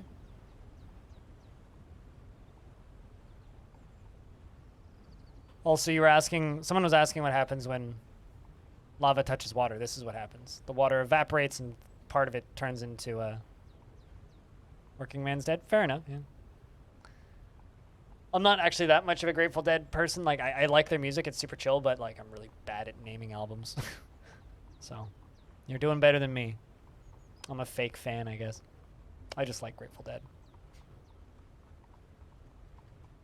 But then again, I just like psych rock in general, so I like a lot of that stuff. Yeah, all that steam.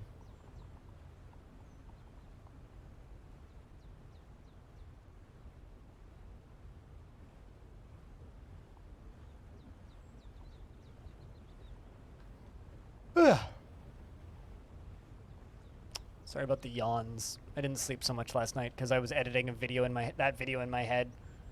I like kind of almost script videos in my brain while when I work on them for long periods of time. So I put in a bunch of work on the video, and then I spend a couple of days like scripting it in my head.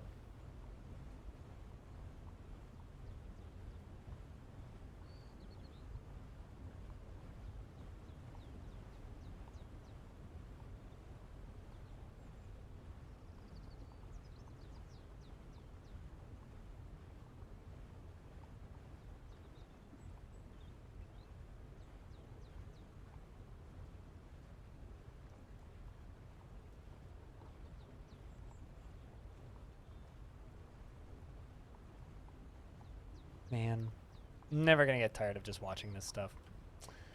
Just lava slowly spilling over top of water. No children today. It's unfortunate, but can't win everything. Top of the mushrooms are burning. That's what those weird flickery colors are.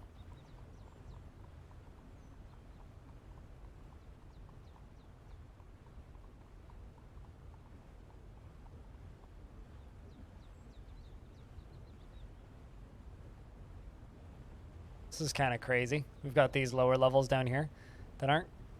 Whoa. Whoa. Okay, so I just paused the game. Check this out, chat.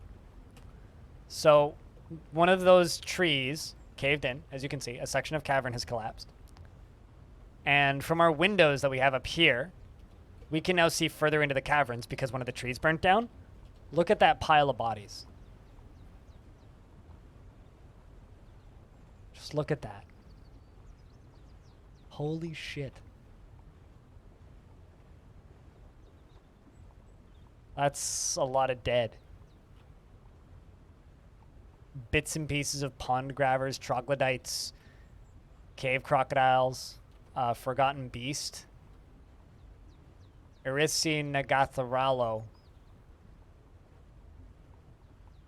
Maybe even this one.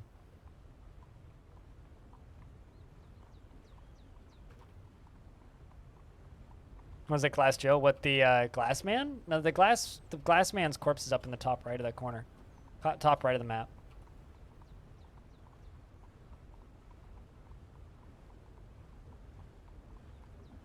Man, this shit's beautiful.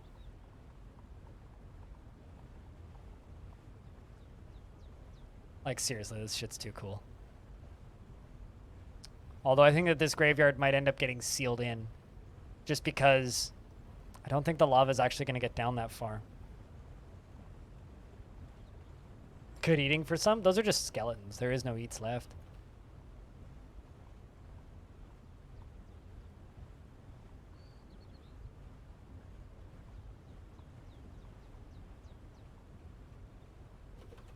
Just dead tower caps because they burned.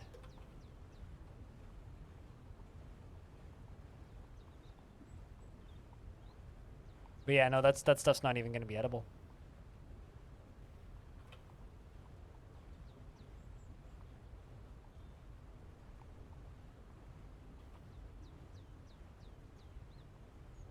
Oh, naked Molldogs.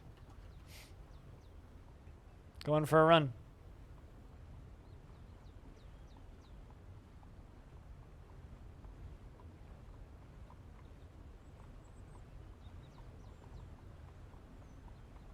Good evening, Mind.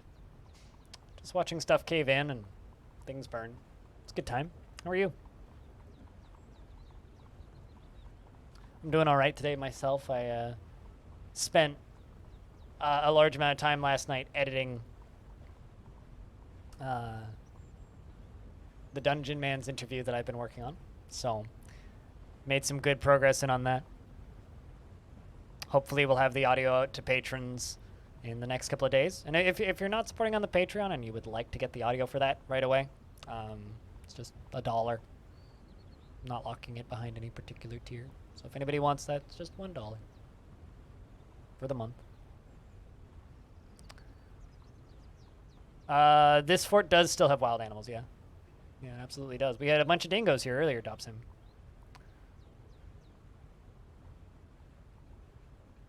Soldered 2 plus the arrays of your voltage ladder today. Good shit. Sounds like a fun project. It's been a long time since I've soldered anything.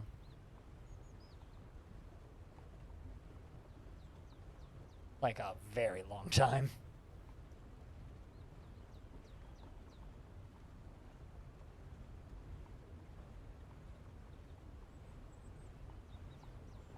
Ah. Oh. It's still in the fort. Are you talking about this guy? That one? I won't tell you where it is if you don't want spoils, but also episode 41, fuck yeah. Only like 107 to go. But yeah, no, it's still there.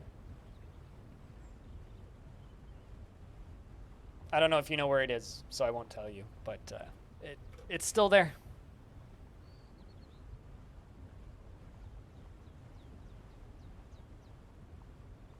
How many episodes do you watch per day-ish, would you say, Jimmy? Oh, yeah, that would be like mid-maze. Oh, okay, so you do know that it's in the maze? Okay, gotcha. Yeah, I mean, maybe that's his work. Actually, I wonder something. What's your name? Rissy.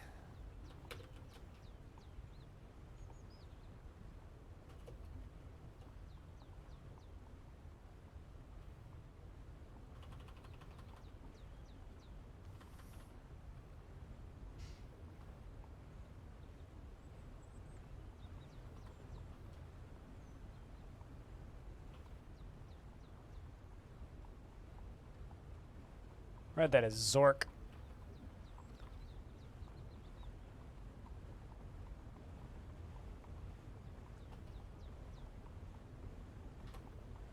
Superior quality mica memorial to Arissi.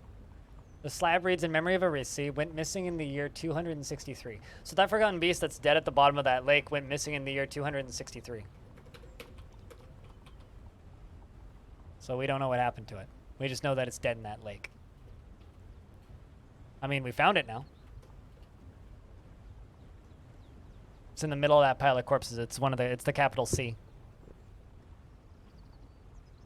Oh, I'm probably gonna make an obsidian printer after this. That's my next project after this.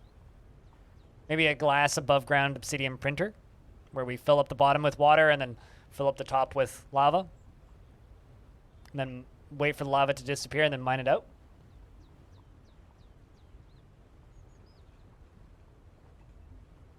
Seems like a good project to me.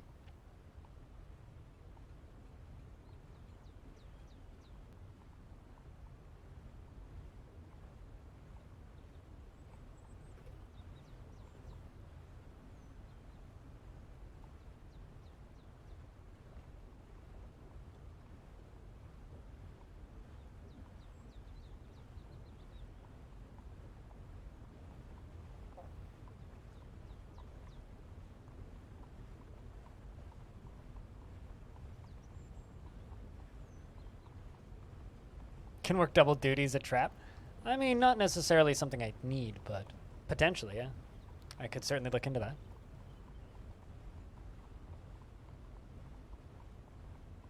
Or you watch the stream. I getcha. That's neat.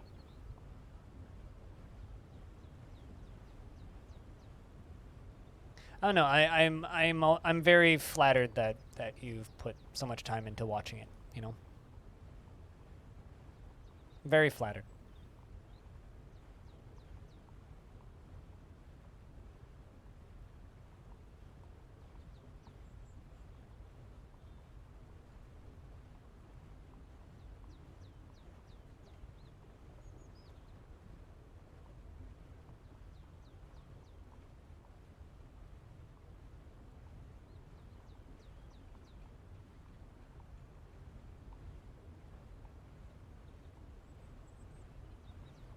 But you know, at the end of the day, I'm just happy that people watch and get enjoyment out of any of the stuff that I do.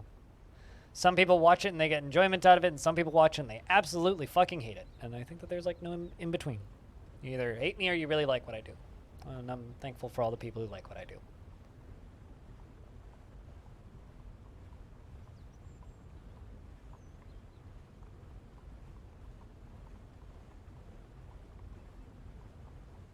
Because I wouldn't get to have this badass job if it wasn't for you guys. So thank you. Seriously.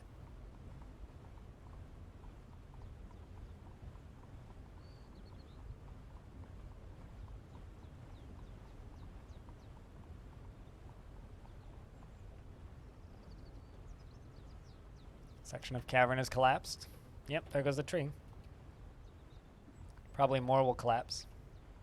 'Cause it's burning now. A lot of water evaporates when the trees burn.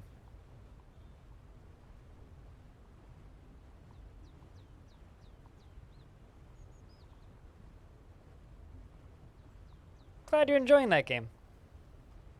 But don't get addicted to anything. It's bad for you. Even video games.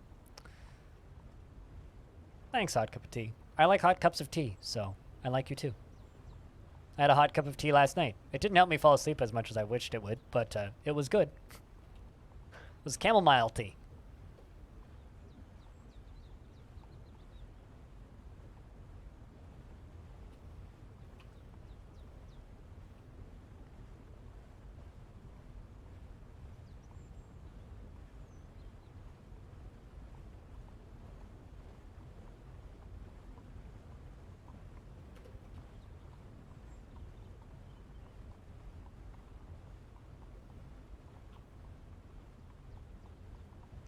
If it collapses directly on top of them and it isn't deflected by armor, yes. The magma flooding the caverns is cool and all, but if a kid sends a bucket down a well and ends up drinking magma, do you think about that? Yes, because there's absolutely no way that kid's gonna send a bucket down here because there's no wells down here. The well is a very sectioned off bit of water, so no concerns about that because the precautions have already been put in place. So it shouldn't be an issue. Thank you for the concern, though. And think of the children. I do. They're very important. The fortress wouldn't exist without the children. Also, is that a thing that can happen? Because if so, I didn't actually know. Like, if you put, like, a steel bucket and then a well over top of it, can they actually, like, douse themselves in lava? Is that a thing? I've never done that, so...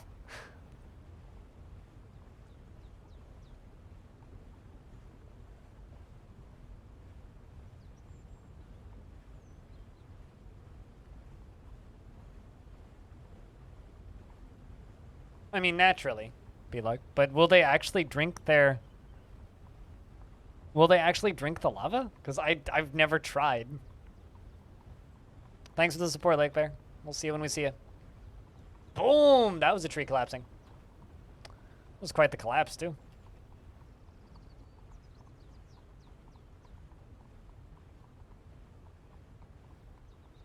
Damn.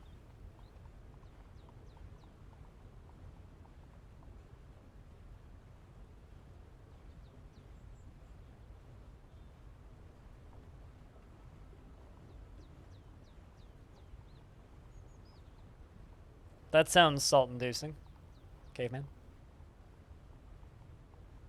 It cancels as a dry well. I mean, I've never tried it. I do know that there was one time where somebody in my chat was curious and edited the raws and made lava a drinkable substance, and then just embarked on a volcano and just like sat around, made a bunch of mugs, and forbid all the alcohol, and they did go drink lava and they did combust.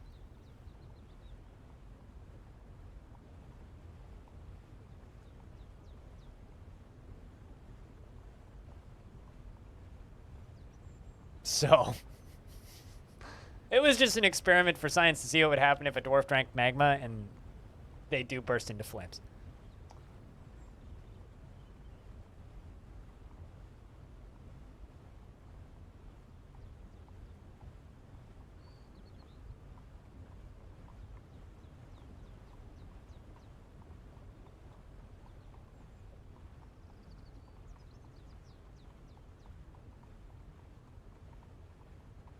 Also, there's a bunch of cat pictures on Discord.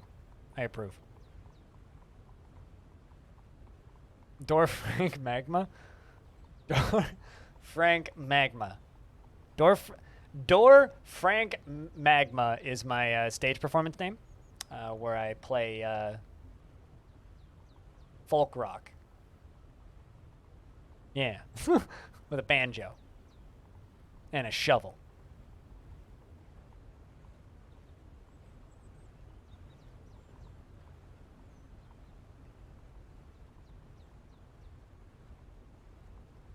For training super soldiers that involved making babies gain combat skill by living in a cramped condition with a bunch of animals and then melting the fat off the soldiers, and they would have fewer vulnerable parts. Yeah. Yeah. Well, actually, it makes them move faster. If a dwarf has no fat on them, they can walk faster. Facts. And also dodge faster. Because the melting point of fat is lower than the burning point of skin in Dwarf Fortress.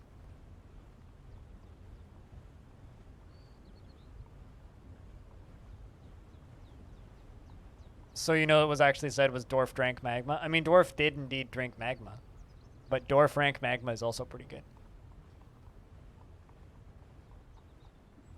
Dwarf drank magma. Shrank magma. I mean, good job, text-to-speech.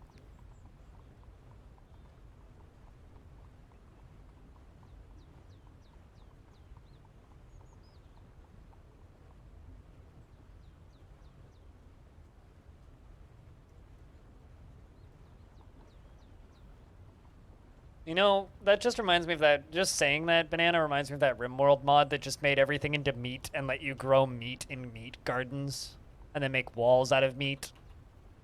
It was just called the meat mod. It's terrifying.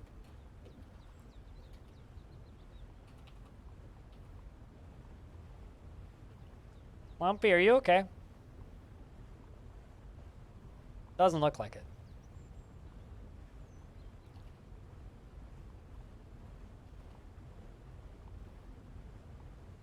Neither do I.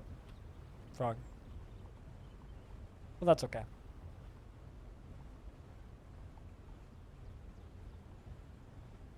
I don't know. I only played a very early version of that mod that did not include any meat-related weapons. It did, however, have a meat cleaver, which was a new melee weapon. But there was no weapons made of meat. Let's not just talk smack about RimWorld, because RimWorld is a very good game. Even if it doesn't totally scratch the good bits anymore, you know?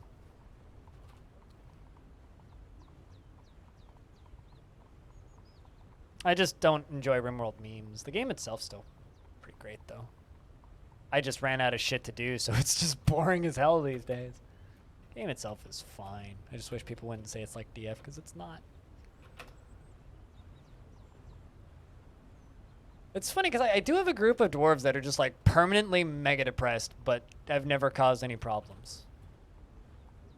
It's just like me, permanently mega depressed, never does anything bad.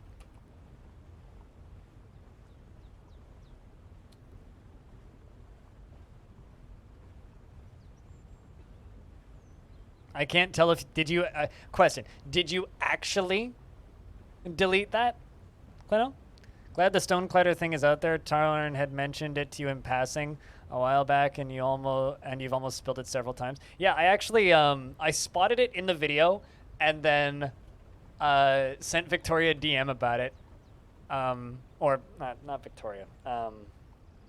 Alexandra a DM about it because my brain. I'm tired. Sorry, I had 5 hours of sleep. Sent Alexandra a DM about it, and she emailed Tarn and confirmed it. So I do have the like actual journalistic confirmation that it is a legit thing. And Stone is not very happy about being cut, but you know. You mean Longdeath Literature Club? I mean, most of those dwarves are actually not poets, but scholars. Basically, same thing.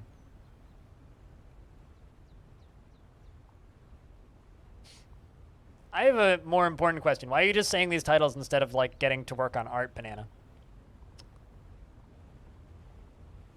Oh, did she? Awesome.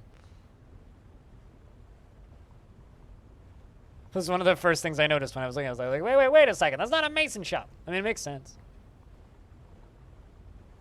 It does make sense.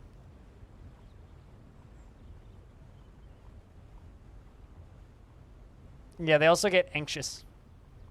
Dobson.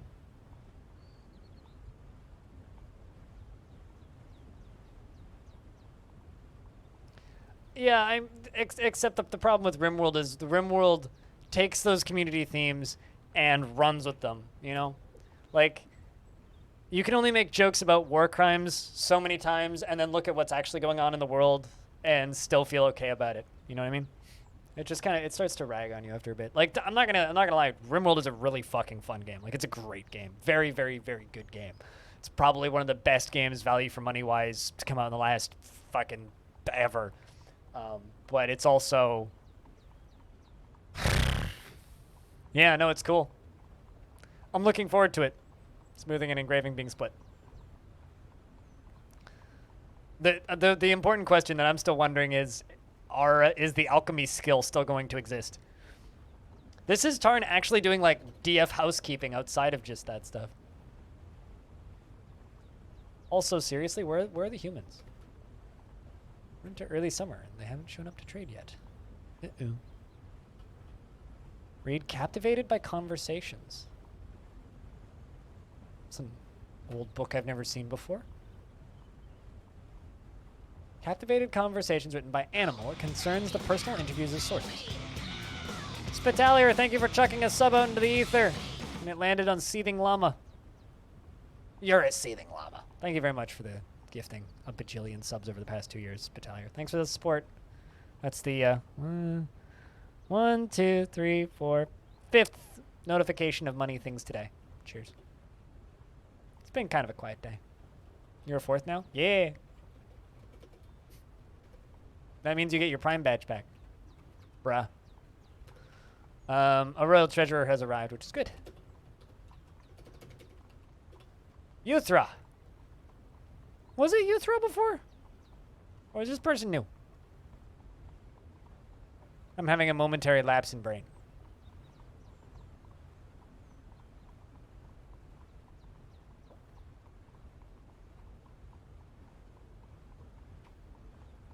Who says you're a loser? You supported this stream.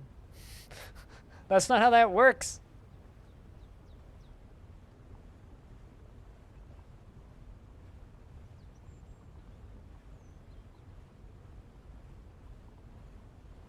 That is not how that works, man.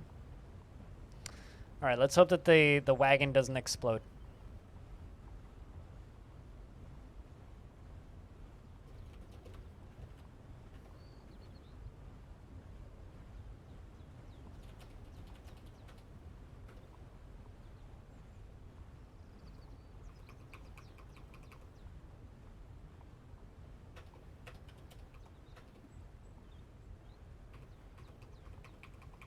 A lot of bars that I haven't used yet.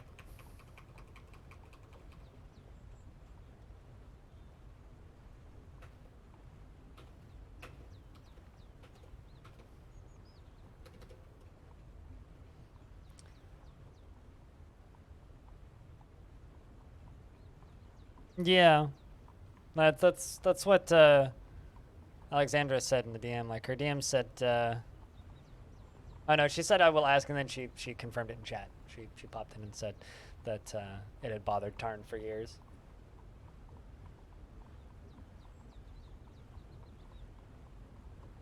I mean, it's not wrong.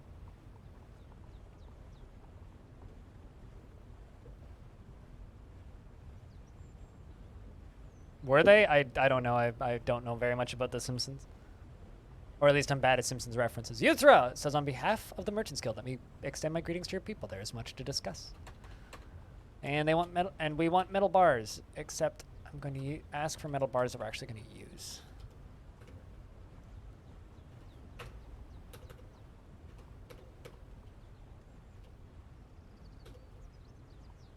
On behalf of the Merchants Guild, let me bid farewell to you and your stout dwarves.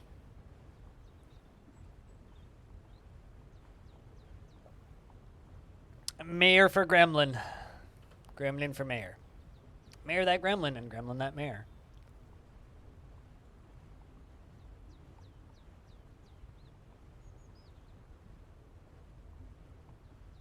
Also, it's been a while since I've had a video get 2,000 views in one day. This one's gotten 2,000 views in one day.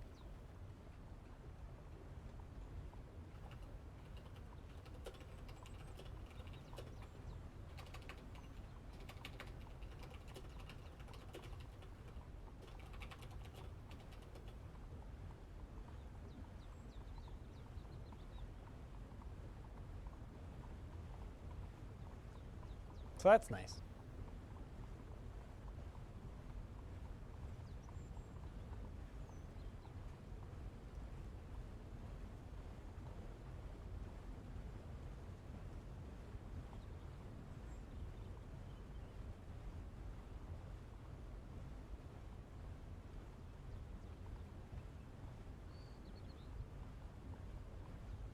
I'm now like really curious about what other little small things Tarn is going to tweak before the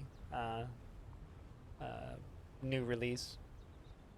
I'm really curious about what other like small wording differences and skill changes there are going to be. Should be fun, I think.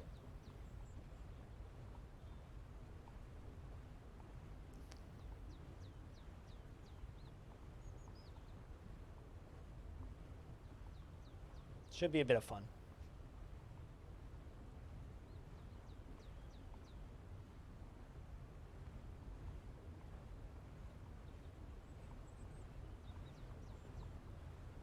Kind of makes the official video redundant. TBH, you kind of watched. Wait, what? My video makes the Kitfox video redundant, or I mean, I do show the vast majority of it, but I mean, more people will watch the Kitfox video, which is fine. You get to hear more ambient desert music in the official video because I'm not blabbing over top of it. My favorite thing though was the person who commented on the Kitfox video. Wow, you're fast, because I commented before the video went live. I cheated. I just was like, yeah, here it is. I was like, this is looking really good. And then, while you're here quick, I was like, it's Olivic.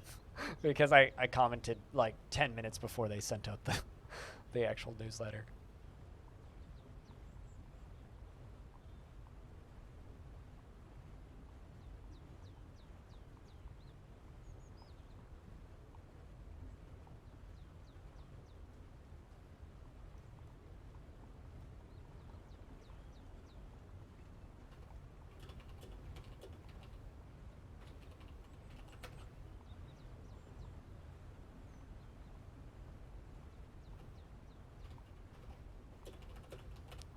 Just linking somebody something because they asked.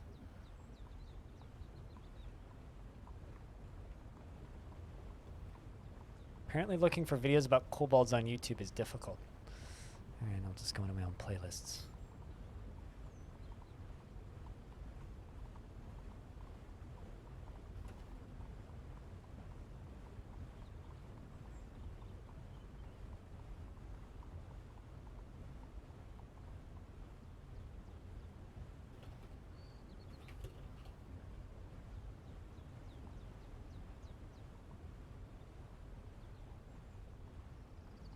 Soon you will no longer be a 480p pleb. I mean, I'm just more impressed that there are PCs that can't handle Twitch at, like, not 480p. Because, like, I remember when my internet couldn't handle Twitch at 480p. Those were dark times. But that was so long ago.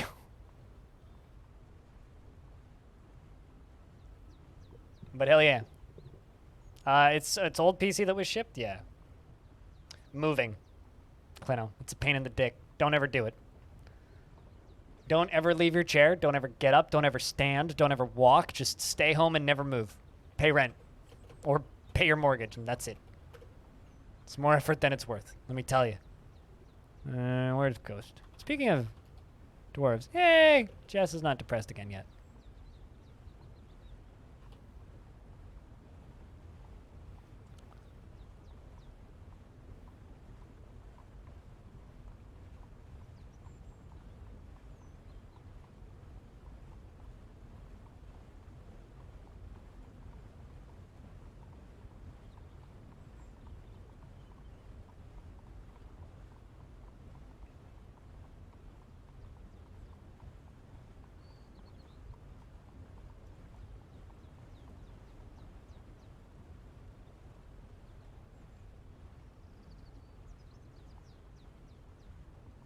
Hello, Dominic. How's it going? Today's been pretty good. Not too many complaints. I always have a few complaints, but not too many today. Just chilling. Chilling and enjoying the dwarfs and the sights to be seen. The shenanigans. We had a dwarf get their stomach slit open today, and they bled like 4 times worth of a dwarf's blood out and then walked away and was okay without much damage. So that was interesting. Metalhead Fusion, thank you very much for that Prime subscription. Enjoy those stupid skulls and the dwarf themed emotes. Thanks for supporting the stream. Cheers. What band you been listening to, if you're a metalhead? I'm still jamming to this.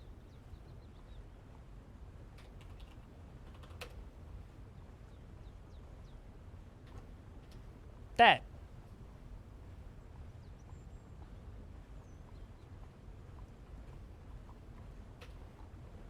I'm selling a lot of stuff to them that I don't need to sell, but...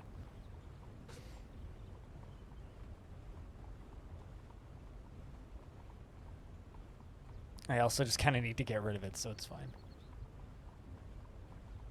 So quivers, backpacks, instruments, buckets, not all of them.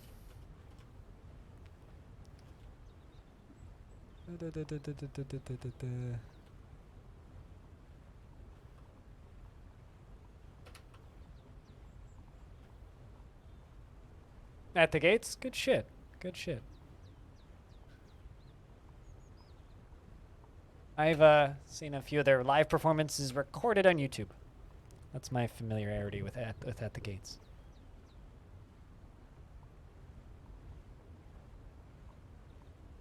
Took you a minute to find the chat. I know the feeling. Been there, done that. Twitch has a tendency to, like, screw stuff up.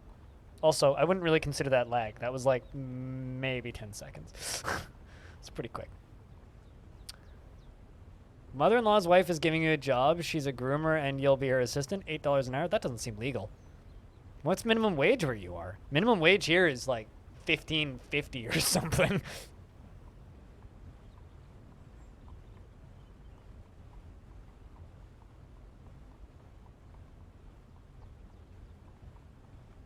But yay.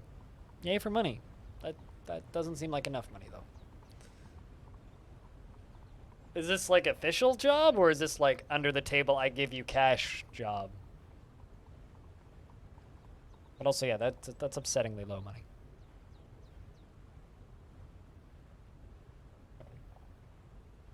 Also, yay, back up at 400 subs. You. Under the table.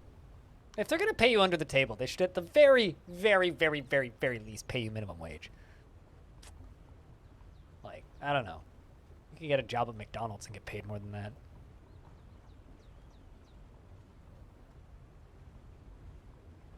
Also, Spirit Box. So, Spirit Box is... Ooh, Max is tantruming. Spirit Box is doing a show in Vancouver with Under Oath that I've been considering for a while buying tickets to. I just haven't done it yet, mostly because I hate the venue. Also, they're a Vancouver Island group, I learned recently, which I think is neat. It's her business, then she should be paying you a reasonable amount of money. But I don't know. I've said my piece. I don't think that there's any excuse for paying somebody less than minimum wage. That's not legal. Under the table or not, they should at the very least pay you a decent wage. And $8 an hour hasn't been a decent wage since 1999. Well, 2005.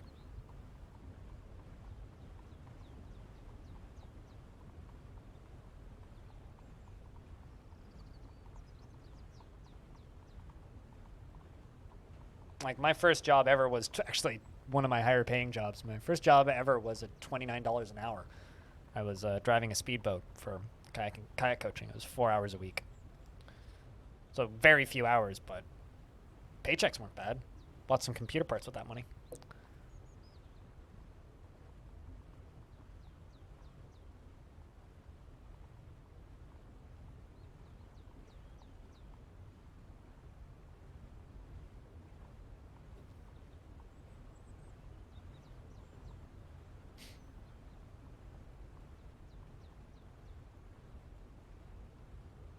Okay, well then she should be paying you $11.75 an hour.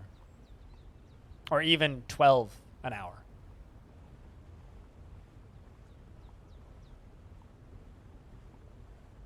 Like, minimum wage out here, like I said, is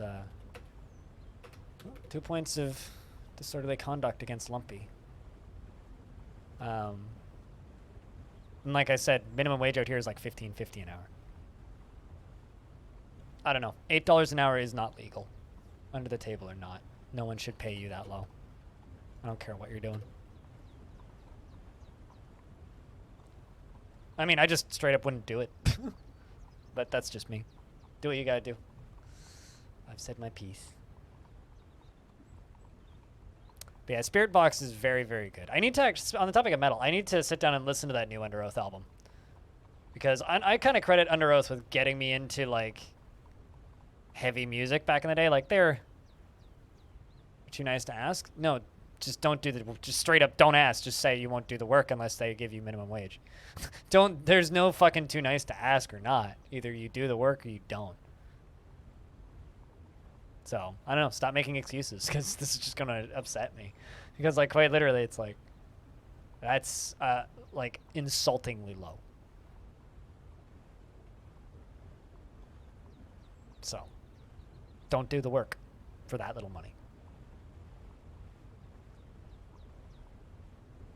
And I can't be the only person who thinks this way. Come on, back me up here, chat.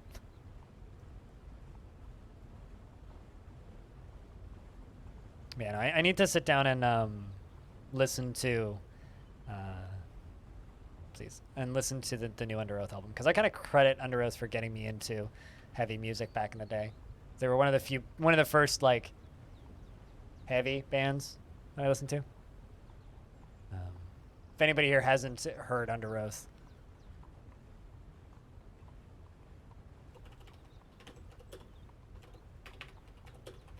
I can't actually play this, obviously, but that's one of their more recent albums. I haven't listened to the most recent one, which came out like 2 or 3 days ago. It was just a couple of days ago that album came out. Just kidding. Yeah, no, absolutely. I like that I seem to have started a debate in the comments section on my video from today versus whether JMQ is the correct way to get to the manager screen or UMQ is the correct way to get to the manager screen. I've always used UMQ, but everybody in the comments seems to think it's JMQ. I don't know. Like, I almost never go to the jobs menu to begin with, so to me it's funny that people just keep reminding me. It's like, no, it's JMQ, not UMQ. It's like, okay, sure. I believe you. I mean, both work. It's just there's like a friendly debate going on in the YouTube comments. Like, people aren't actually mad, but absolutely, Aratel. Absolutely. I mean, like, I'll be honest with you guys, right, chat? You guys pay me pretty well, right? But I could make more money if I went and got a job that was above minimum wage. Like, if I got anything above minimum wage, I'd probably end up making more money. But I value what I get out of this job so much more than I would get out of warehousing. Like, if I went and got a job in warehousing, I'd probably make like I could pretty easily get like $22 an hour, 23, because that's about what warehouses pay around here if you get into a union, and that's not too hard to do if you get into a decent warehouse. So theoretically, I probably could make more money than streaming just by going and getting an entry-level job. But holy shit, I get to have the coolest fucking job in the world. So I'm kind of okay with getting paid less because I get to have the coolest job in the world. You know, I get to make people's day better, or dramatically worse if you're an ass to me. And I get to just hang out and talk with cool people all day and talk to a microphone and do the dream job, you know? So, like, I'm willing to make sacrifices for that. But if you're just doing basic labor that you can just get by going and filling out a resume and getting a job, even if you don't have a lot of work experience, if they offer you, like, an amount of money that is not legal, it's not worth it. Like, don't take it. Just don't.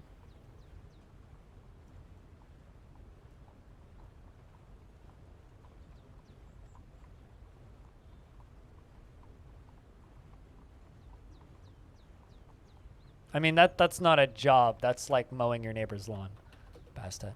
That's called getting an allowance for doing chores.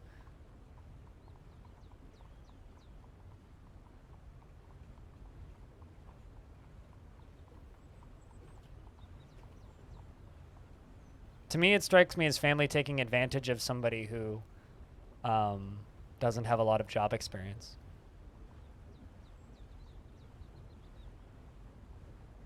That's what it reads to me as. If you're only getting offered, if you're getting like, unless it's like probation pay or some other bullshit like that, like, if you're getting offered such a low amount, that's what it reads to me as, is somebody taking advantage of you.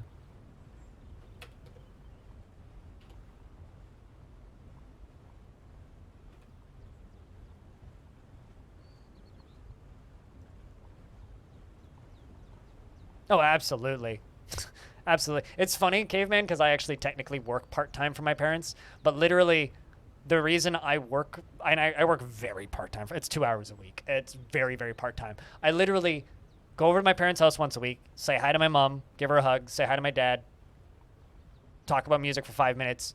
I clean their school, which takes about 2 hours. And the only reason I do it is because I have a industrial contract cleaning license, which I had to get to clean restaurants back when I did that. So technically I'm a licensed contract cleaner.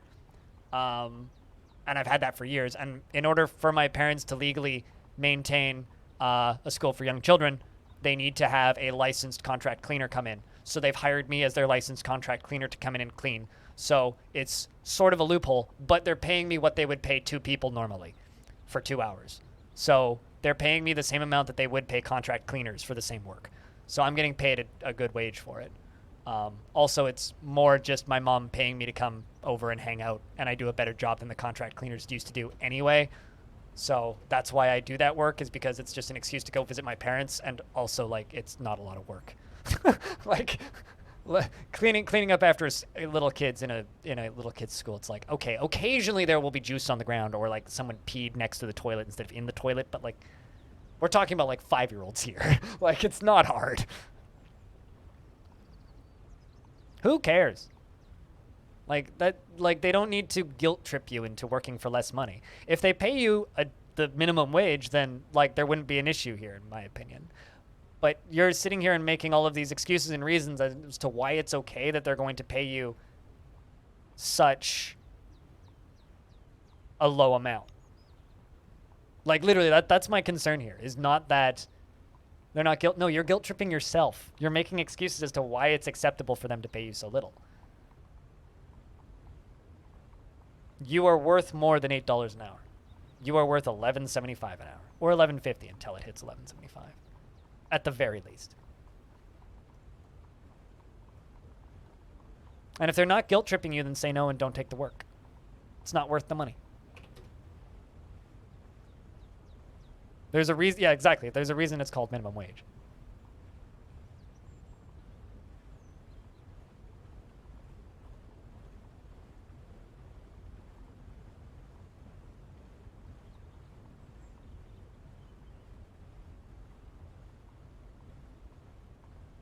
I mean, if you're doing work for somebody's business, that's not helping family. That's being an employee.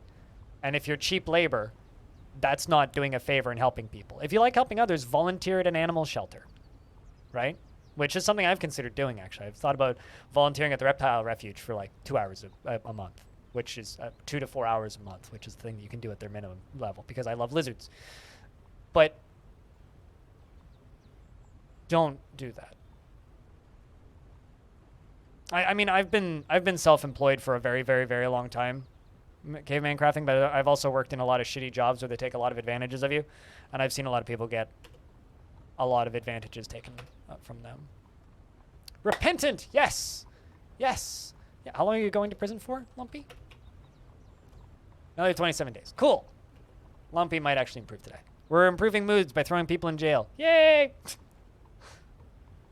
Dwarven prison system. Better than American prison system. I mean, what?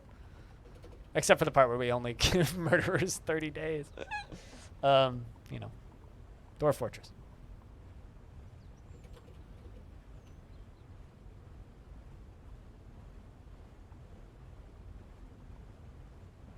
The last regular job I had was McDonald's.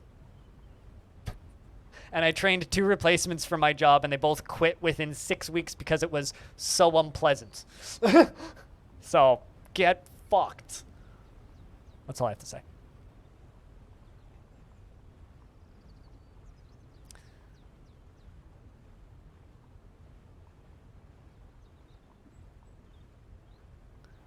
No, I would ask her right away. Here's what I would do, Bastet, if I was in your position right now, right? And this is just me giving you straight up honest advice. Tell her that you'll do it for $8 an hour, and this is before you start. You'll do it for $8 an hour for 90 days, and then after that you want minimum wage. Because that theoretically is immoral, but legal. Because for 90 days you could have a probation period where you get paid less, which some companies still do, and as I said, it's fucking immoral, but they can do it. So that is the minimum you should take, is say, okay, you'll take the $8 an hour for the first 90 days, but after you've worked there for 90 days, not 90 total shifts, 90 days, 3 months, and then say that you'll have to work at minimum wage or you'll quit. Also what Frog for Hire said. Accepting money under the table is like a net negative to your future employment prospects. You really shouldn't accept money under the table, even if it's just air quotes for family. If you're doing jobs for family and it's benefiting their business, then they are benefiting off of you way more. I'm not surprised by that. I heard terrible things about Taco Bell. Terrible damn things. I mean, I worked at McDonald's for 8.5 years. And I also worked at several gas stations during that period of time. And I had other odd jobs as well. I've had dozens of shit jobs over the years. So, like, and I've worked with my dad before at where he worked, and I also have worked with my mom. And like, yeah, don't accept money under the table, and don't accept less than minimum wage, even if it's as a favor for family. Especially if it's as a favor for family, because they will abuse that relationship as much as they possibly can. You work QA for a game publisher these days. That's what my little sister does. And it's cool, but it can get stressful and insanely quick due to severe service operations. Yeah, my little sister's talked about overtime. I have so much respect for anybody who works in QA, so fucking hats off to you. Absolutely fucking hats off to you. You were a townie at a circus for a week? What happened after that week? If I could ask.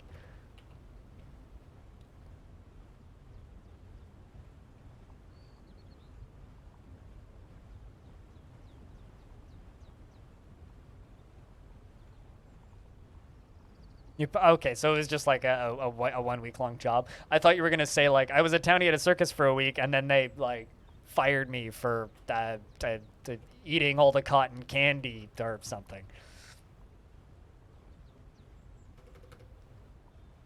I'm kind of disappointed. I'm not gonna lie.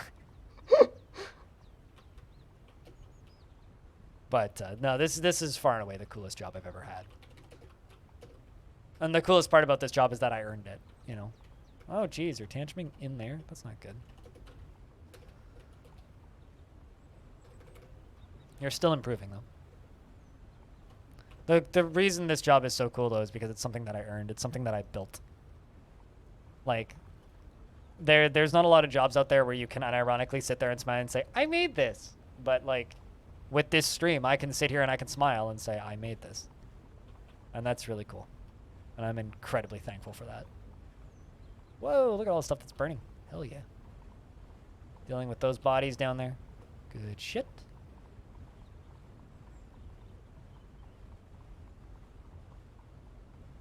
You often had to shovel actual crap. I mean, I've talked about all of the various places I've cleaned blood off of walls and vomit up and...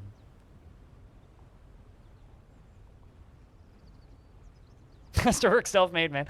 The coolest part about my job is that I am quite literally the only person in the entire world that makes a full-time living primarily playing Dwarf Fortress and roguelikes. I'm quite literally the only person on the planet that does that. Which is really weird to think about. And also making like long-form interviews with developers who make games that realistically not that many people have heard of. Like Jupiter Hell has sold what? 20,000 copies now, probably? I need to actually ask, but I think they broke the 20,000 mark. And like when I made that video, that game hadn't sold 6,000, right?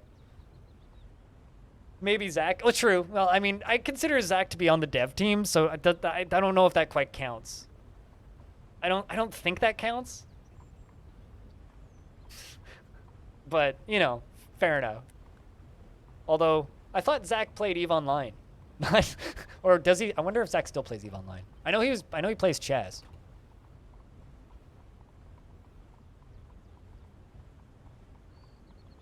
The worst sim interview, Metalhead Fusion? Did you come from the YouTube channel, if I can ask? We've threatened a silk. Let's make a bunch of silk. Let's do silk cloaks. I never have as much silk as I do other things, so let's also dye some thread. Or let's dye cloth.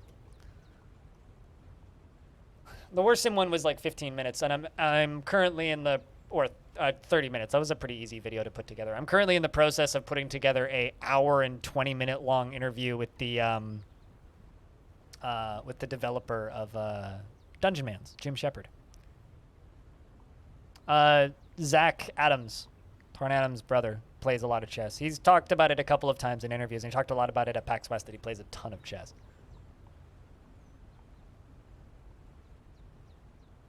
You know Zach's wife much better than him. I talked to him at PAX, and like somebody asked him during one of the panels that they did what games they like to play, and I think that Tarn's response was that he'd been playing a bunch of Destiny, and Zach's response was that he'd been playing Destiny and a lot of chess. Because this was like 2019, so.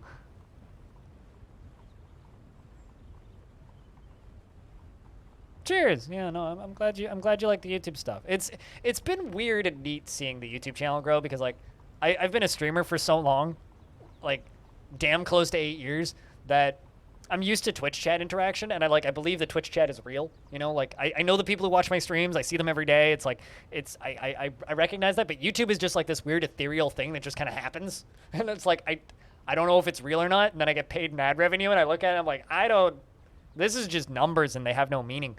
But like obviously there's people who comment, but still, you know, like a video gets 5,000 views and it gets 30 comments, right? It's like it's very much a different thing. And the numbers are so much bigger. It's like it's so much more daunting, and people come and go so much quicker that like I never really get to know anybody. So YouTube is such a weird ethereal thing to me that it sometimes doesn't feel real, but it's neat when people come over from that world. I've tried to get Zach on the stream a couple of times actually, Kleno. I got a polite no. So I've asked twice, but I did get a polite no. So it's like maybe one day I'll get Mayday.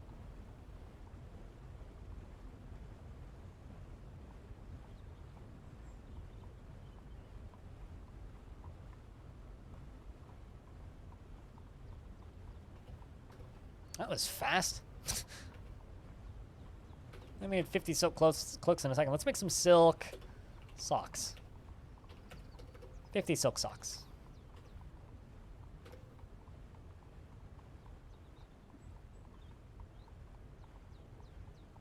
But yeah, working on that big long interview with Dungeon Man's dev. And I'm very excited to share that because Jim Shepard was a fun dude to talk with.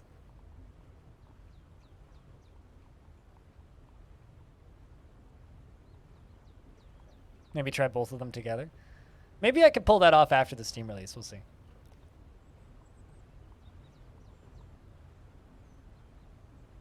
I mean, I think what I would probably do if I got Tarn and Zach is I would do like an edited video with both of them instead of a live interview.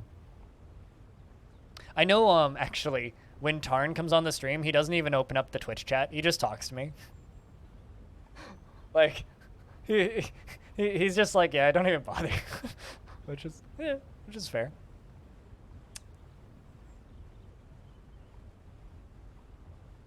And, you know, quite frankly, I don't blame him. Like, chat can get kind of overwhelming. You guys are scary, you know that? Truly a wise man. I mean, it's the only way to, like, not get scarred for life by someone saying something stupid. Because then I'll go and spoil it all by saying something stupid like... Boss Road Dog. That's just an old meme. Well, they'll finish those pretty quick. How's Lumpy doing? Still pretty shit. But inevitable, you know.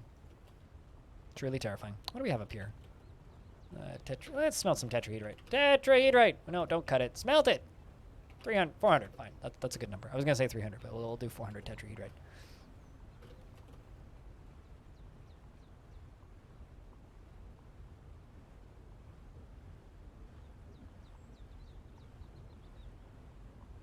I mean, mechanically the game will be almost identical with the Steam release. But outside of that, you know, it's...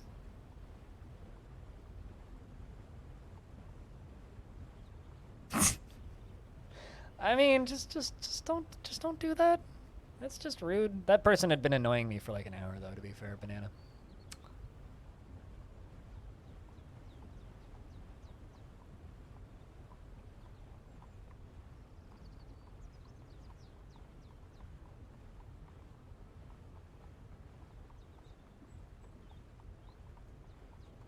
You love the game, but was still learning the interface.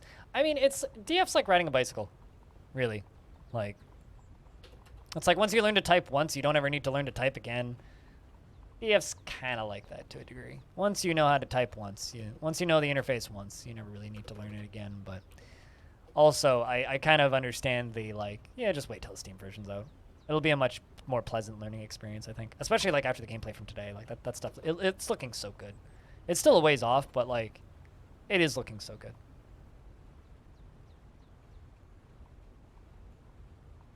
You're still falling off the bicycle is what you're saying, Banana?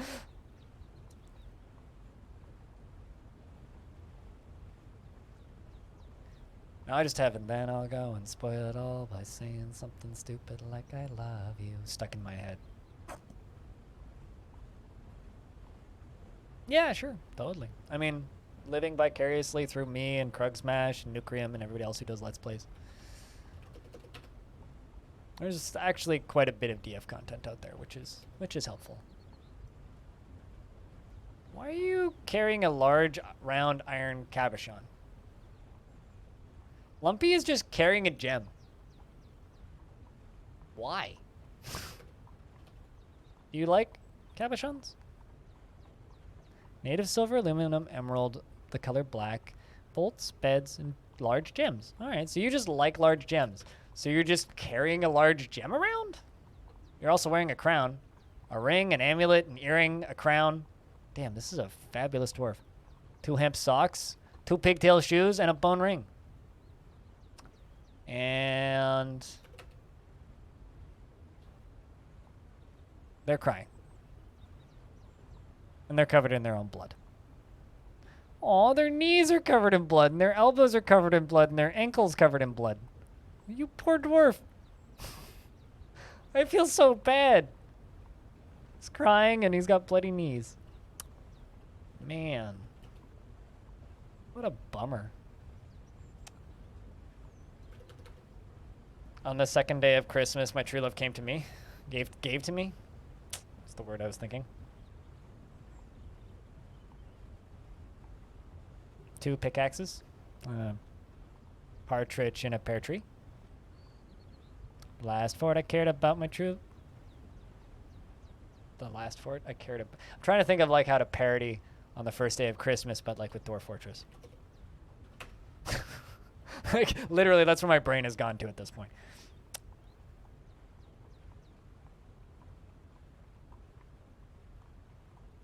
Didn't get anything done because of inefficient job management. Too much dwarf hours wasted on hauling meaningless jobs. I mean, have you, Banana? You were here when I was starting Reign of Terror fort, right? Cause like that's probably a pretty decent fort to just watch if you want to know how to manage shit. Cause I've been doing a pretty effective job managing shit. Goblin Samurai and nothing. I mean, you know. It seems like Goblin Samurai sauces.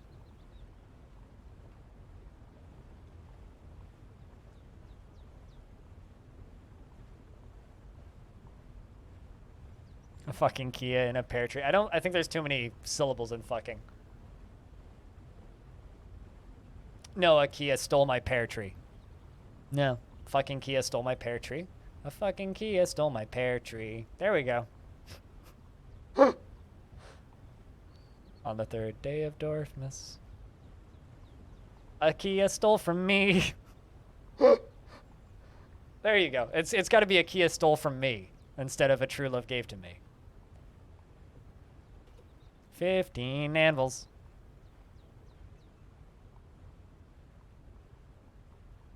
14 camel roasts. You could do that. You could make that work.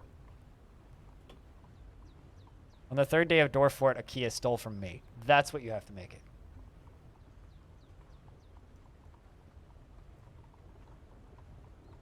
I'm not paralyzed, but I seem to be struck by you. I wanna make you move. I got hit by a DMCA.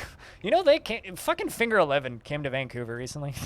Like right before the pandemic. It was like late 2019 they did a show in Vancouver. I almost went to that show because it was $18. I was like, huh. Well, it was Finger 11, eh? Haven't thought about a Finger 11 since ever. But speaking of bands that no one's thought about since forever, I bought tickets to a show in early next year that I'm going to, and it's... You won't have heard of any of these bands in a very long time, or maybe ever, for good reason. Fear Factory, Dope, and Static X. Which is going to be weird, because the vocalist of Static X passed away. So, you know.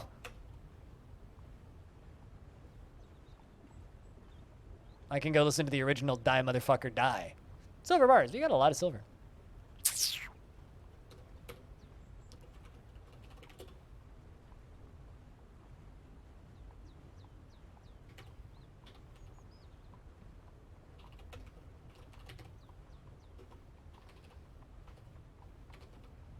Make a bunch of scroll rollers and book bindings. Which is the one you haven't heard of? That's the important question. Which is the one that you haven't heard of?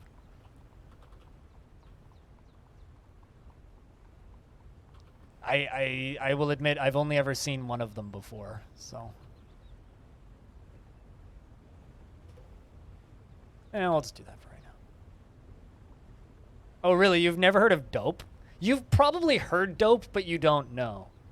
Hold on. I'll link a Dope song.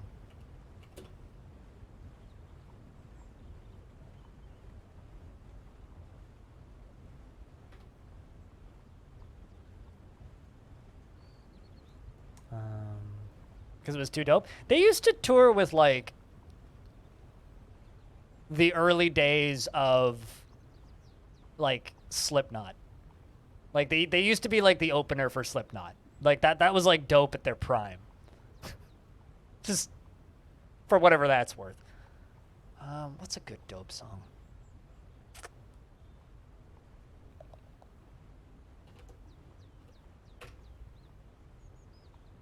This is, like, 2003 at its finest. I think that's the one where it starts off with, let's have a bachelor party with chicks and booze and fire trucks. No, it's chicks, booze, guns, and fire trucks. Dope is, to describe Dope as a band, they are strip club music for metalheads. That's Dope. I love Dope. They're terrible, but I love them because they're terrible. For another Ford attempt was I showed Dope to my dad relatively recently, and his response was, "This sounds like something that was too bad to be played in the Matrix." And I was like, "Wait, what are you saying about the Matrix soundtrack? Don't you talk shit about Dracula like that." Because damn to the witches and burn in the ditches. In the back of my take it out. There you go. It's that time of year for autumn. Another Ford attempt was sieged really early, and you think it was because of the gentrification. You had really large microwave. You started needing to make barrels for drink, and your carpenter became a master, and your fort wealth grew way too fast. And the dwarves started to complain that they had nowhere to sleep and nowhere to eat, and they had useless jobs like fish cleaner. I'm so sorry. To be fair, you can feed a whole fortress with like 2 fisher dwarves and a fish cleaner. Yep, we're following Kem, thus lax Ronan. Clenched, dranked. Clenched, dranked.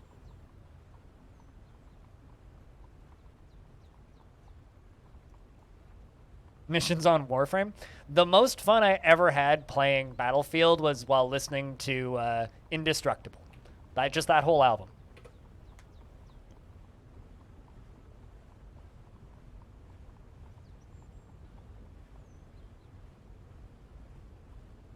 Just that whole album. Yeah, true. Okay, that is pretty useless. I'll give you credit there. Fish cleaners in a desert is kind of Omega level. I will give you credit there.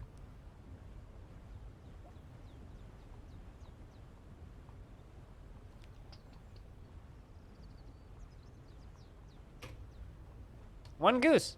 Somebody honk. But yeah, no,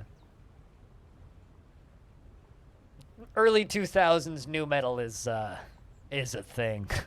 I'm not gonna say it's good, but you know, I think everybody needs a bit of a guilty pleasure, and Dope very easily fits into my guilty pleasures. They're not good, but I love them. It's coarse and it gets everywhere, Stone.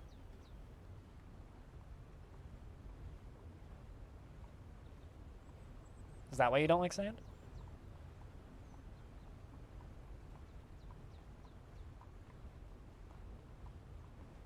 Intermittently subjectively good. It's really good for what it is. It's bad for every other reason. Like, I will, like, it's the same reason I'll sit down and listen to Ministry for 4 hours every now and again. It's like, is Ministry good? Eh. Do I like it? Yeah.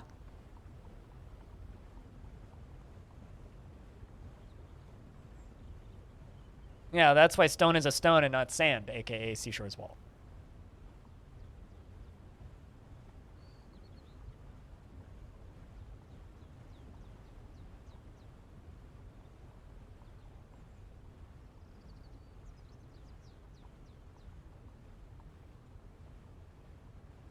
Maybe entertaining is a step down from good. Yeah, fair. I mean, so for whatever it's worth, I've seen Static X before, and I've seen Dope before.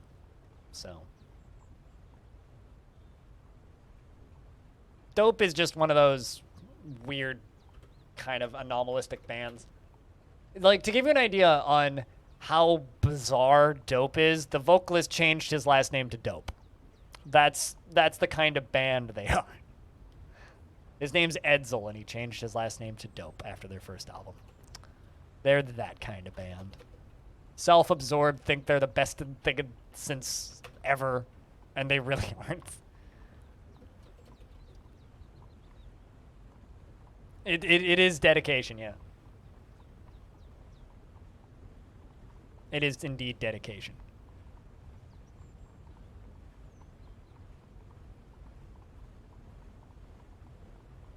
I mean, sand pair of wood for various colors, and sand sandals get seen by the word searcher before the stock sand. Really? Huh.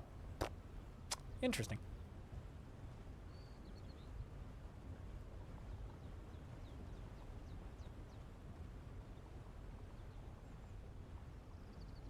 I mean, have I shown you my favorite band from Quebec, B-Lug? I probably have. I don't know if I've linked this before.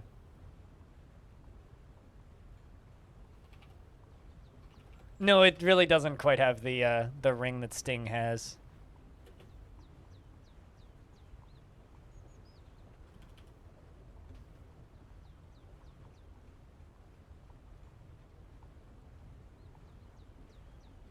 That's my favorite band from Quebec. Also, probably my favorite album name of all time, actually. Like, if I were to pick my a favorite album name ever, period. Trans-Canadian Anger is definitely up there. Trans-Canadian Anger is very high on that.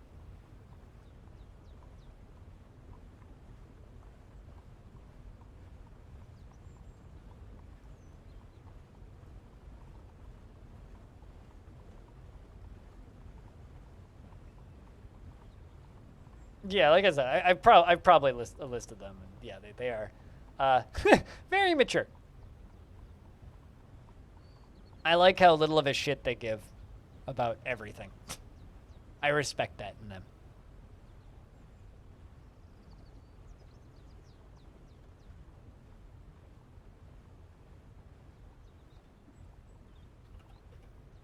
Also, this isn't metal, but I discovered this group recently, and everything on this label is very strange to me.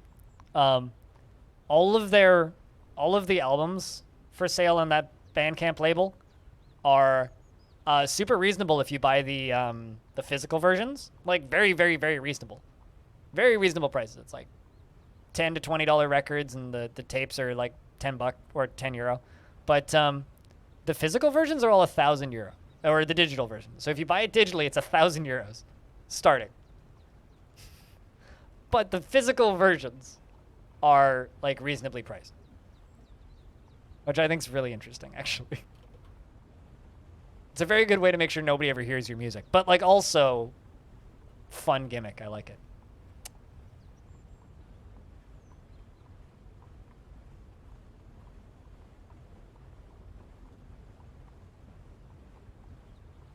I mean, it made me buy a tape, so.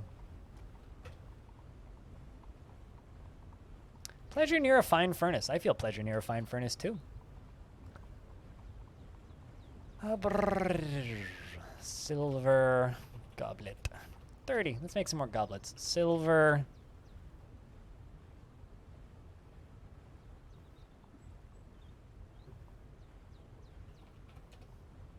I haven't made coins in a while.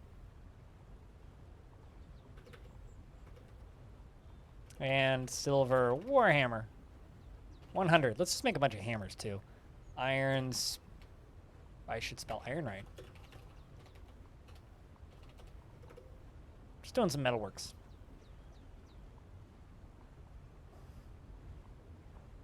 About Sting telling his friends to call him Sting. The last thing that I remember seeing Sting in, and the last time I thought about Sting, was when I watched the Netflix documentary on psychedelics. Called Have a Good Trip. And there's a whole chunk where Sting talks about tripping. it's an interesting documentary, I'll put it that way.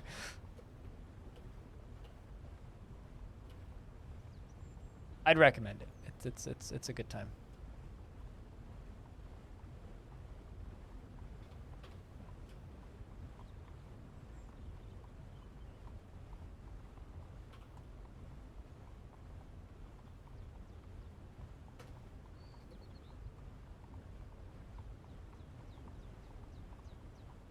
Of that old David Lynch take on Dune.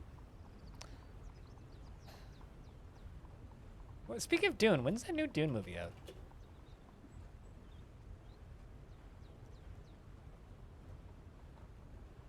Damn, like a month. Man, I hope that movie's good.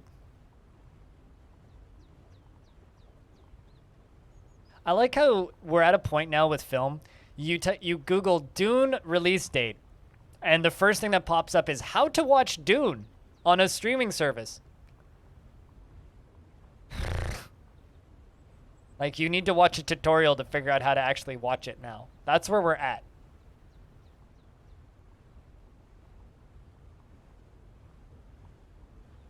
That is where we are at.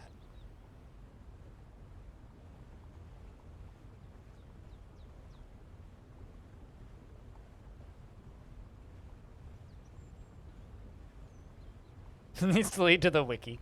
I mean, I don't even. Go to desert, see dune. That's difficult because the nearest dunes I think are south of me. Are the borders even open yet? Because I don't have any family in the States. I don't actually know if I could travel to the States yet. I haven't checked in a while, to be totally fair. They might be open. How would they deal if we still used LimeWire? Man, rip LimeWire. I discovered so much good music unintentionally because of LimeWire, though. Like, realistically, I own so many physical records of bands that I definitely didn't legally acquire the music for on LimeWire. I definitely didn't. I don't know what crimes you're accusing me of. Stop accusing me of such crimes, chat. That's rude.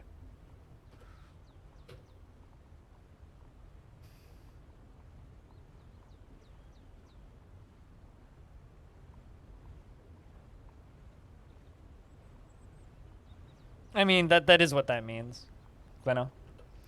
Toulon Domat Fospot says, I am the liaison from your mountain homes. Let's discuss your situation. We've updated your maps. What requests do you have of the merchants? That you don't run away before we finish trading this time. Because your wagon exploded. Bellinair, thanks for the raid. Cheers, man. 2 days in a row. I hope being a dragon has been fun. Bellinair's been playing their Pathfinders, Wrath of the Ratchets. A buggy mess, I'm told. That's gotten less buggy as time's gone on. Got to the final act. How many hours are you on that game? It's got to be at least 22. 100. 150 hours. Good God, that's a long game. Has it been worth it, though?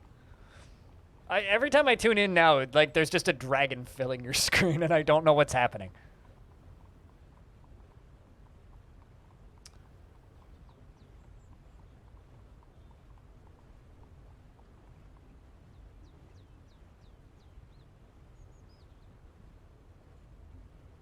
Need to get the others done before the movie, though. Fair enough, yeah. I was a Windows Movie Player, music, search, save, link as kind of guy. Really? You used to be able to do that Windows music? Huh. The more you know. I never knew that. Yeah, no, I used Napster, and then I used LimeWire back in the day. Then I upgraded to more nefarious services, but, you know, it's good times.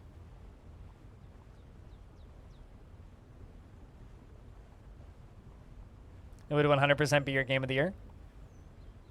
So it's like Battletech then, where it's like, this is broken and barely works, but fuck, I'm enjoying it. Battletech was 100 hours of what in the world is that? But it's so much fun, I can't stop.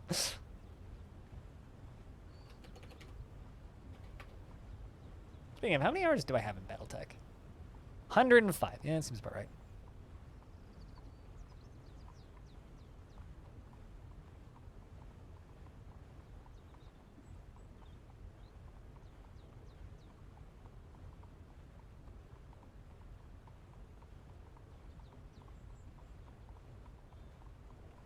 What's a naturalist? A dwarf that is interested and researches a lot about nature. That is a naturalist.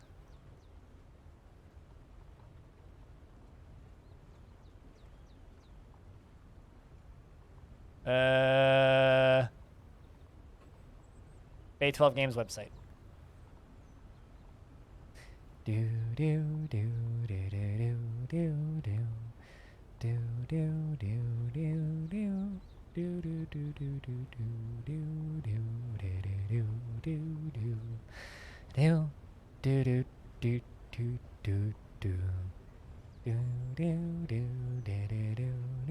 think it's down, dude. Bay12games.com/dwarves works.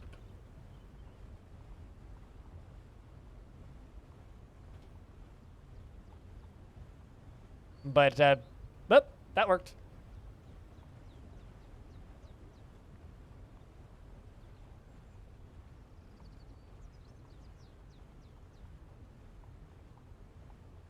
You know, I've never played World War I Medic. God. Hello, 2003. Jesus. Requires Windows 98. Oh my God. Anyway.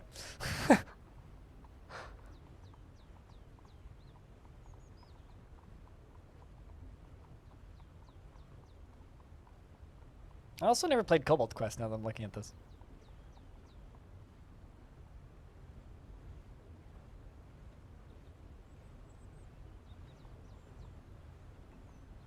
Also, I'm just going to say that this list of people is kind of long now.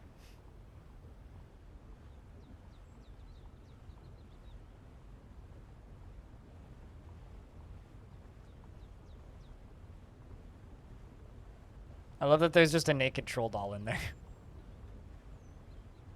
Curious.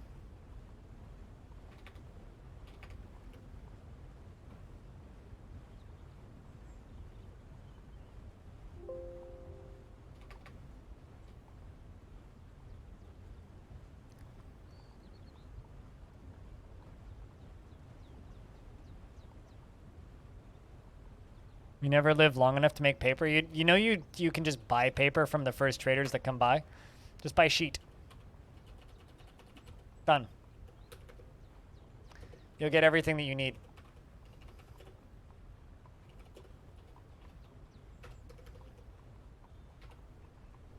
Like if you want to do library stuff, just buy sheet. Literally just buy sheet and then make quires. Buy sheet and then make quires. Or, and even better, buy fully written books in the format of codexes. They're usually at the bottom of most traders' lists. The humans and dwarves generally bring them.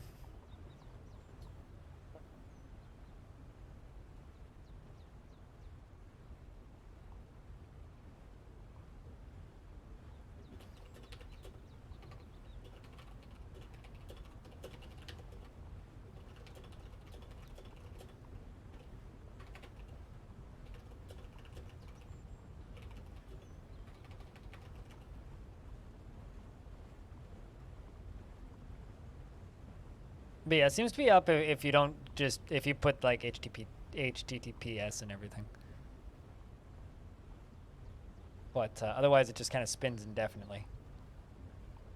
Why, are people saying that it's, that the, are people saying that the site is down, Clino?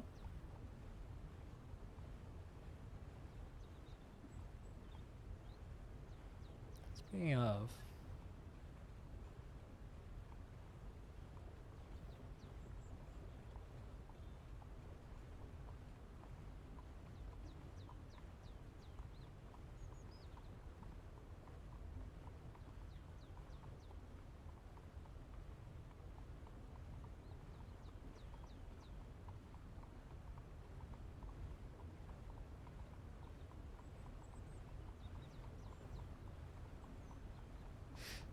But yeah, no, I'd say that the library stuff in Dwarf Fortress is more of a pain in the ass than it's worth, if I'm being honest. It's definitely more of a pain in the ass than it's worth.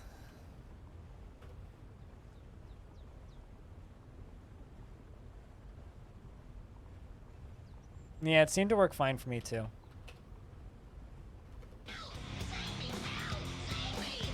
Kato Tsuri, thank you very much for the 2nd month. Welcome back. Thanks for the prime, as always. Cheers. Jack, can I get a round of beers and whatnot?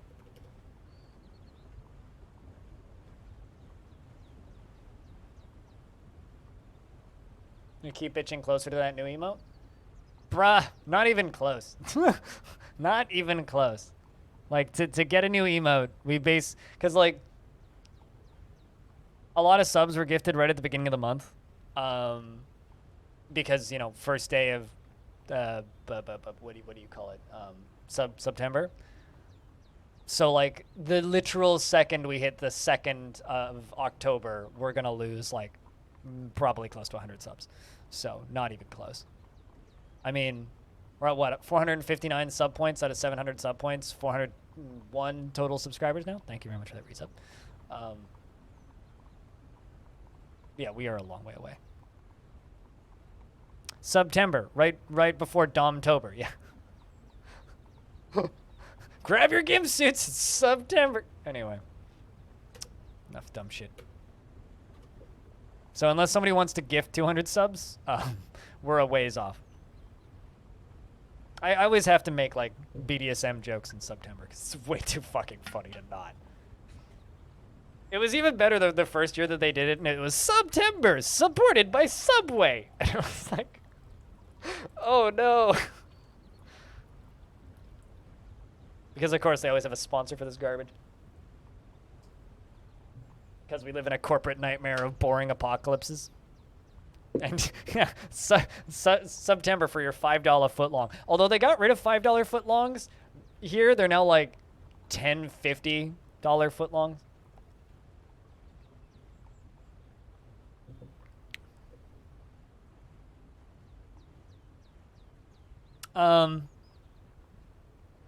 You know, I've been tempted to say things like, if we can get up to 600 subs, I will match every sub until we hit 700 sub points.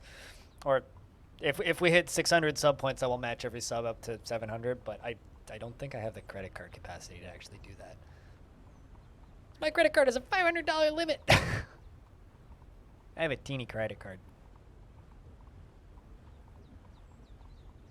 What's that in centimeters? Dollars. Canadian. Not talking about footlong.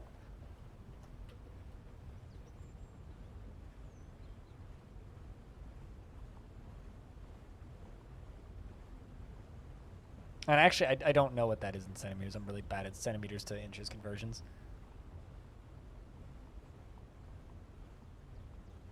If I hit a number once, I unlock a slot. And then even if we dip below that, I can still edit and I keep the slot. So if we hit 700 sub points, I will earn a new emote. And then if we hit 800 sub, or I think it's 8, yeah, I think it's 800 for the one after that. I need to check actually. Hold on. Let me check. Google. Twitch partner emote slots blah blah blah blah blah. Subscriber armor guide for partners and affiliates. There it is. There. I don't look at this very often because I haven't unlocked an emote in 2 years. All right, sub points for emote.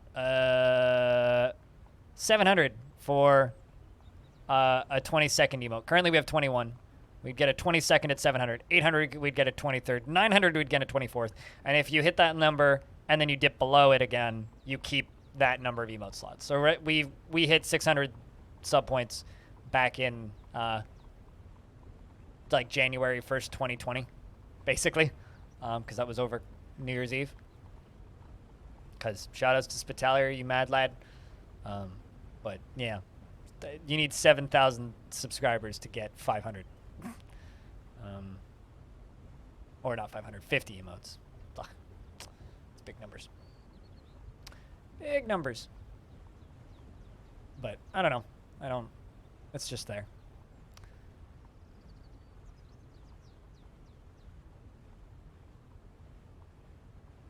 I would not recommend going to a Subway. Subway is kind of terrible. Like, you could do so much. You could make a better sandwich in your own house.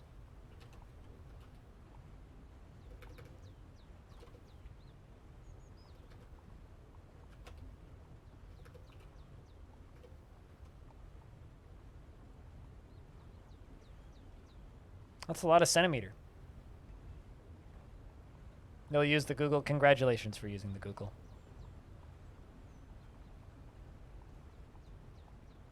Implying it was ever good to begin with. Caveman. I think that Subway has never been good. We just thought it was good when we were young and dumb. At least that's my opinion. Is that Subway's never been good? I just thought it was good when I was a child.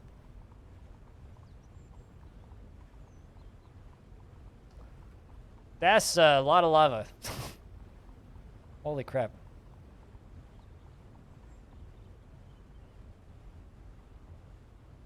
This is pretty efficient.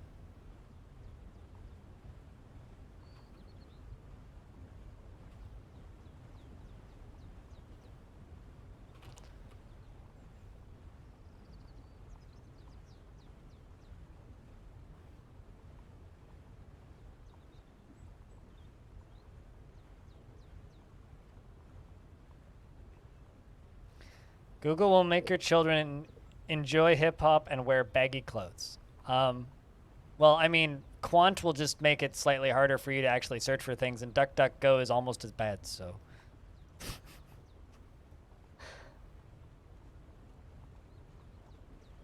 I mean, you can make the same joke as many times as you want, because that joke is funny.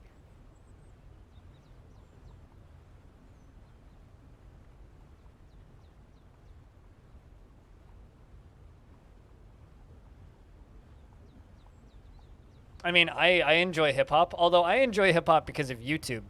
I also enjoy various other hip-hop adjacent genres.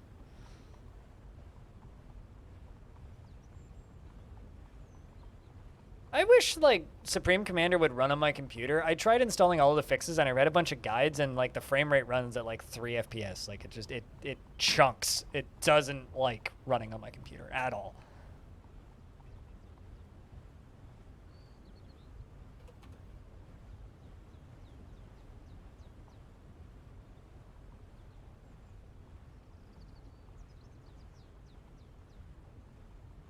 You wore baggy clothes before Google was popular. I mean, fair enough. Wear the clothing that makes you happy, damn it. Sheesh. And honestly, Google's not the one that'll make you wear baggy clothes and enjoy hip-hop. That's what Tumblr does. But Tumblr is dead, so we're safe.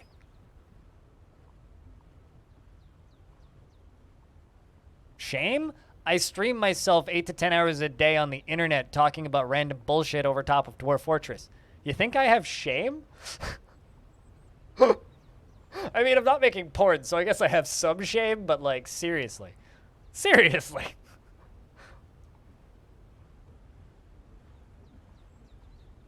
Don't be mad at the lady at the Tim's. She doesn't get paid enough.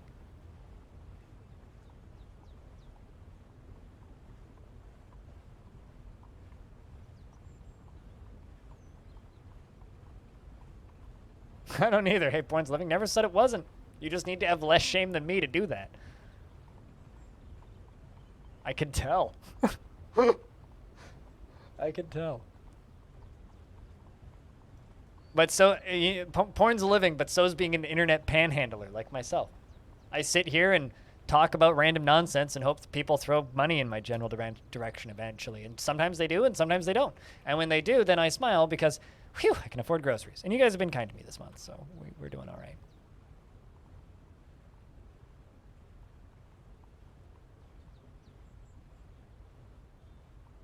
You know, it's kind of funny that you say that, Grin, because I used to have a manager when I worked at McDick's who literally worked at McDonald's for fun because she needed something to do because she was tired of working for her husband. And her husband, you should be able to check when your annual subscription re-ups or goes away in your payment settings. But probably December, because that was when I did the deep sale when a lot of people jumped on. Anyway, yeah, and she literally, like, told me one day, she's like, I only have this job so that I can harass stupid teenagers for a living. Fuck people like that. Worst kind of people.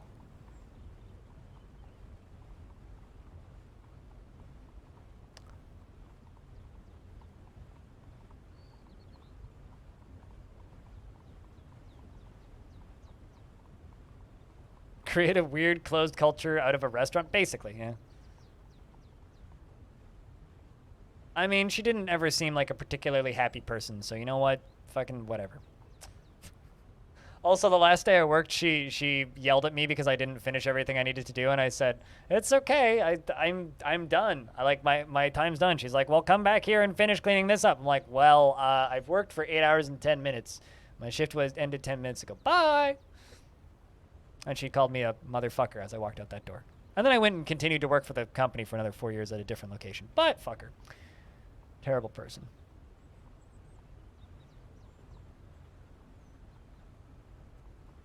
Although I generally am on the side of be really nice to people who work in any kind of fast food environment, because god fucking damn it, that's a shitty job. I should know.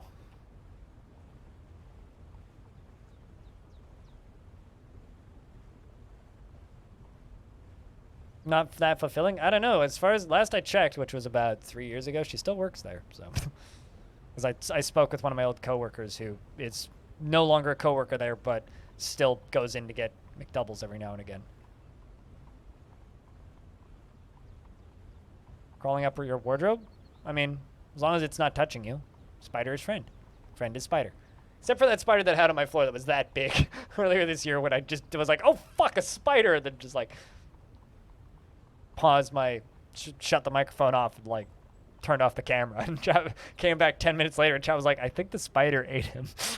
It's like, there was a spider. It was like that big. I went and grabbed the jar and put it in a jar and slipped some cardboard underneath and took it outside. Fucking massive, terry piece of shit.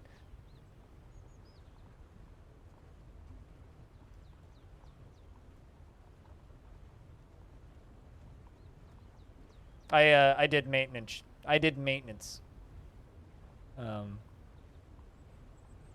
For 8 years at McDex. Maintenance, the night shift. Yeah. Cleaning blood off the ceiling. Time of year is it? Late on him. Man, shit's still collapsing down here. Jesus, this whole thing is like sealed over. You're back in kitchen. It sucks. You know what? One of the weirdest interactions I had with somebody at McDonald's was after I quit the job. And I was at PAX East in 2019. And one of the people hosting panels was the head of marketing for McDonald's America. So not McDonald's of Canada, which is what I was part of, but McDonald's of America. Dude gave me his business card and asked if I was in esports and if I'd be interested in sponsorship opportunities. It was the weirdest conversation I've ever had. I mean, I had nowhere near close to the numbers that would be high enough for them to sponsor me, but that was the weirdest conversation I've ever had. Even if, like, I was interested in taking money from that company, I wasn't in esports anyway, so. But I'm in Dwarfs. I mean, they want people with thousands of concurrents, not people with 80 to 100. So, no. It wouldn't have taken me even if I was interested, which I wasn't. But we ended up talking about just working at the company for years. Although the best thing I did when I worked at McDonald's was at one point when we were getting renovations done and we had no drive-thru. And it was just, or we had no lobby. And we did have drive-thru, but people would only come through like once every like 4 hours or so late at night. So we literally had like 4 customers one night. I brought my Wii U into work and we plugged it into the menu boards on the inside, like the big screens, because they just have HDMI cables in the bottom, or imports. Plugged the Wii U into that and we played Smash Brothers for like 5 hours. It was a great shift. Best 5 hours of work I've ever done. I mean, me and Vin at one point were talking about making Dwarf relay races in adventure mode, but we need more players to actually do that. Esports are scary? Not really. Esports is pretty fucking cool, actually. Just my opinion, but pretty fucking cool.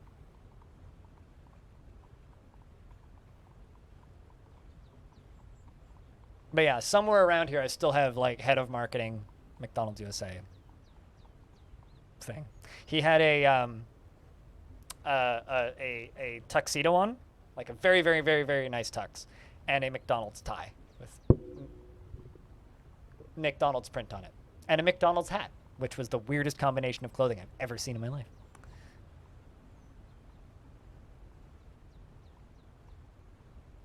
You're extremely suspicious of all of it? It's no different than poker. Please tell me the tie had Grimace on it. No, it just had little Big Macs all over it. I mean, I was literally talking about Max Sabbath earlier today. What time of year are we at? Late autumn of the year 316. Let's get into winter, and then we'll swap games.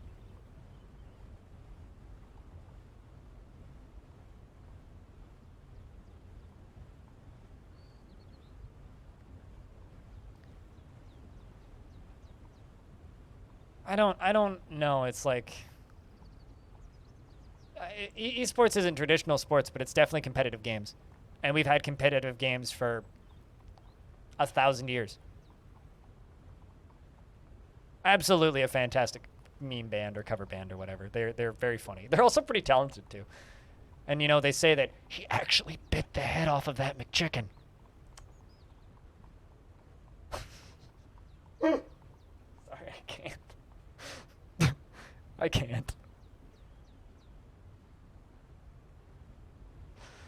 Yeah, go look up Max Sabbath if you want a good laugh.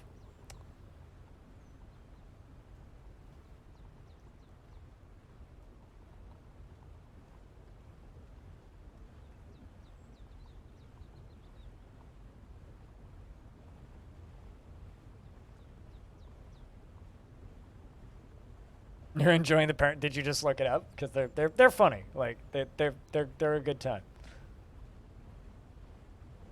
They're kind of like that band that all dresses up as Gundams, you know? It's like they have a shtick and they commit very hard to it, and because of that, it's very good.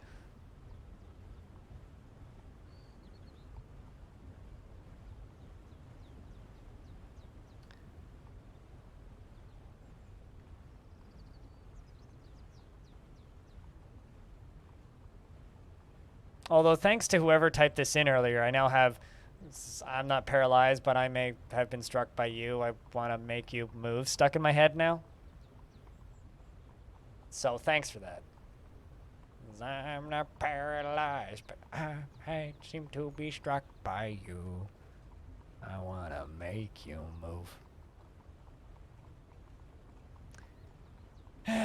Well, I mean, at least it's Finger 11 and not Silverstein. So, thanks, I guess. Like, you could have done worse. You know what band I remembered existed the other day? Is Enter Shikari. That's a band I was reminded existed the other day. Enter Shikari. I just like stumbled on them in a YouTube recommendation and like fell down a memory lane of, oh my god.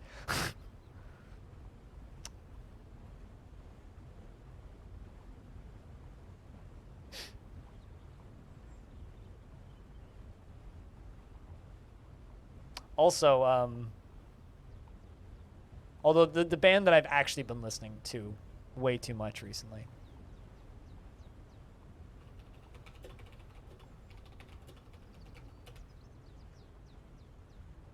I've had this song on repeat for like a week now. Like when I'm just editing shit, it's very good.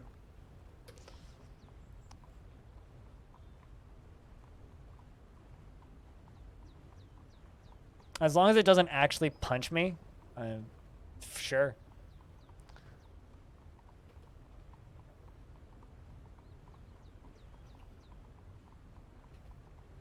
And you want large gems. Make a large gold gem. Also, how's Lump doing after being in prison for a bit?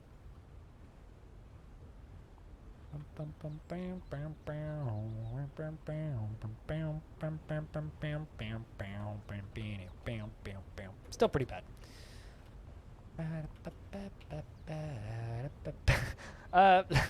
Well, I mean, you kind of, I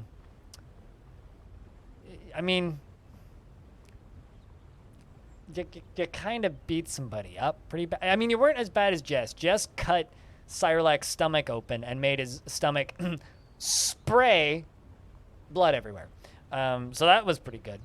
So you weren't quite that bad, but you did tantrum and break some stuff. Yeah, you do have one leg, so you weren't able to do too much damage, fortunately. You just kind of like, you toppled a statue, I think, and you toppled a door. So like, you didn't do a lot of damage, but you've done enough damage that like, you know, you do indeed have one leg, I guess. Is what I should clarify. You definitely do only have one leg.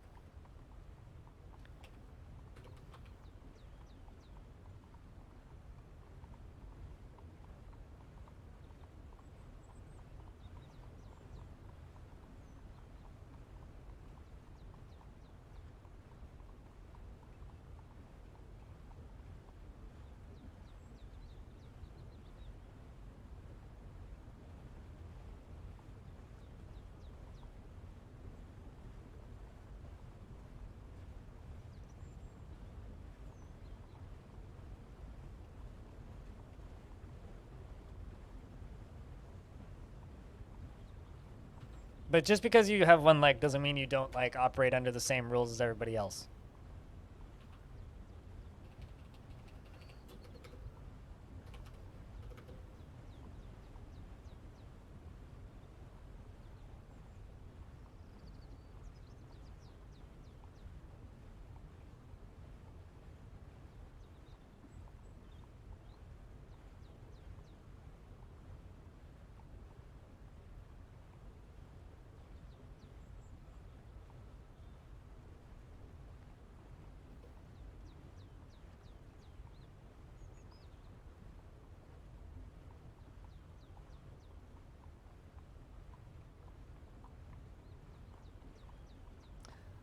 So I'm thinking about playing some Conquest of Elysium and finishing up that Cobalt run that I started the other day. We're into late autumn, so I think we'll go until we hit winter, and then we'll pause the game and leave her locked for a bit, then come back on Tuesday, and then Saturday and Sunday we'll do what do you call it? Reigns of Terror. Those may end up being short streams. I don't know exactly what the schedule's going to look like over the weekend yet. I need to, like, lock plans in first. I will be doing a lot of editing over the next 2 days and trying to get the audio done for the Dungeon Man's interview so that I can put that up on the Patreon for anybody who's supporting on the Patreon. That'll be, like, an hour and 20 minutes-ish of audio of me talking with Jim Shepard. That's probably going to end up being not one, but probably about 3 videos. I'll do the one full video that I can just put up in one large chunk. And then there's 2, maybe 3 bits that I want to cut out and put up as small videos, similar to like what I did with the Tart Adams Talks things that I did. So I'm going to split those out as their own things because those are much easier to share around, and they probably end up getting more views generally than the full, like, hour-and-a-half long video. So I'm going to put that all together. And my goal is to have that all done and dusted and ready to go by the 1st. So that's kind of my personal set date. I don't know if I'll hit it. If the video's not ready, I won't put it up. But that's what I'm aiming for. That's what I'm trying to get done by. So, yeah. Should hopefully end up being entertaining and good. And then after we're done, or after I'm done with that project, my next project that I have kind of queued up on the to-do list is a video. I want to do another video with the developer of Oddrealm, because as I said earlier today, he's putting out a patch for Oddrealm for the first time in almost a year. He's taken the Inspired by Dwarf Fortress thing maybe a little bit too seriously, and he's quite literally like taking as long to develop it as Dwarf Fortress. But Oddrealm, a neat little game. And Lumpy is throwing another tantrum. Anyway, Oddrealm is this, and he'll be putting out a patch for it on hopefully the 1st of October if he hits his date that he's aiming for. So,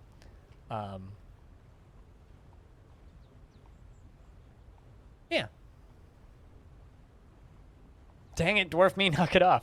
I mean, he'll knock something off, that's for sure. Giant cave toad bites a cave crocodile in the upper body, lightly tapping the target.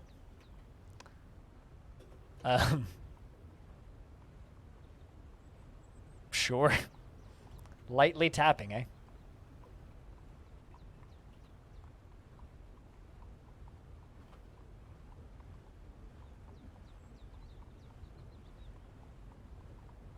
so you don't starve people.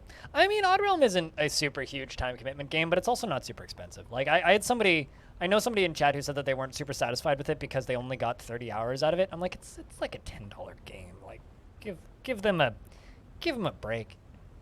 Damn. Do you have any pictures of that soup? I love French onion soup, and I haven't had beef in forever. I don't have the proper pots to make it, so I never get French onion soup. Woe is me! What up, dude? How's things? I hope your day has been well.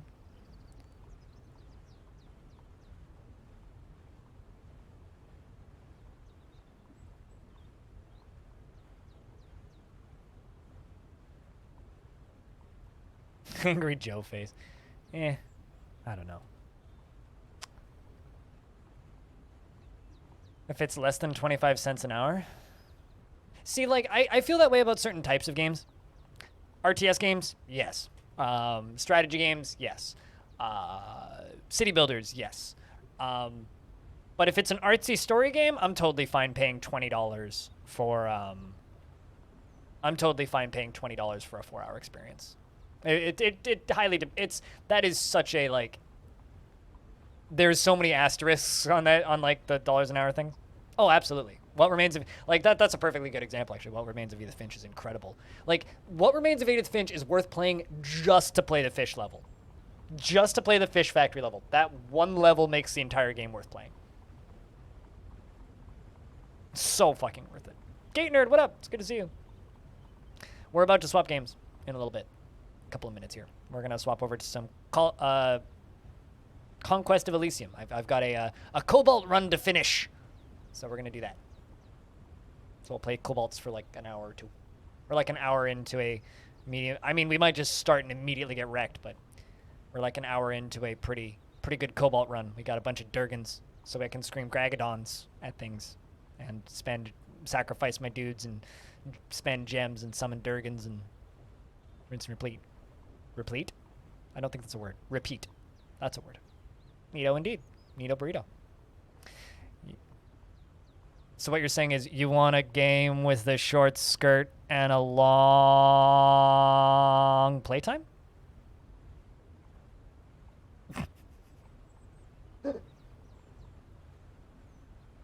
Breath of the Wild is almost like that. Gotcha. I want a game with a big map.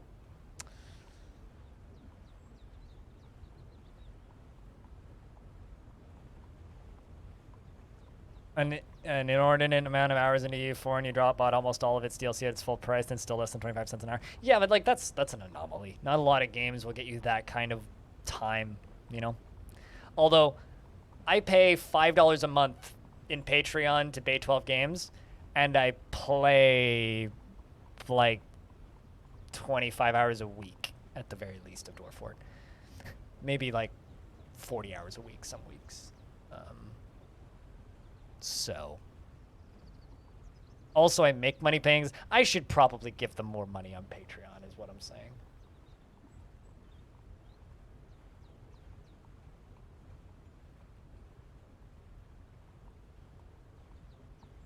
I don't expense anything from Patreon because that stuff's too hard to math, but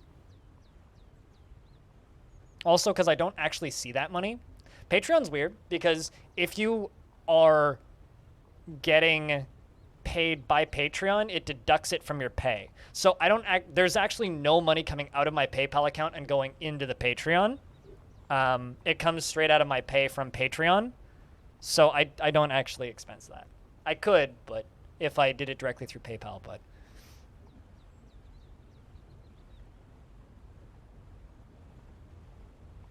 can you ask to differentiate that? What? Could I ask them to charge me? That's not how Patreon works. So that's such a small amount of money. It's not even a concern to me. I do expense gift subs though. So if I gift somebody a sub in my chat, I expense that. That is an advertising expense.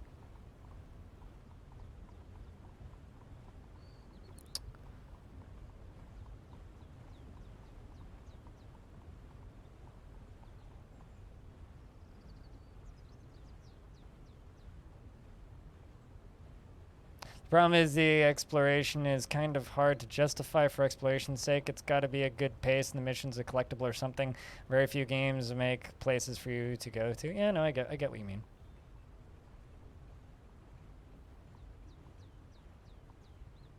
I also get a good chunk of the money back for gifting subs too, so I don't actually pay full price. If I gift a sub, I'm actually getting my cut back through my Twitch paycheck. So technically, if a streamer matches every single sub on their channel, so every single person that subs, they also gift a sub, you actually come out on top. By quite a bit.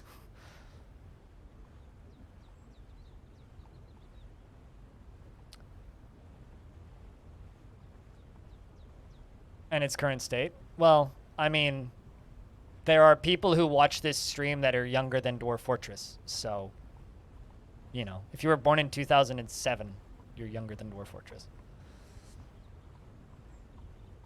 People have had babies that have grown to be 2 years old since the announcement of Dwarf Fortress. I was listening to the Giant Bombcast recently, and one of the hosts was like, talking about Elden Ring and stating that his son is younger than the announcement of Elden Ring. Also, I was watching AKA Mike B, and on his news show, he actually mentioned that his son is turning 6, and Star Citizen was kickstarted 9 years ago.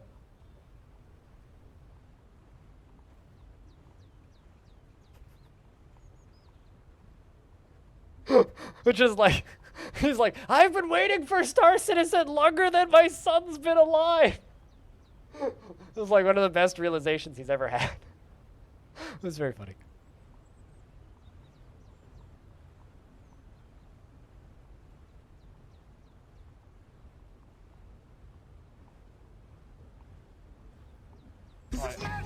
Madness? How thing? I'm just assuming we're not playing Aliens tonight, yeah? Yeet. I totally forgot until like 40 minutes ago though, so it's fine. You got into DF when you were 14 or so? That's a good age.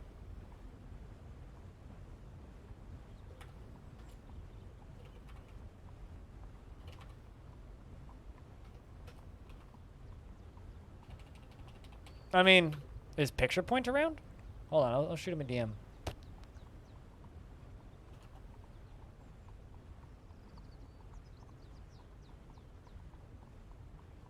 Yeah, wasn't that announced ages ago? Like, quite literally ages ago?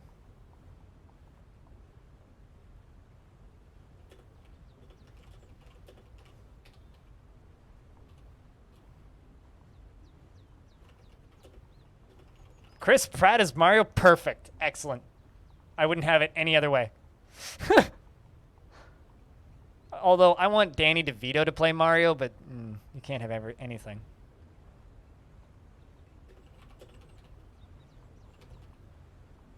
Jack Black as Bowser. Excellent.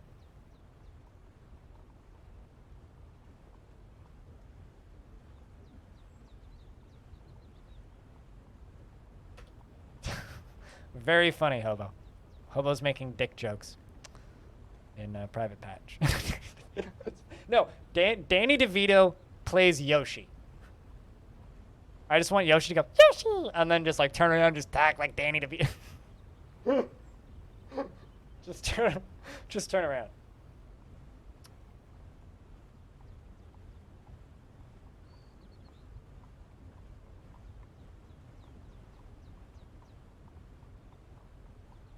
Anyway, a masterpiece. Evil Trick has made a masterpiece Silver Warhammer, and a naked mole dog is getting bit by a toad.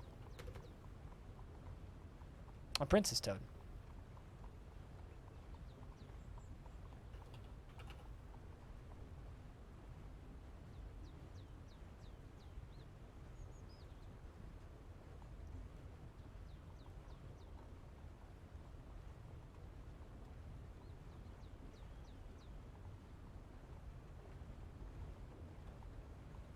It's actually fine. How for you, Nick?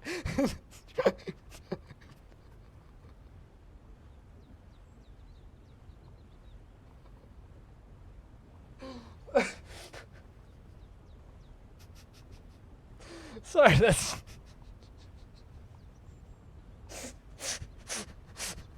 Whew. Whew. I'm okay. Whew. Oy vey. Yeah.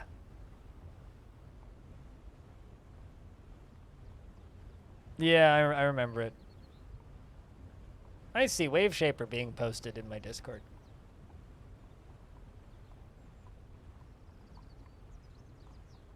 It was a drug trip, yeah. It's actually kind of an art film, in reality. If the Super Mario Brothers movie wasn't a Super Mario Brothers movie, it still would have been a good movie. Yes, I called it a good movie. Not a great movie, it's a good movie. But then again, I think The Matrix 3 is a good movie, so, like, don't trust me.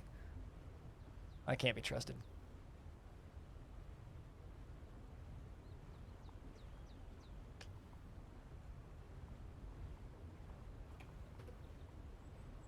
I mean, Hobo, if you do want to play some Aliens, I could skip out on Conquest of Elysium, and we could go run around and shoot some aliens and just play with AI if you like. We could totally do that too.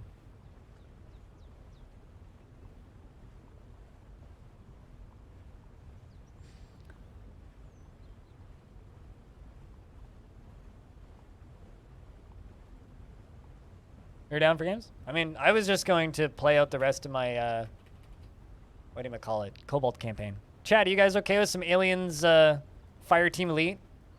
Elite Fire Aliens team?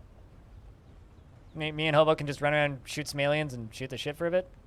What do you guys think? Does that sound like a good evening experience? I mean, we've done, like, 6 hours and 20 minutes of Dwarfs. It's a good long chunk of Dwarfs for the day. We're into early winter. Night, Cost Lord, if you're head to bed. Also, hi, Cost Lord.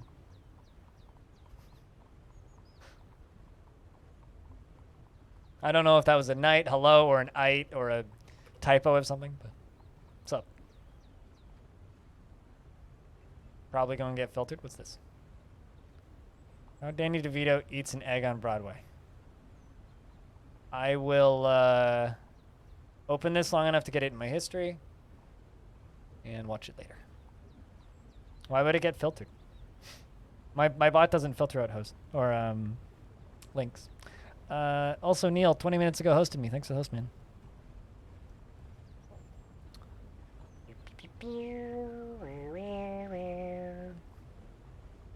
There are no link rules in this channel, but if you link something that is adults only, you will get banned forever. And if you link your own stream, I will yell at you and bop it. But that's about it. Yeah, I don't have link rules. I work on an honor system. Act like a twat, and you won't ever post again. Post a twat, and you'll probably also never get to post again.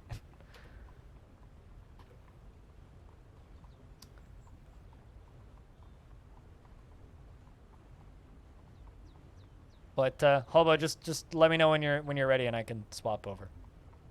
We can go play some aliens. Although, let me see, does that game have an update? That game had a big ass update the other day. I think I installed it. It does.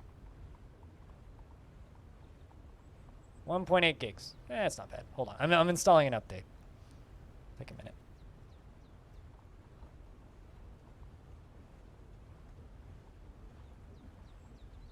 I mean, it's always been a common thing in Twitch chat to just auto-bop links, but I don't know. For me, it's like linking stuff in chat is like half the fun, and it became more annoying to like permit people constantly for like minimal issues solved. So what's the point in like constantly permitting people if like 1 in 100 people posts a shitty link that I have a ban button that's right next to your name. I can get rid of that pretty quick.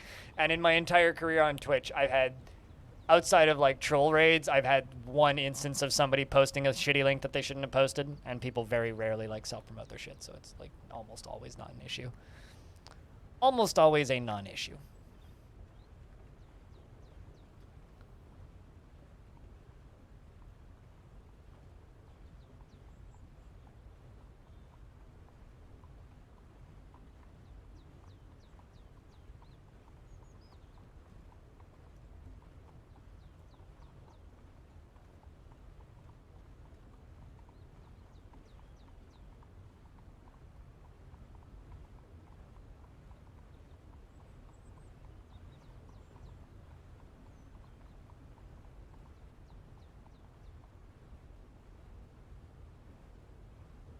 Hey, Bellinair, do you have Fireteam Elite? Just asking for science. No? Oh, man. Because they just, like, sent me an email saying, we're going to send you key for it. And then I received key for it a few days later. And they didn't send me one, they sent me 3, so I gave them to Hobo and a friend, and we've been playing that game on and off. I'm kind of shocked that that game isn't on Game Pass. Actually, is it? Hold on. I don't think it is, but I'm looking. Because now I'm just curious, and I need to check.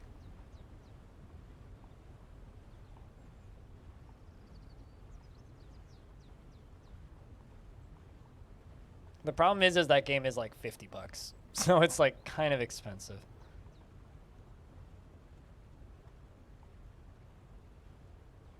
And they've already put out a $10 DLC since the game launched in August. It's been like a month, and they've already put out a DLC for it.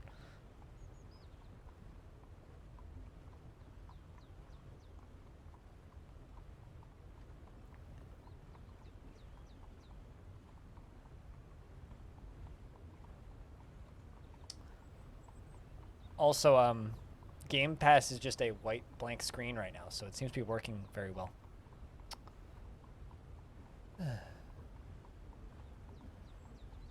But yeah, Hobo, just give me a shout whenever you want to swap over to this. I'm just installing the update, which appears to be taking a minute because I made a mistake with this game. I installed it on the wrong hard drive. Well, not the wrong. I intentionally installed it on a hard drive. I installed it on my not my solid state, so it actually takes way too long to install stuff. Currently, it's not even downloading.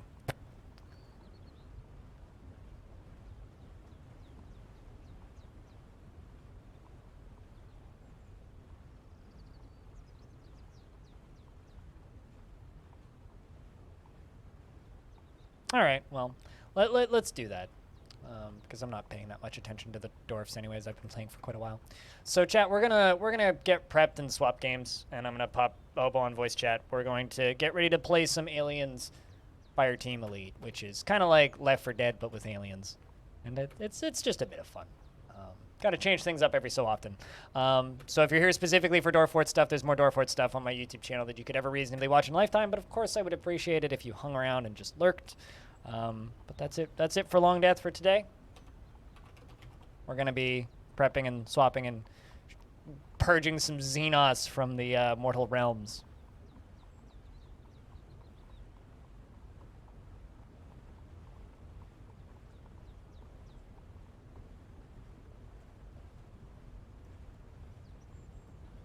What's up, Golgnak? Golgnak? Hi. What's up?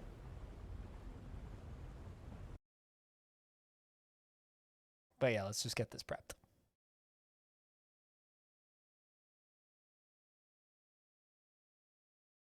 I've read your name many times before, Golgnak, and it always like throws me off when I see it. Ooh, those French onion soups look delicious. Sheesh. Oh boy, those look tasty. Mist Runner. All right, that's that. And let's close this. Boop.